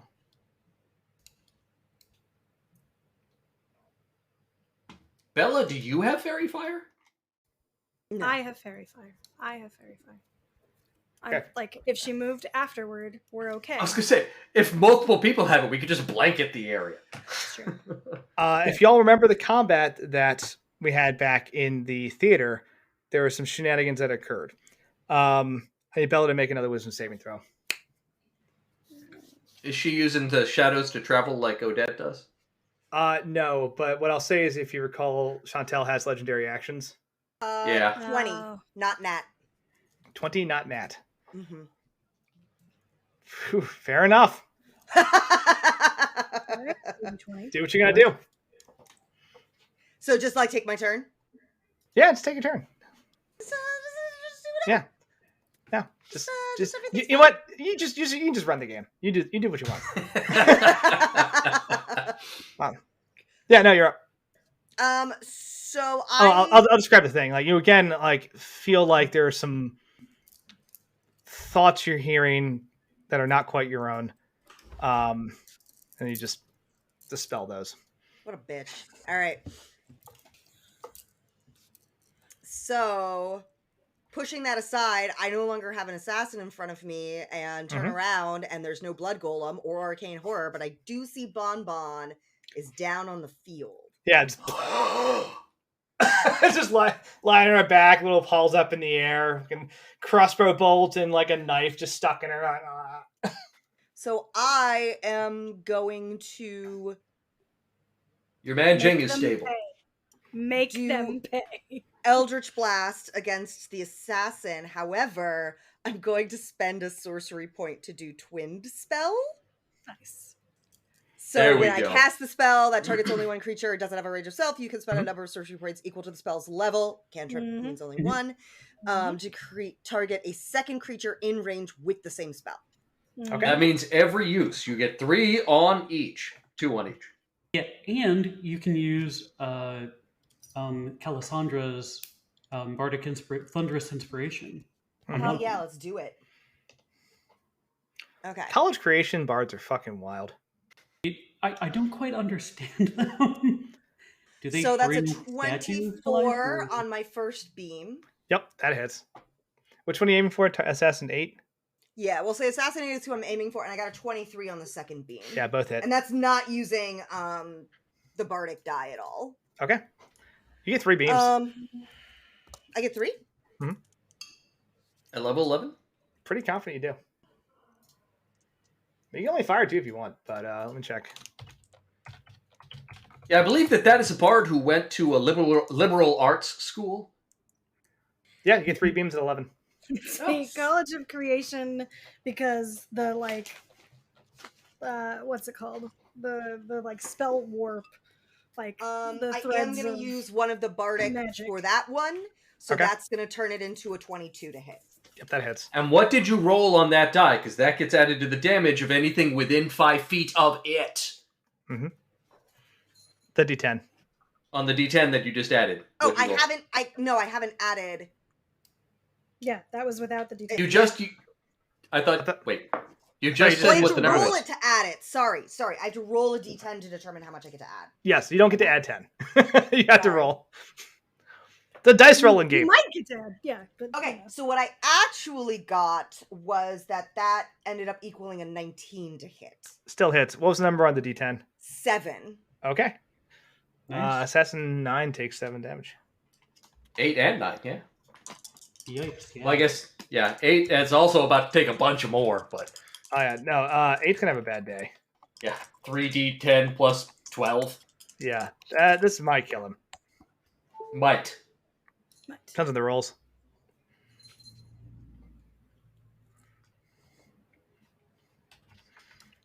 Hey, right now he has 29 HP.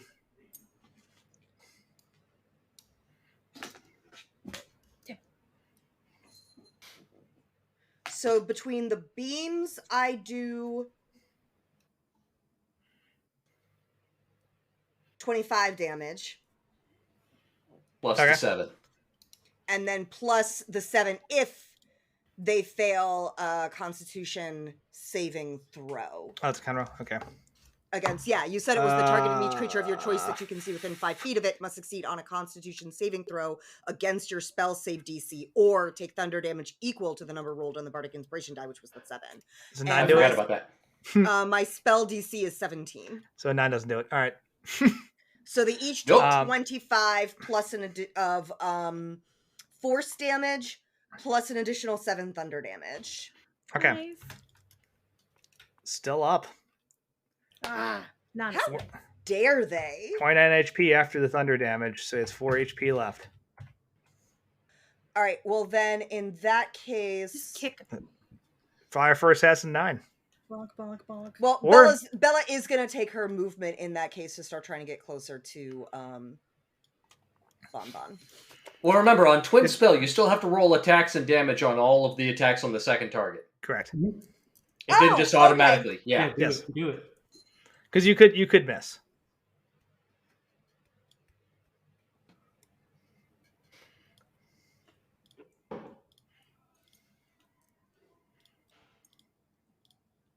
Interesting. Okay, so I just roll attack and 3 more everything attacks. over again. Mm-hmm.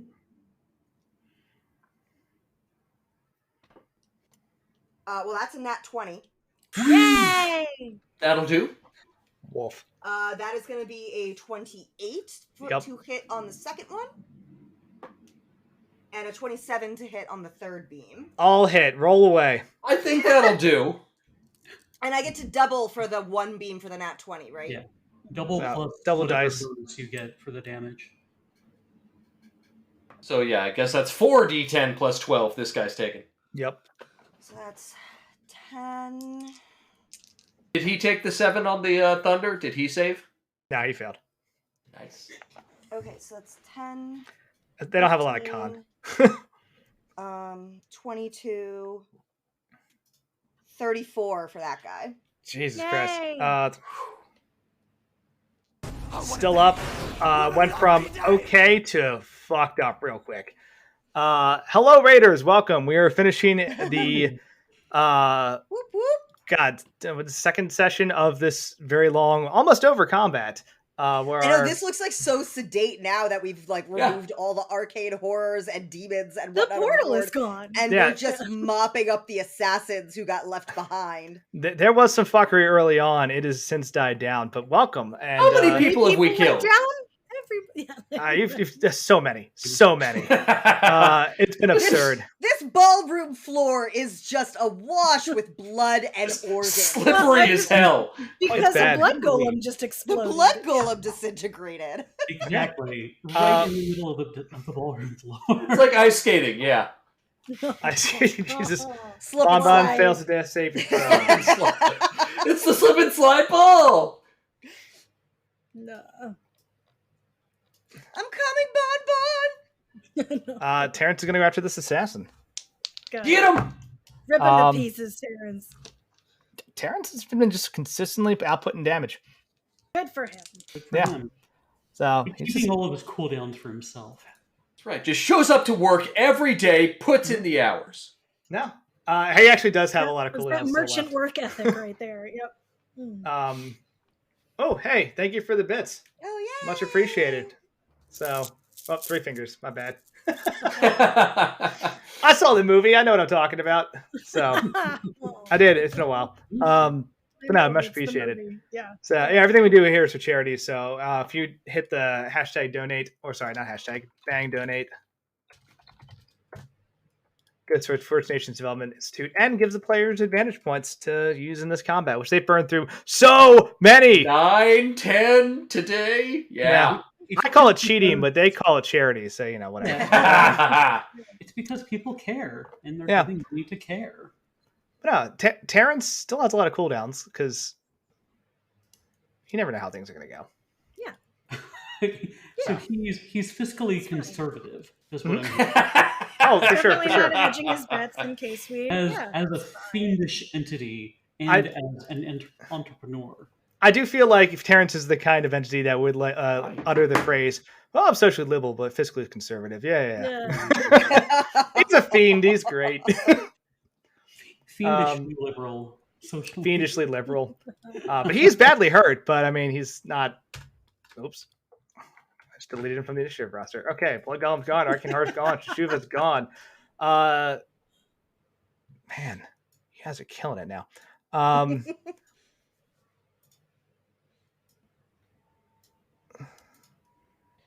Delon's going to turn back into a bear and just go after this assassin.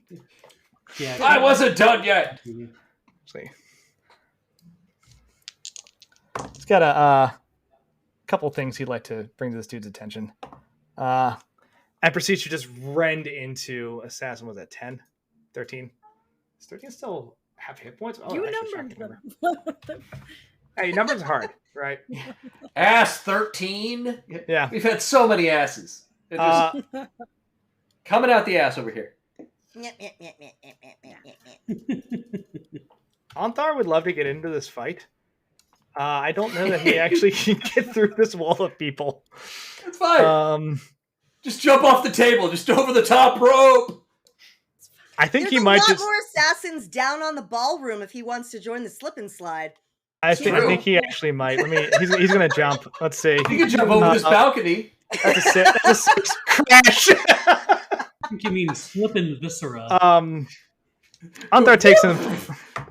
Yeah, he takes 2 points of falling damage. Wow. All right. That's low. Yeah, this dude just like full plate just crashes down off the balcony, kicks in this door, and just goes after this assassin. And I'm all out of gum. It was like, you see he's like kind of hiding behind the corner reloading, and you just see the doors fly open, the doors hit him, and then you see Anthar just like, face to the raiders. "Oi, fucker!" Anthar with the quippy one-liners. I mean, hey, he does what he does. So happy to be part of this fight. My dude has soaked 230 points of damage in this fight. he pressed him 4 times. He should be so dead. We've gotten him back up 4 times. We can't let him die. Nope. That'd be an honest disservice to him at this point. It would. 3, 6, 10, 16. That's low. And just burns a smite on Assassin 11. Who's still up, attacks again for another 10. And just basically just pins this assassin up against the wall and proceeds to do nothing short of just crippling this dude. Like, just takes his legs out from under him, just smashes him down, and is like, pulls him away from the noble, and it's just like, I've hurt so many innocent people tonight. It ends here. But yeah, that dude is basically just suplexed into the ground. He's still alive, but not by much. He's just not happy. Regretting his decisions. For sure. He didn't expect any of that shit. Okay. Servant 7 is still going to fight us at... Oh my god, that's a nat 20. Yay! Get him! Is that Jeff? No, that's Servant 7 who's just fighting this assassin in the hallway. Servant 7 is going to be one of the guards by the end of this night. He's got a candlestick. Yeah. Loaded. Yeah, he's got like a candlestick, like some other shit he was just looting when he was running. And he's like, ah! Let's see. What's the... we have a silver platter being used as a weapon. We have a candlestick. Yep. Aldo with the silver platter. What else do we need to complete the Vito was using the vase. I was going to say, I really want to think that all of them just have Colonel Mustard with the rope. You know, this has been... all right, servants. let's wrap it. Itzel, this is it. You've taken all main threats off the board. You just have to map up these assassins before they kill somebody you care about. Yeah. And okay, Chantel, get that fairy fire out there. I was going to say, I was like, no, we're going to fairy fire this nonsense because, yes, that is a thing. Fairy fire is 20 feet? It is a 20-foot cube. Yep. Okay. So and does it linger, or does it just like, Anybody caught with it keeps it. Yep. It like drops a blanket. But I think that's... Yeah, like that can take up from where Bella was standing in her corner all the way up those stairs. Yeah, so we'll, like...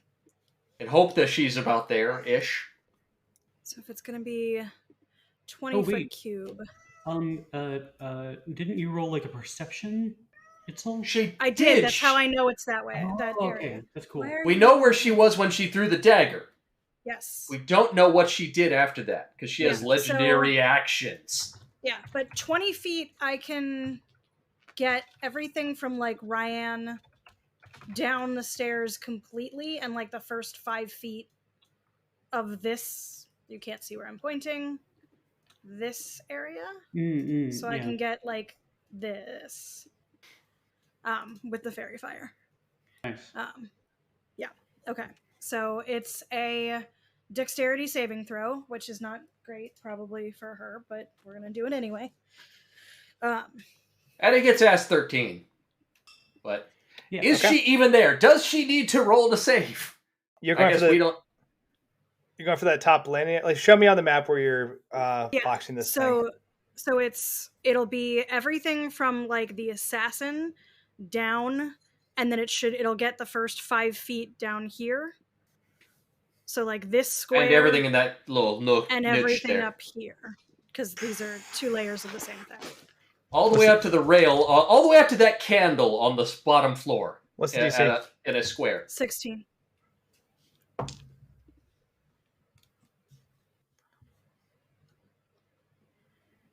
And it's anything in that. So if there's assassins, we can't see also. Assassin actually succeeds, but fine. But we can see the assassins, so I don't care if they're outlined in purple. Blanketed in fire, she can't go invisible, and you have advantage to attack her. Yep. Get her, Odette! Odette turns. So I'm not done. I may not have many things that I can do, but I am still not done. All right. Because I'm still in archer form, starry form, so we're gonna shoot a luminous arrow at her because I can. And I'm gonna move because even though that is a pretty, I don't like this bitch. So hold on. Are you within 10 feet of me right now? Yes, so you get a bonus 10 feet of movement this turn. Nice. I can do, what's it called? I have rogue levels now. I don't need it. Thank you, though. Flex. Yeah. Sorry. So I'm gonna come all the way down here, and we're gonna throw a luminous arrow at her. Okay, fire away. With advantage, because she's on fire. Yep. Okay. Range spell attack.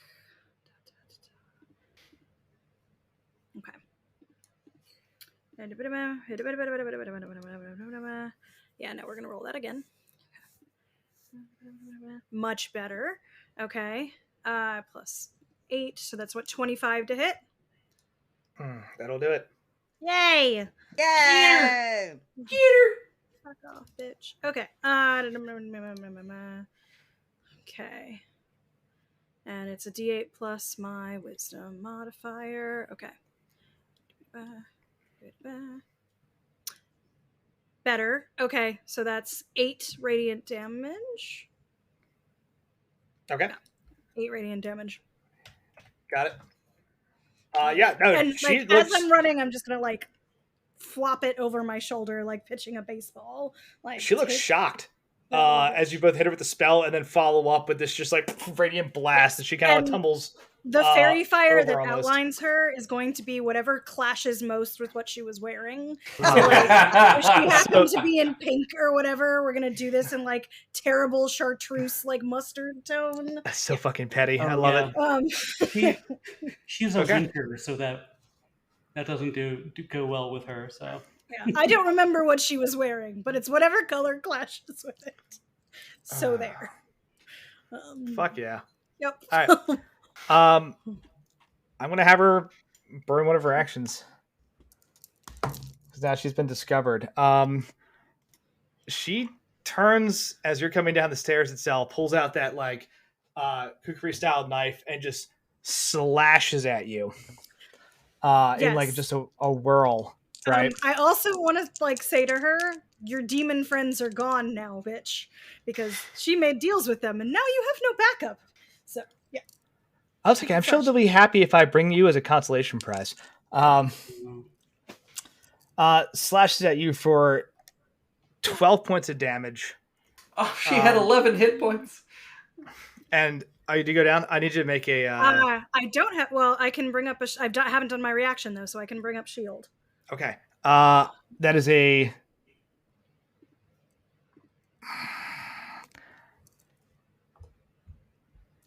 There's 19 on the die. Ha ha ha ha. Okay. Well, Let's say a 19 on the die. Oh shit! Never mind then. So. Okay, fine. Out of fairness, I'm letting you say the resource. That's fine. Do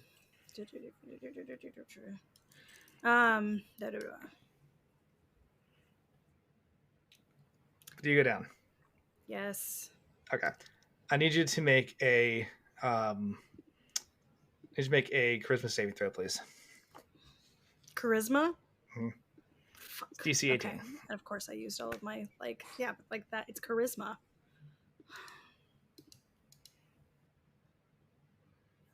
No. No. Do you want to use one of the advantage points? We have 3. No, I have nothing in charisma saving throws. Like it's not. Yeah, I'm not gonna. Make it.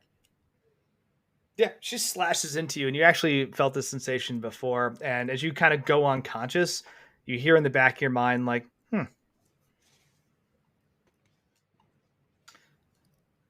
thanks for the neat trick. And you feel a weird distortion. It's not broken, but like your ability to easily slide in and out of animalistic forms. Yep, I remember from last time. And she's also going to attack use. Nope, attack use thing. Got it. Okay. Is that or run? So that's one of hers. Still glad I hit her. And now she's outlined in gross like mustard, pale green. Bleh. Yeah, her outfit looks terrible. Odette. Odette. Oh. It's making her skin look sickly. Odette turns to Chantel and she says, "J'accuse." And she says, "Cole, it's General Azulana's murderer." And she like points a crooked finger at her. And then she like goes like that. This purple darkness kind of swirls around Chantel and creates like an interesting, intricate pattern, and then like fades away. And I'm casting Hex on her. Okay. The save is... What are you targeting? So wait a second. 8, 9, 10, 16. A 16 wisdom, I believe. Oh no, there's no saving throw. Oh, Yeah, there's no hex just hits. Yeah. Yeah. She doesn't. She doesn't. Yeah. Well, do what it. skill are you hexing? I would say probably strength might be a good idea. Strength? Or dexterity. Strength or Or no, dexterity? charisma's her It spell depends. stuff, right? I was going to say strength in case I jump off this balcony and land on her head. Yeah, Hypothetically speaking. Strength sounds fine. Okay, strength it is. All right, she has disadvantage on strength ability checks. Got it. And she says, "Mother, father, General Zulana's murderer stands there in terrible clashing colors." And Thank you. I tried. I am going to make my way over. So it looks like there is a pillar in my way if I go directly there, and like a little raised platform, right? Yeah. It doesn't matter. I have the slippers of spider climbing, so she just walks straight Just up. run up. And and into her. Actually, I'm gonna block her. Being here is fine. And she starts wailing on her. So, Bring it on! Actually, yeah. Okay, this is the time I will do it. She throws the spear. I'm sorry, the Javelin. Javelin of lightning, and I'm going to activate it. So I'm going to roll. I have to hit, and then it's going to do hopefully extra damage. Okay. That is 18 plus 18. That's 27 to hit. Oh yeah, that hurts. Is there a saving throw? I am checking. Probably dex. Yeah. Extends from the target 120 feet. That doesn't matter. Each creature in that line. DC 13 dexterity saving throw. Okay. Lightning bolt turns back into a javelin when it reaches its target. Half damage on save or no? Taking half damage. Yeah. Okay. She ducks part of it. She ducked part of it. So that is fine. I'm going to use. Yeah. Fuck it. I'll use silvery barbs. oh shit. Okay. No, you know what? No, I won't. No. Okay. I'm gonna save that. I have one save left, or one spell thing left. Okay, cool. So that's 46 point of damage. And I don't know if that's in addition to the actual damage itself. I don't know. I'm looking at it and I can't see anything. So what is the damage base is what? When you hurl it, speak a command word, turns into a bolt of lightning. So I'm assuming this is the hit that it does. So all right. So I actually don't have to roll to hit. Great. No, it's a dexterity saving throw. Yeah, got it. Okay. So again, roll damage. 15 points of lightning damage. 15? Okay. Correct. Oof. So it turns back into... so she throws that from the ballroom floor, walks up the column, and lands right here. Like, basically steps on the javelin, puts it back up into her hand, and then, like, turns into just a sucker punch into the face. Okay. So, then another 18 plus 9, that's 27 to hit. That'll hit. And I'm going to do extra damage because,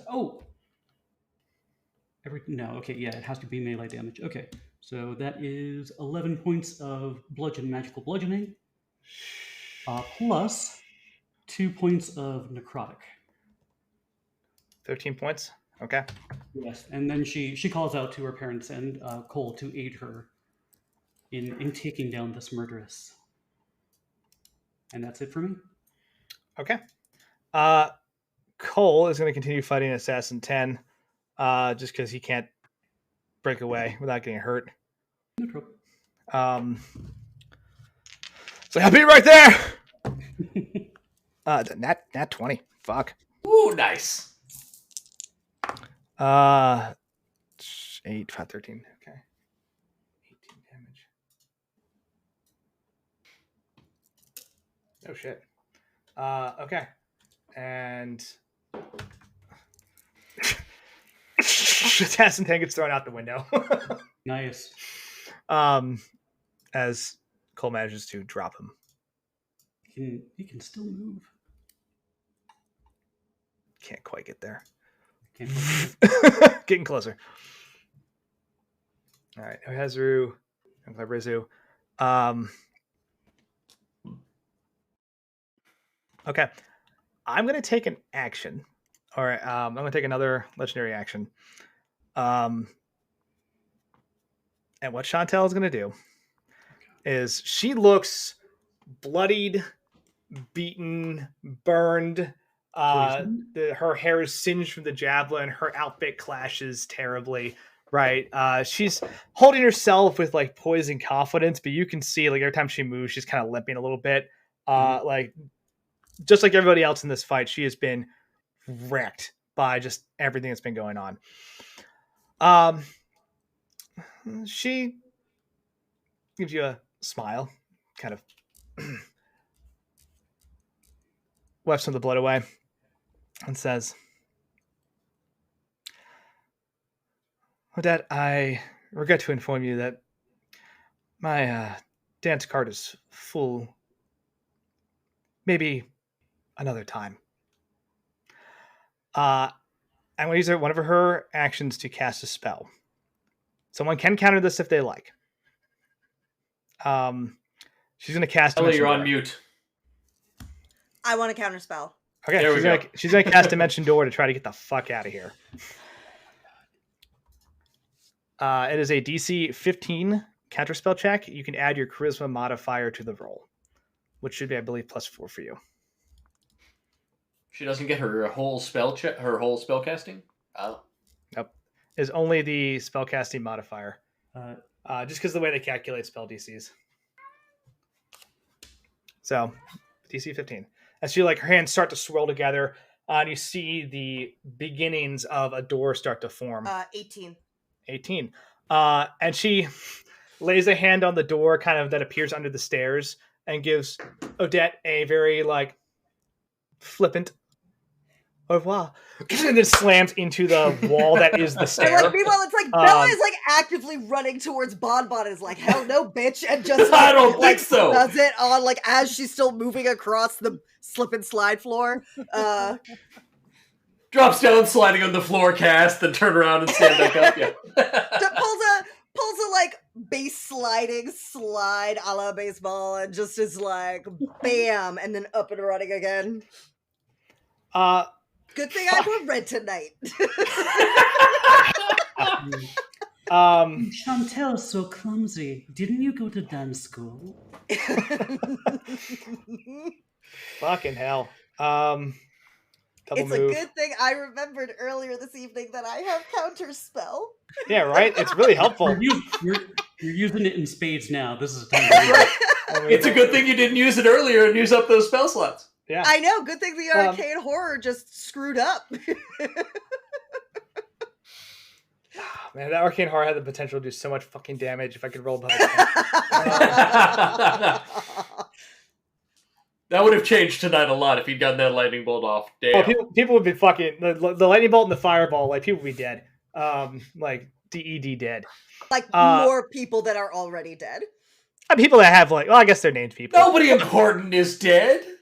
I'm sure there won't be any consequences from the people who have died on Lyra's night, the night of peace. I'm sure the people who were invited here by the council are relatively unimportant. Yeah, it's fine. Okay, however, let's be honest, everyone who's died, for the most part, so far, is a noble. They probably have the money for a resurrection spell. I was thinking that because this is Forgotten Realm. Except the 3 people who got dissolved into a blood demon. Okay, we won't talk about them. Back. They're gone. They're gone. No, they're dead forever. All the body parts are still there. You can all the bits are still there. You got some puzzles. It's just a weird puzzle, you know? Whose fingers are this? Right. Leave that to the clerics of Lyra. Octavian and Cassandra both rush over and surround Chantel, who looks and sees Cole rushing in, sees you, sees your parents, kind of assesses the situation, and decides,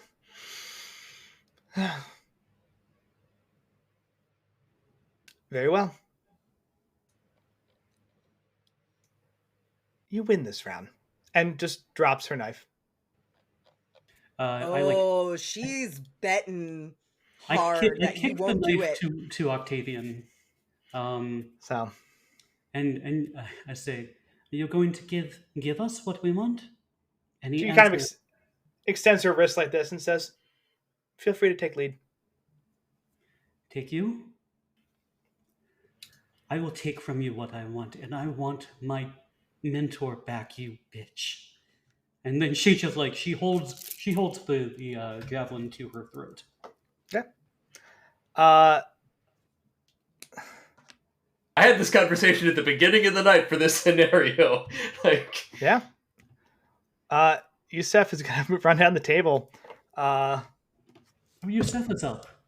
Yeah, he got healed by the last mass cure spell. He got one of the hits. And he pulls out his crossbow and kind of fires at the assassin. Yes. This will probably drop him. Yusef actually doing some rogue shit. 6, 12, 14, 15, 17,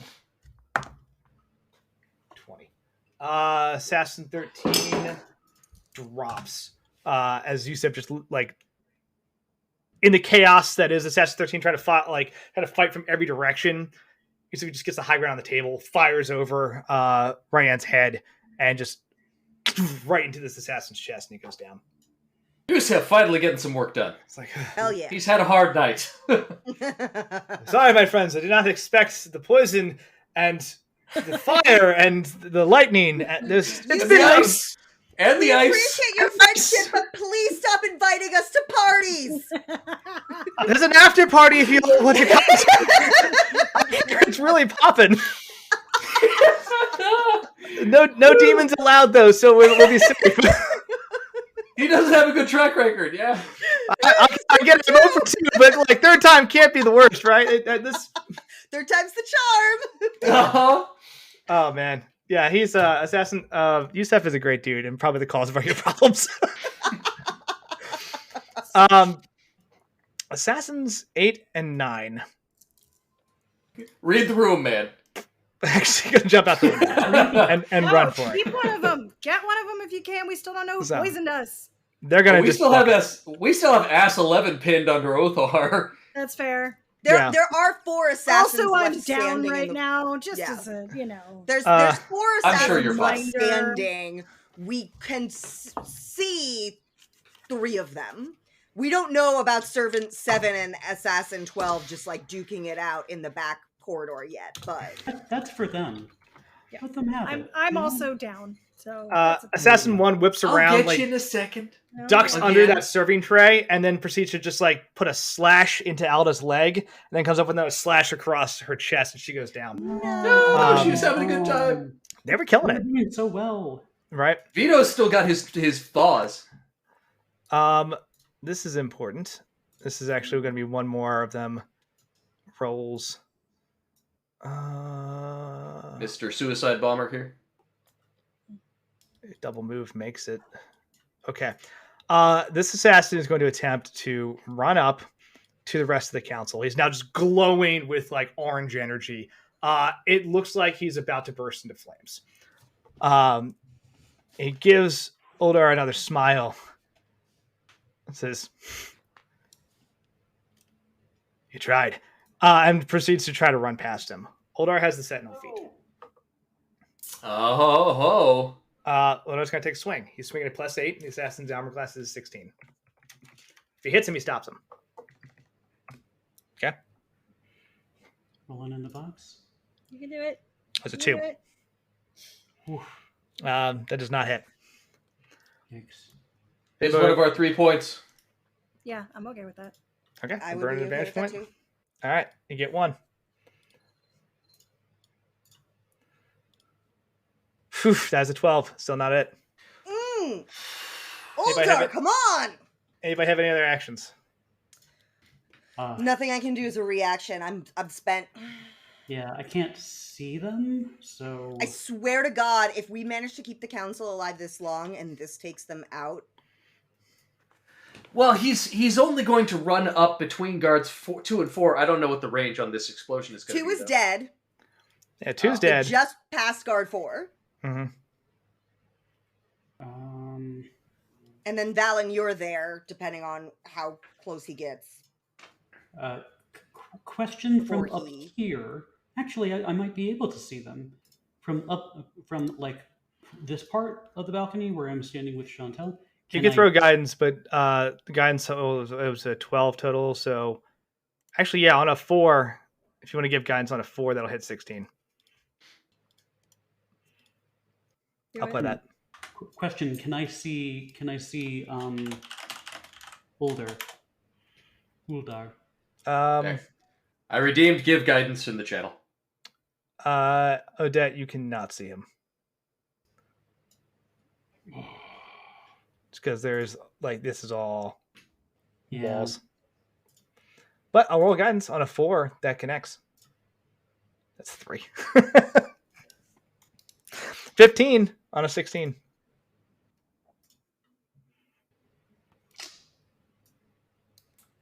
Going once. I give him a bonus to his saves and his movement, not to his attack. Okay. How many hit points does he have? He has 20 hit points. Or Octavian see? Come upstairs.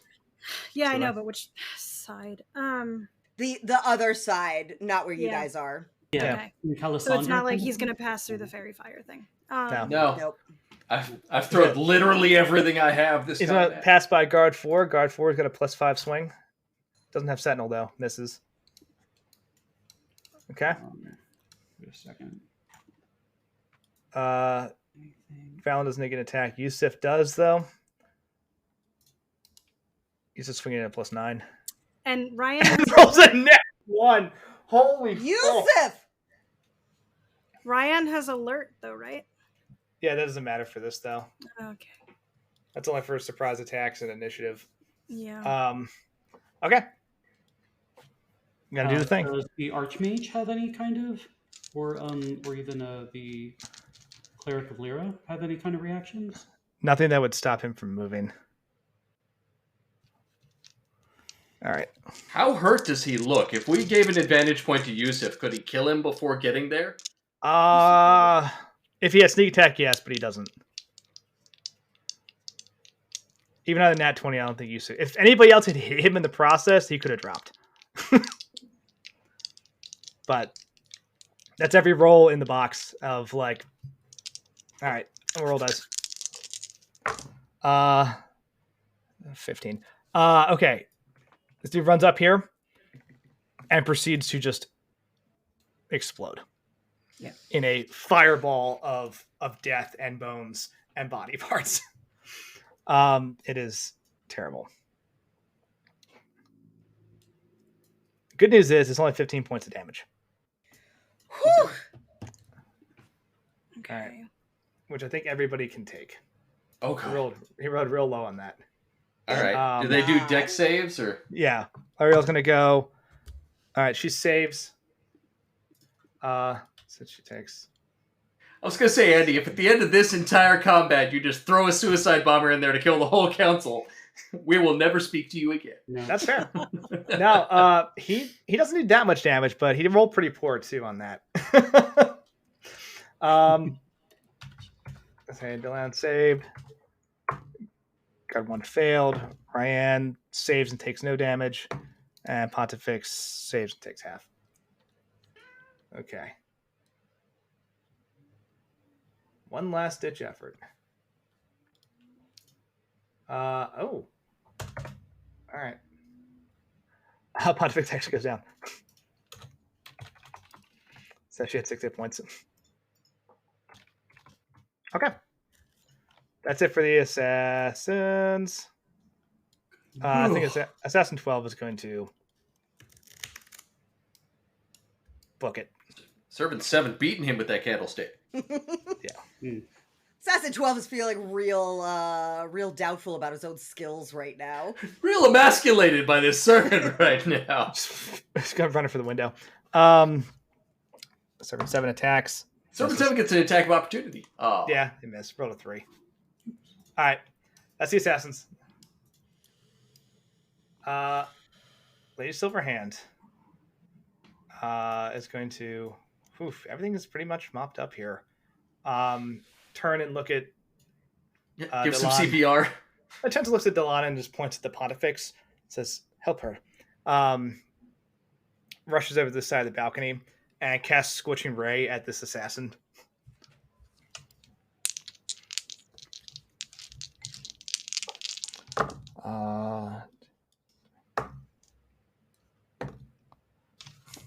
Okay.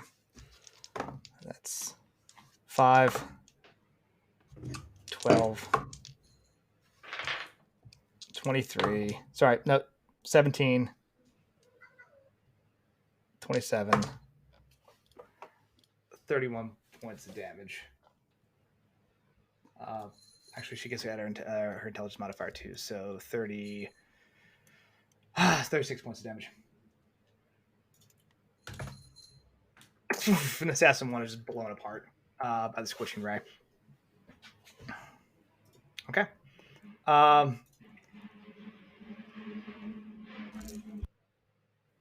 We're about at it. Pontifex makes a death saving throw. Fails. Oldar is going to move and start trying to secure the area. Right.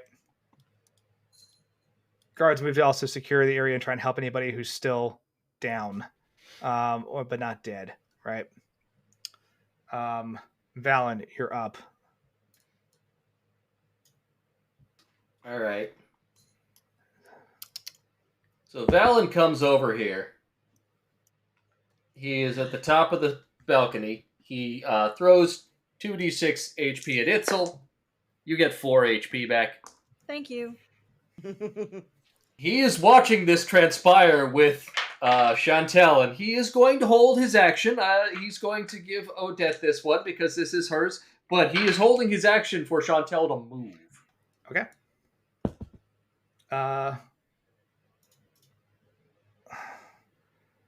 Ryan's going to move down here, block an exit.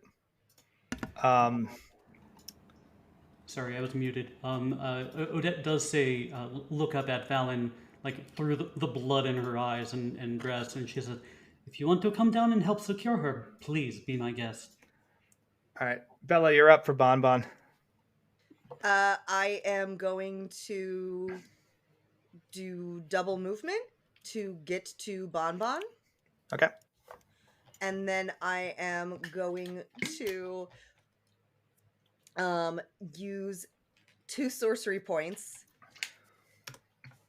to turn Spare the Dying into a bonus action. Nice. To stabilize Bonbon. Okay. Bonbon is stable. Bonbon's like little blue eyes. Like Bonbon just covered in like blood. A lot of it actually not hers. Yeah. And just kind of like looks up at you and just goes, did we get him? You did great, Bonbon. We got him. That's good because it felt like you was kind of getting away from us for a minute there. We were winning. We did it. Hi, Paul. Okay. Since I'm up now, can I throw some healing at Pontifex or? No, just because of turn order. But yeah, okay. You'll be good. Sure. I will give Assassin. Thought we broke initiative we're good. All right. No, I'm still just clearing a couple things. Assassin 11 does get a chance to flee. He's going to make a contested roll against Unthar. And Jeff.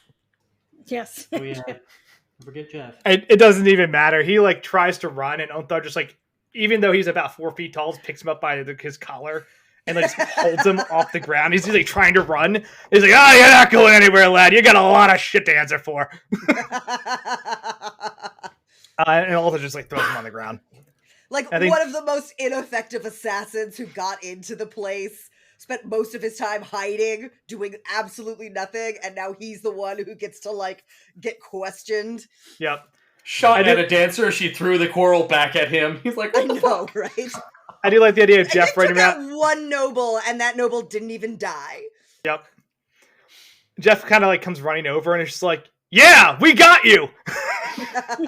You know what? Jeff is allowed to share that victory. Jeff took out a Hezru. Yep. He earned it. Yeah, let him have it. Turn's gonna move.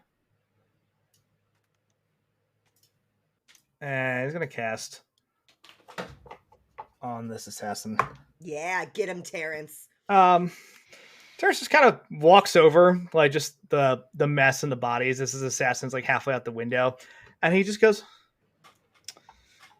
"Why the rush? Take a seat." And like the word "seat" is like amplified by magic.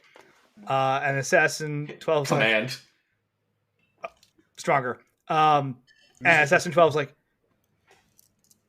yeah, you know what? It's been a hell of a day. Let me just kick back for a second. This is great. These are nice chairs. Is this mahogany? Oh, man. So both the corridor assassins are the ones that are going to get to answer for all of this. Mm-hmm. I mean, outside of the ones that we've already managed to kill and are dead, and Mm-hmm. And the Pontifex is healed by Delon because he still has heals left.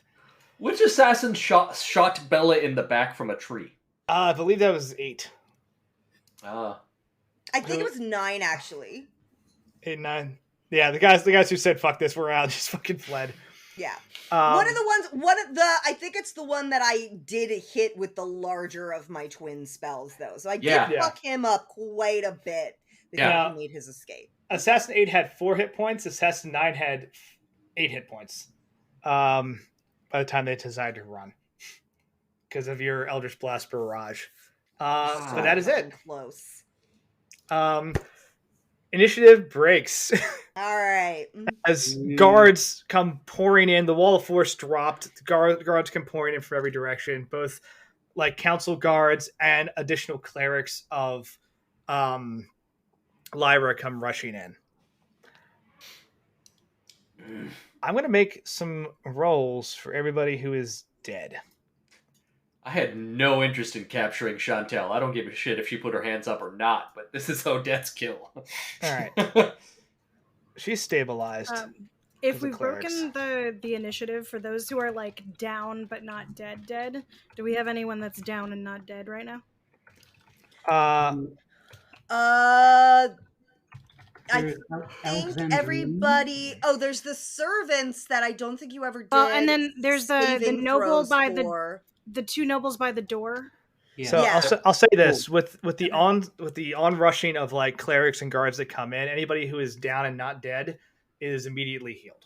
Okay, because Itzel would do that. So yeah, and you could definitely be a part of that and leading the charge on like pointing out who's where. As people are dead, clerics come rushing in to try to revivify people. There is a complication here, however, and I'm going to roll for it for each person to see if it actually happens. I think there's only 3 dead people. Yeah, there are a couple that were not made into a blood golem. We are not going to talk about them. The blood golem, that's just a wash. So Kyoko, they're able to revivify Kyoko or Lady Kyoko.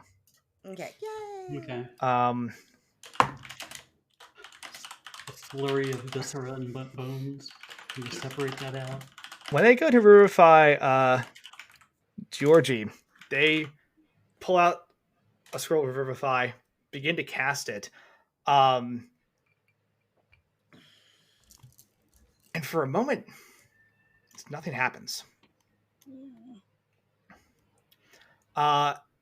And you see the clerics look confused, and they kind of like look around, and they still look at the scroll still there, because usually the scroll burns up when you cast it. So they're like, "What in the hell?" And then the scroll disappears in a cloud of black smoke, and a bizarre, almost like plastic wrapped humanoid shape rips its way through a stretched out Georgie, and just screams, "Help me!" and then is ripped away, and he remains dead. And everyone just kind of goes,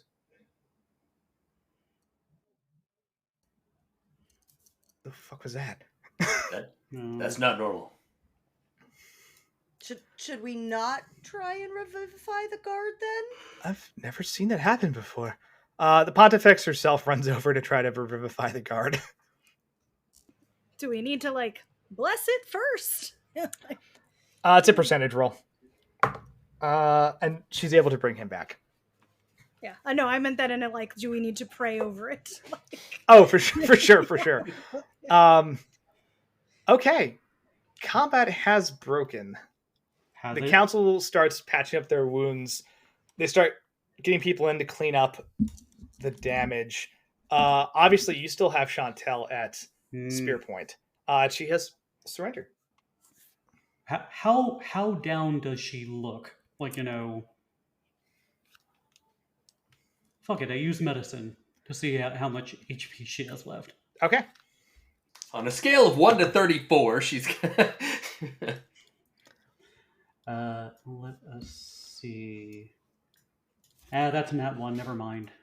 I'm just seething with rage. She's hurt enough to surrender, for sure. I mean, she's smart, so... She's not smart, she's cunning. Fair enough. Yeah. So, Odette says,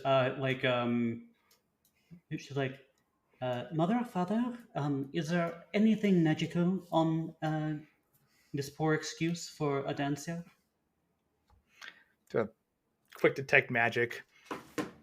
They point out a couple items, and she hands over a bracer, a ring, a necklace, and a ankle bracelet. She takes all of those, and they all look so cheap. Yeah, and I was like, I couldn't agree more, Itzel. Perhaps, Cole, you could help us dispose of these. And she's like, well, we won't dispose of them. We'll keep them for later. And she says, calls for, I guess, how do you pronounce it? Ryan? Or Ryan? Ryan. She calls for Ryan to come over, and she's like, yes? This woman has been fooling everybody, and she lists her crimes as and she just revels in it, maybe taking a little too much pleasure. And she's like, on top of that, she has faked her way into being the director of the Academy of Dance here in Waterdeep, of all places, after all of her crimes. Well, I do not know how you handle also, she's just attacking creatures in Waterdeep. She has harmed my family. That's what you really think, Itzel. I know, God. Ryan pauses for a second and then says, well, between you and me, this is something that... Well, I know how I would handle it personally, but this is something that Uldar, as part of the High Marshal, could easily detain her. That would be the proper thing to do.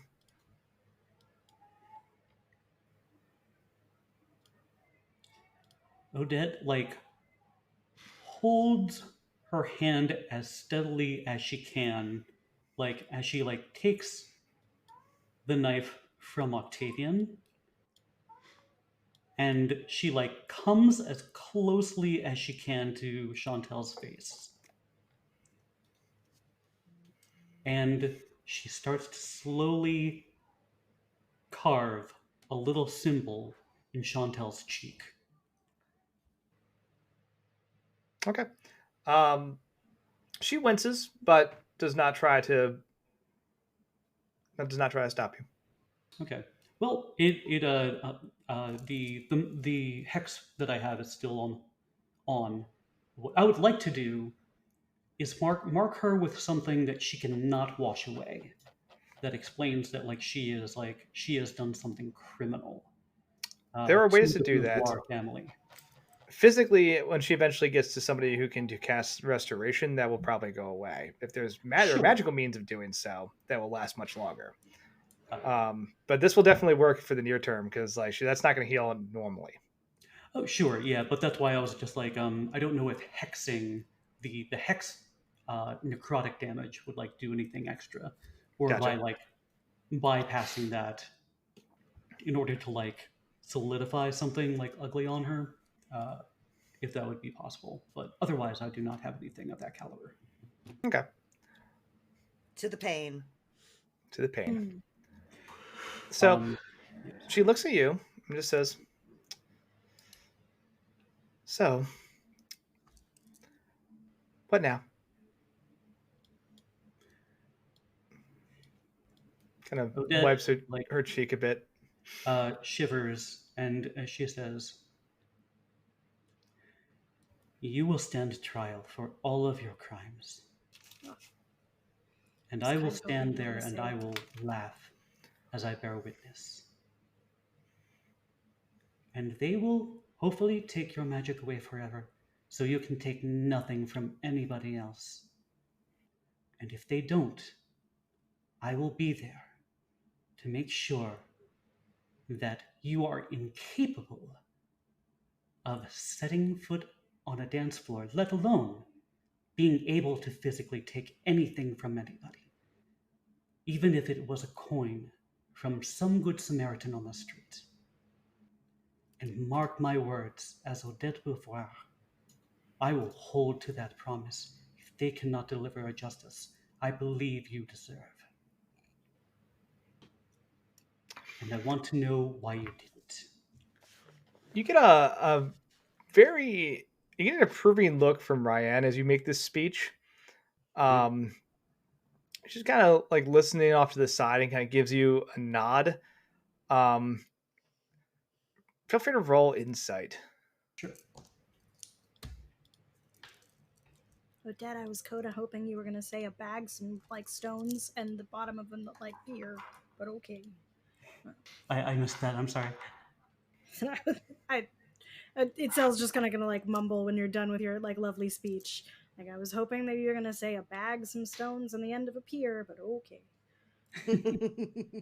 Odette makes eye contact with you, like, you know, like kind of like the noir movies where there's that bar of light, and like she smiles and she does wink at you appreciatively. I rolled. That would be a 17. I get the impression that, knowing a bit of Ryan's history, there could be a follow-on conversation with her about other options. She's like, "But that is what we will do for now. And if any of those things fail, I will take you to my auntie Alora, our undying ancestor of the Beauvoir clan. And I am sure, being close to the Shadowfen and other interesting locales, she would find a fitting punishment for you, or a very lonely, very dark place where no one can hear you or appreciate anything that you can do." And then she's like, "I've always wanted to do this," and she says, "Take her away." When you mentioned Lady Laura, there's the slightest bit of a flinch, actually. About like everything else, she just kind of stares you down. When you drop Lady Laura's name, there's a moment of like more understanding or like impact there. That's like, oh, that was an actual threat. Yeah. And then the guards, escorted by both Ryan and Oldar, proceed to take her to be locked up. I think Itzel had something to say. Yeah, like now that she's like, does it feel like I've gotten like that little bit of what she stole from me back, or do I have to hit her a little bit? You have to hit her a little bit. No, it will return when you get a long rest. Okay, fine. Then I'm just gonna like trip her a little bit as they head her out, like leading her out. I like it. God, there's a lot to unpack here. Yusef runs around to make sure that everyone is okay. All right. It's a very apologetic and grand gesture of like, oh, my friends, I'm so sorry. Like this is supposed to be a night of peace and revelry, and I'm so sorry I brought you once again more pain in your life. I hate being a plot device. It keeps happening to me.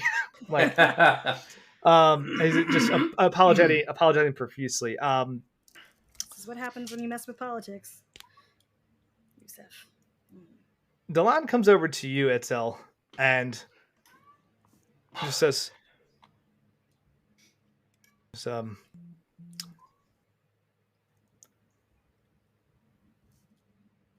I suppose I should say something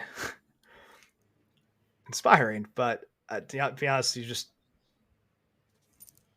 one of the most impressive fighters I've ever seen. Your grasp on the elements in nature is incredible. You're a nice looking bear. He turns like a little red. Says, listen, there's a lot we're gonna have to sort through. Could take the rest of the night into tomorrow, but would you be interested in like a proper dinner without assassins?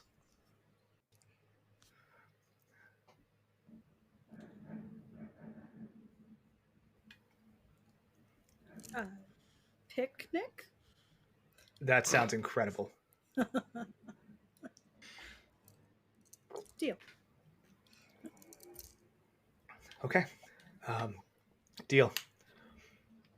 And then very awkwardly just like walks away and going back to like trying to make sure everyone is stable and safe. Right. Itzel's gonna have that moment of like wanting to like basically like meet Metzley's eye around the room and then remember that Oh shit, that's right. she's not here. Metzley is missing.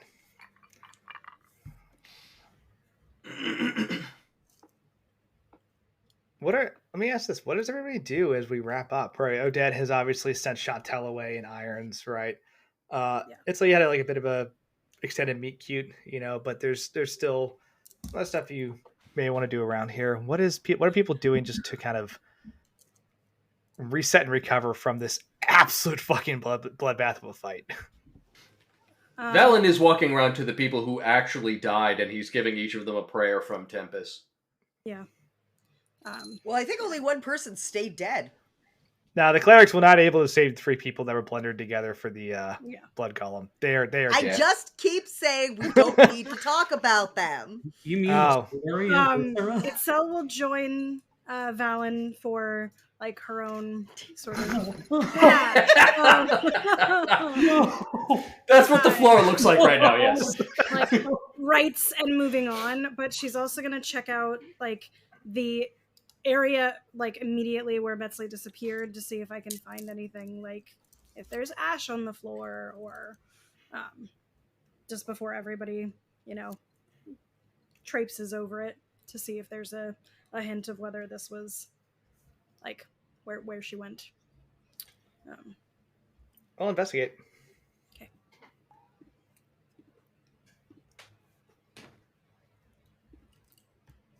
That hovered on a 1 for a second there. 21. 21. You're attuned to a lot of stuff thanks to your powers and the cloak you have, just your knowledge and insight that you've acquired over time.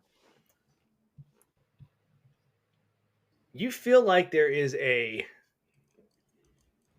there's remnants of some sort of planar shift that's occurred here.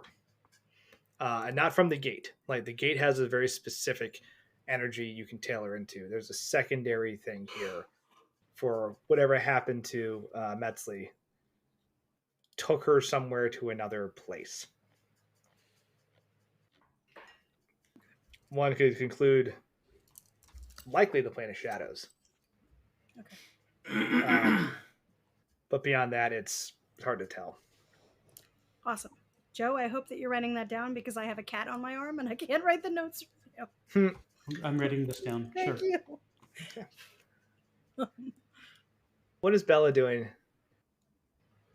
Bella is realizing that she did that entire fight without Gray. Without talking to him, hearing from him. She did that by herself. Yeah. Very true. And she is feeling a certain way about that. And then otherwise she's mostly just like doting on Bonbon and telling her how great she was in the fight and what a good, brave elephant she was. Yeah, like you said, listen. And Bonbon kind of like looks over towards the two assassins. We can get rid of them. Oh yeah, we need to question it. We can get rid of them. We need these two because we need to find out what they know. And then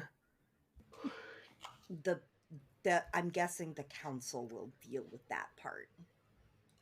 Oh, that's boring. Okay, fine. Bonbon's bloodlust will never be sated. Bonbon I hope not. I can't stress this enough. Bonbon is not a normal familiar.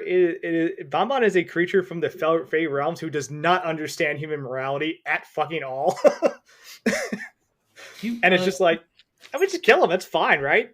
She was created by Alora, correct? Lady Laura. Yeah.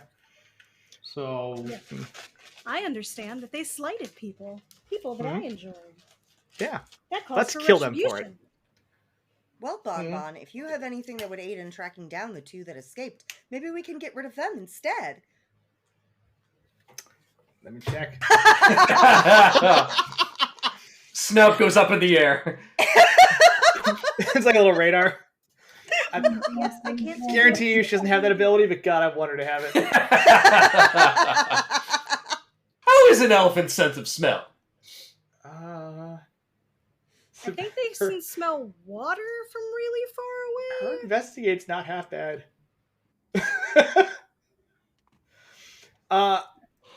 Mama's just like, oh yeah, I'll take a look around, and actually like proceeds to start like sniffing around the area. It should be easy. It's the two that hurt you. Oh yeah, I don't like them at all. Exactly. Good. I mean, that one guy kicked me. That was really rude. That was Right? So mean. good girl. Come As we come to a conclusion, sit not on my arm. Also, Valen would take Jeff up to Uldar and just be like, "This man's bravery took out that demon. I was You just should doing my consider job. him for the guard." Well, I was just doing my job and whatnot, I just saw the demon, I had a big heavy object, he was distracted, I gave the old bonk on the head, and that just disappeared through the floor, not what I expected. I'm not really sure what was going to happen, but not that. And Onthar's like, we're going to need more people. Come with me. Let's talk about promotion. I've been. The council members, one by one, are going to kind of make their way out of here, right? After everything is secured. It takes about an hour to like really comb through the place, make sure everyone's okay, start rebuilding shit, like inventory everything. By the time that happens, everyone's just exhausted. The guard is tripled in the area, and council members decide to move everyone to a different area to retire for the night. Right? They're like, yeah, we're going to get you to a safe place. You don't have to remain with us, but given that this happened on effectively Waterdeep Council grounds, we're responsible for your safety, and we apologize for this massive issue that's occurred. If you need a safe place to stay, we have people that will guard you. One last thing. You can get back to Yusuf's house if you want. Chantel better have driven herself to this party. Oh my god. My dude. So you do walk outside, and it's funny. It is on its side right now, but otherwise perfectly functional, is your steampunk hot rod that at some point during the reveille was flipped. Don't care. But seemed otherwise fully drivable. There is, of course, the damage to the front fender from when she hit that street lamp peeling out of there in Neverwinter. But you have managed to recover your car. You mean our stolen car is still here? Yes, the car that you stole, you got back. One more thing. Odette does check Cole over and share a moment with him, and then she says, "I would like you to meet my mother and father again, I suppose." And she introduces them. Honestly, I think as far as meeting the parents for the first time, this is probably the worst it could have gone, which leaves me optimistic for the future. I don't think we're ever gonna have this again. I don't. So. If I'm late for dinner next time, by comparison, this is probably fine, right? Oh, Cole, no, this is true. And hey, dark humor, but none of us died during this encounter with my parents. So hey, we're cutting it close for a second there, though. It was. Oh, mother, father, I just wanted to remember. And she goes over to the servant who obviously hasn't left the darkness. He's just hiding back there. She goes through, she can see in magical darkness, so she finds the ring that she tossed aside and puts it on and dispels the darkness. But she's like, "Mother, father, I know you are more familiar with this servant than I, but he gave a mother medical attention and brought you up. Got that nat 20 on his med check, yeah. He should be compensated and perhaps elevated in the station." They both nod, and they look at him and then say, "Hey, Vincent, how do you feel about the title of house steward?" He says, I love it. Okay, we'll talk more. But yes, your efforts absolutely should be rewarded. You are a courageous and daring young man, and we thank you for that. You may well have saved our lives. It's Vincent, not Stuart.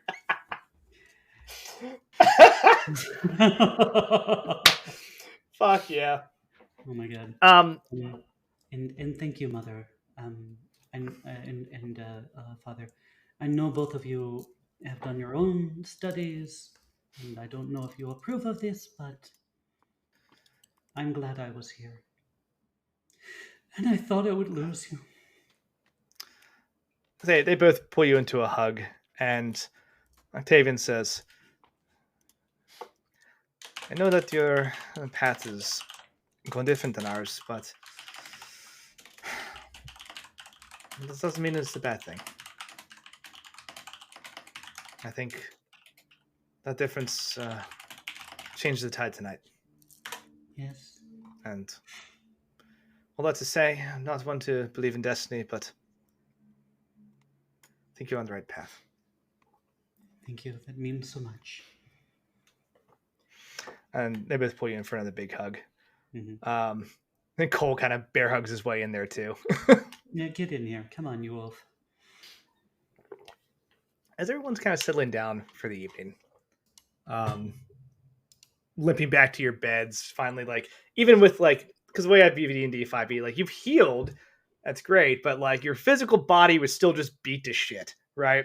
And so you're still sore, you still hurt, you're just in an ice bath or something, or just have the frozen peas on your face, and you're like, ah, damn it, what a night, Alan is still driving this car back to Yusuf's with everybody inside. Hell yeah! You take the car, you drive back to Yusuf's. You see Yusuf has also increased the guard, just to make sure that nothing like this happens again. And as you all go to settle around him, right? It's 0 for 2. That's not looking good. As you go to settle down for the night, need you all to roll initiative. No, I'm kidding. as you settle down for the night, You do need a wisdom saving throw. I'm so mad. I'll tell you what the thing was in a second after that was done. Itzel, you hear a voice. It's been a couple hours since you got back. You've gotten to your room. You've managed to kind of do whatever you can to kind of repair. She's, like, gonna be like in the pond, in the garden, like in the back, like floating in the water, like letting the like bruises just sort of chill. Yeah. Okay. Yeah. You open your eyes then in that case, and you actually see like a cloud formation that looks a lot like Metzley. Just kind of like going over the sky, highlighted by the moon, right? Yeah. Maybe you're projecting. That's a little weird. And then it talks to you. Great. Okay. The great kings of the past, Simba. Yes. Okay. And not where I was going with this originally, but we're outside and clouds are fun. Yeah. Okay. Itzel, remember who you are. Remember who I was. Remember me, as Bender would say. This Metzler just looks down at you and goes, "Oh, Itzel, okay, great. I didn't think this would work. Hey, quick question. Where you are, am I dead right now?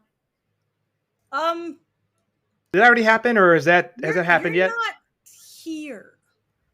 Like,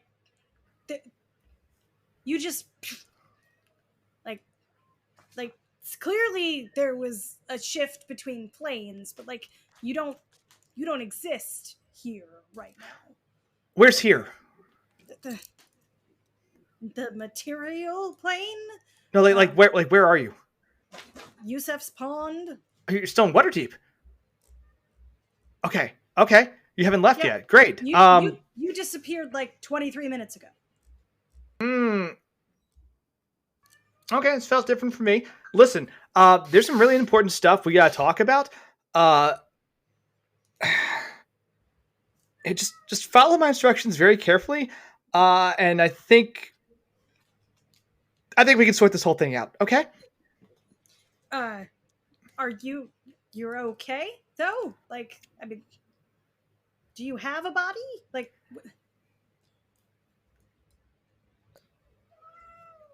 here, just write this down, okay? Where am I supposed to? Okay. Well, then remember it. I don't know. This is really important. Right. I'll like scramble over to like start like taking notes in the sand. Okay, go ahead. Look, where you are, I'm not dead yet. So maybe we can fix that. All right. Follow these instructions. And we're going to end the session there. Yeah. Oh my gosh. Right. So, thank you all for an extended session. That was a hell of a bonkers combat. My dice betrayed me. I mean, that was 6 hours with a 15-minute break. Yeah. We did it! We did it. I still have so many tabs open on my desktop. Well done. I will say, Bella, the wisdom saving throw that I was trying to get you to fail unsuccessfully 3 fucking times was Chantel was just going to say, "Oh, kill the Pontifex." You're on mute. Who was standing right next to you? Yeah. Who was standing right next to me? Yes. Yeah. She's trying to just get you to fucking just blast her into the ground. Because she had like nothing for hit points. She was. Yeah. She did not heal herself. Yeah. Every time she came up, yep. Yeah. She'd heal everybody else except for herself. So just work it on like fumes. So glad that I managed to thwart Chantel as many times as I did this session. What I was going to do is send it to you in a PM and be like, "Here you go, just wait for your turn," so you could just like completely just ice her and have the whole party be like, "Whoa!" God damn it. That would have made my day. But I know it would have been like for drama, but I'm just so much happier knowing instead I was able to have that counter spell moment where she tried to walk through a dimension door and just. I know, and then that was a good moment. Perfect. That Perfect. was delightful. That was a very good moment. Yes. But hey, hell yeah.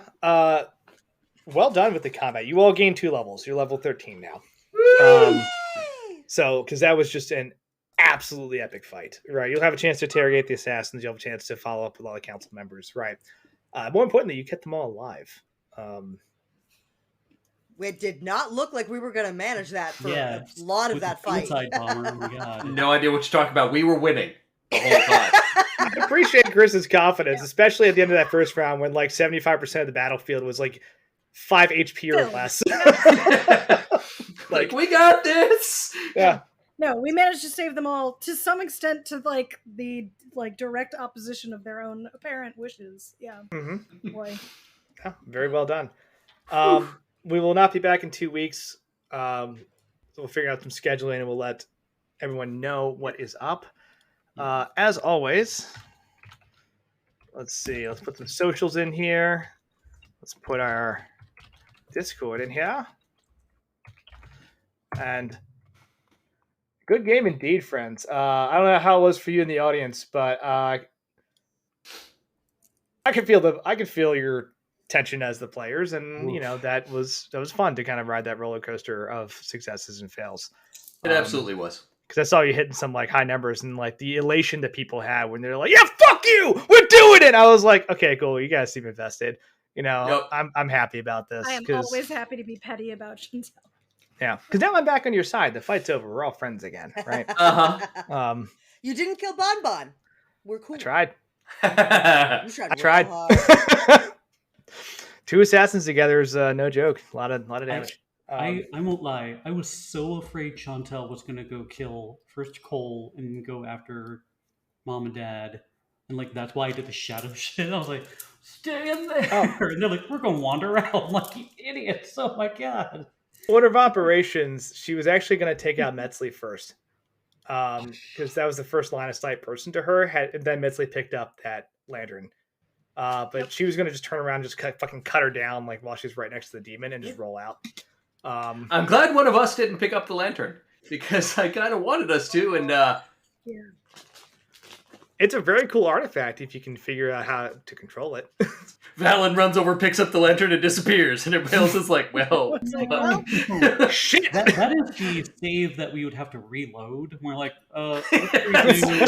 I'm sorry, I need to restore a checkpoint here." Quick save. Without balance. So. Oh man, but good times. Let's. I think we're gonna call it. Remember, everything is for charity. First Nations Development Institute. If you're interested in what we do, there's a lot of information on Discord about who we're currently fundraising for and what is there about. But thank you for everyone who donated. We actually got like I think we got $70. Yeah. yeah, like it was a good donation. So I'm hoping people were just like, we're trying to help, and we appreciate it both for the game and for greater causes, right? But with that, anybody else have any parting words? I'm gonna find somebody to go raid. Nope, this is fantastic. I'm very tired suddenly. It's all the adrenaline finally just wearing off. This group is an absolute pleasure to play with. Not only just role play with, but also banter with and be friends with. And Andrew, thank you for letting us know you were playing hardball. It seemed pretty desperate there a couple of times, but thank you for trusting us that we would be able to get through. Hell yeah. Thank you for winning. That would saves me from having to come up with a plan B. a combination thank you, screw you to Irish for the don't hold back when it comes to combat. That's right. Come at us, man. Yeah. Hell yeah. We'd also be nothing without the audience. We're winning! We're winning! We're doing it. All of the donations you've given us. So Yeah. No, I love how much people joined in. Thank you very much for the donations and the great commentary, right? You're going to see the thanks for watching screen. Don't go anywhere. We're going to raid into another channel. Just pop in, say hi. We're at ADHD&D, which will be a good time. It's a fun name, right? But we'll see you all in a couple weeks. Have a great night.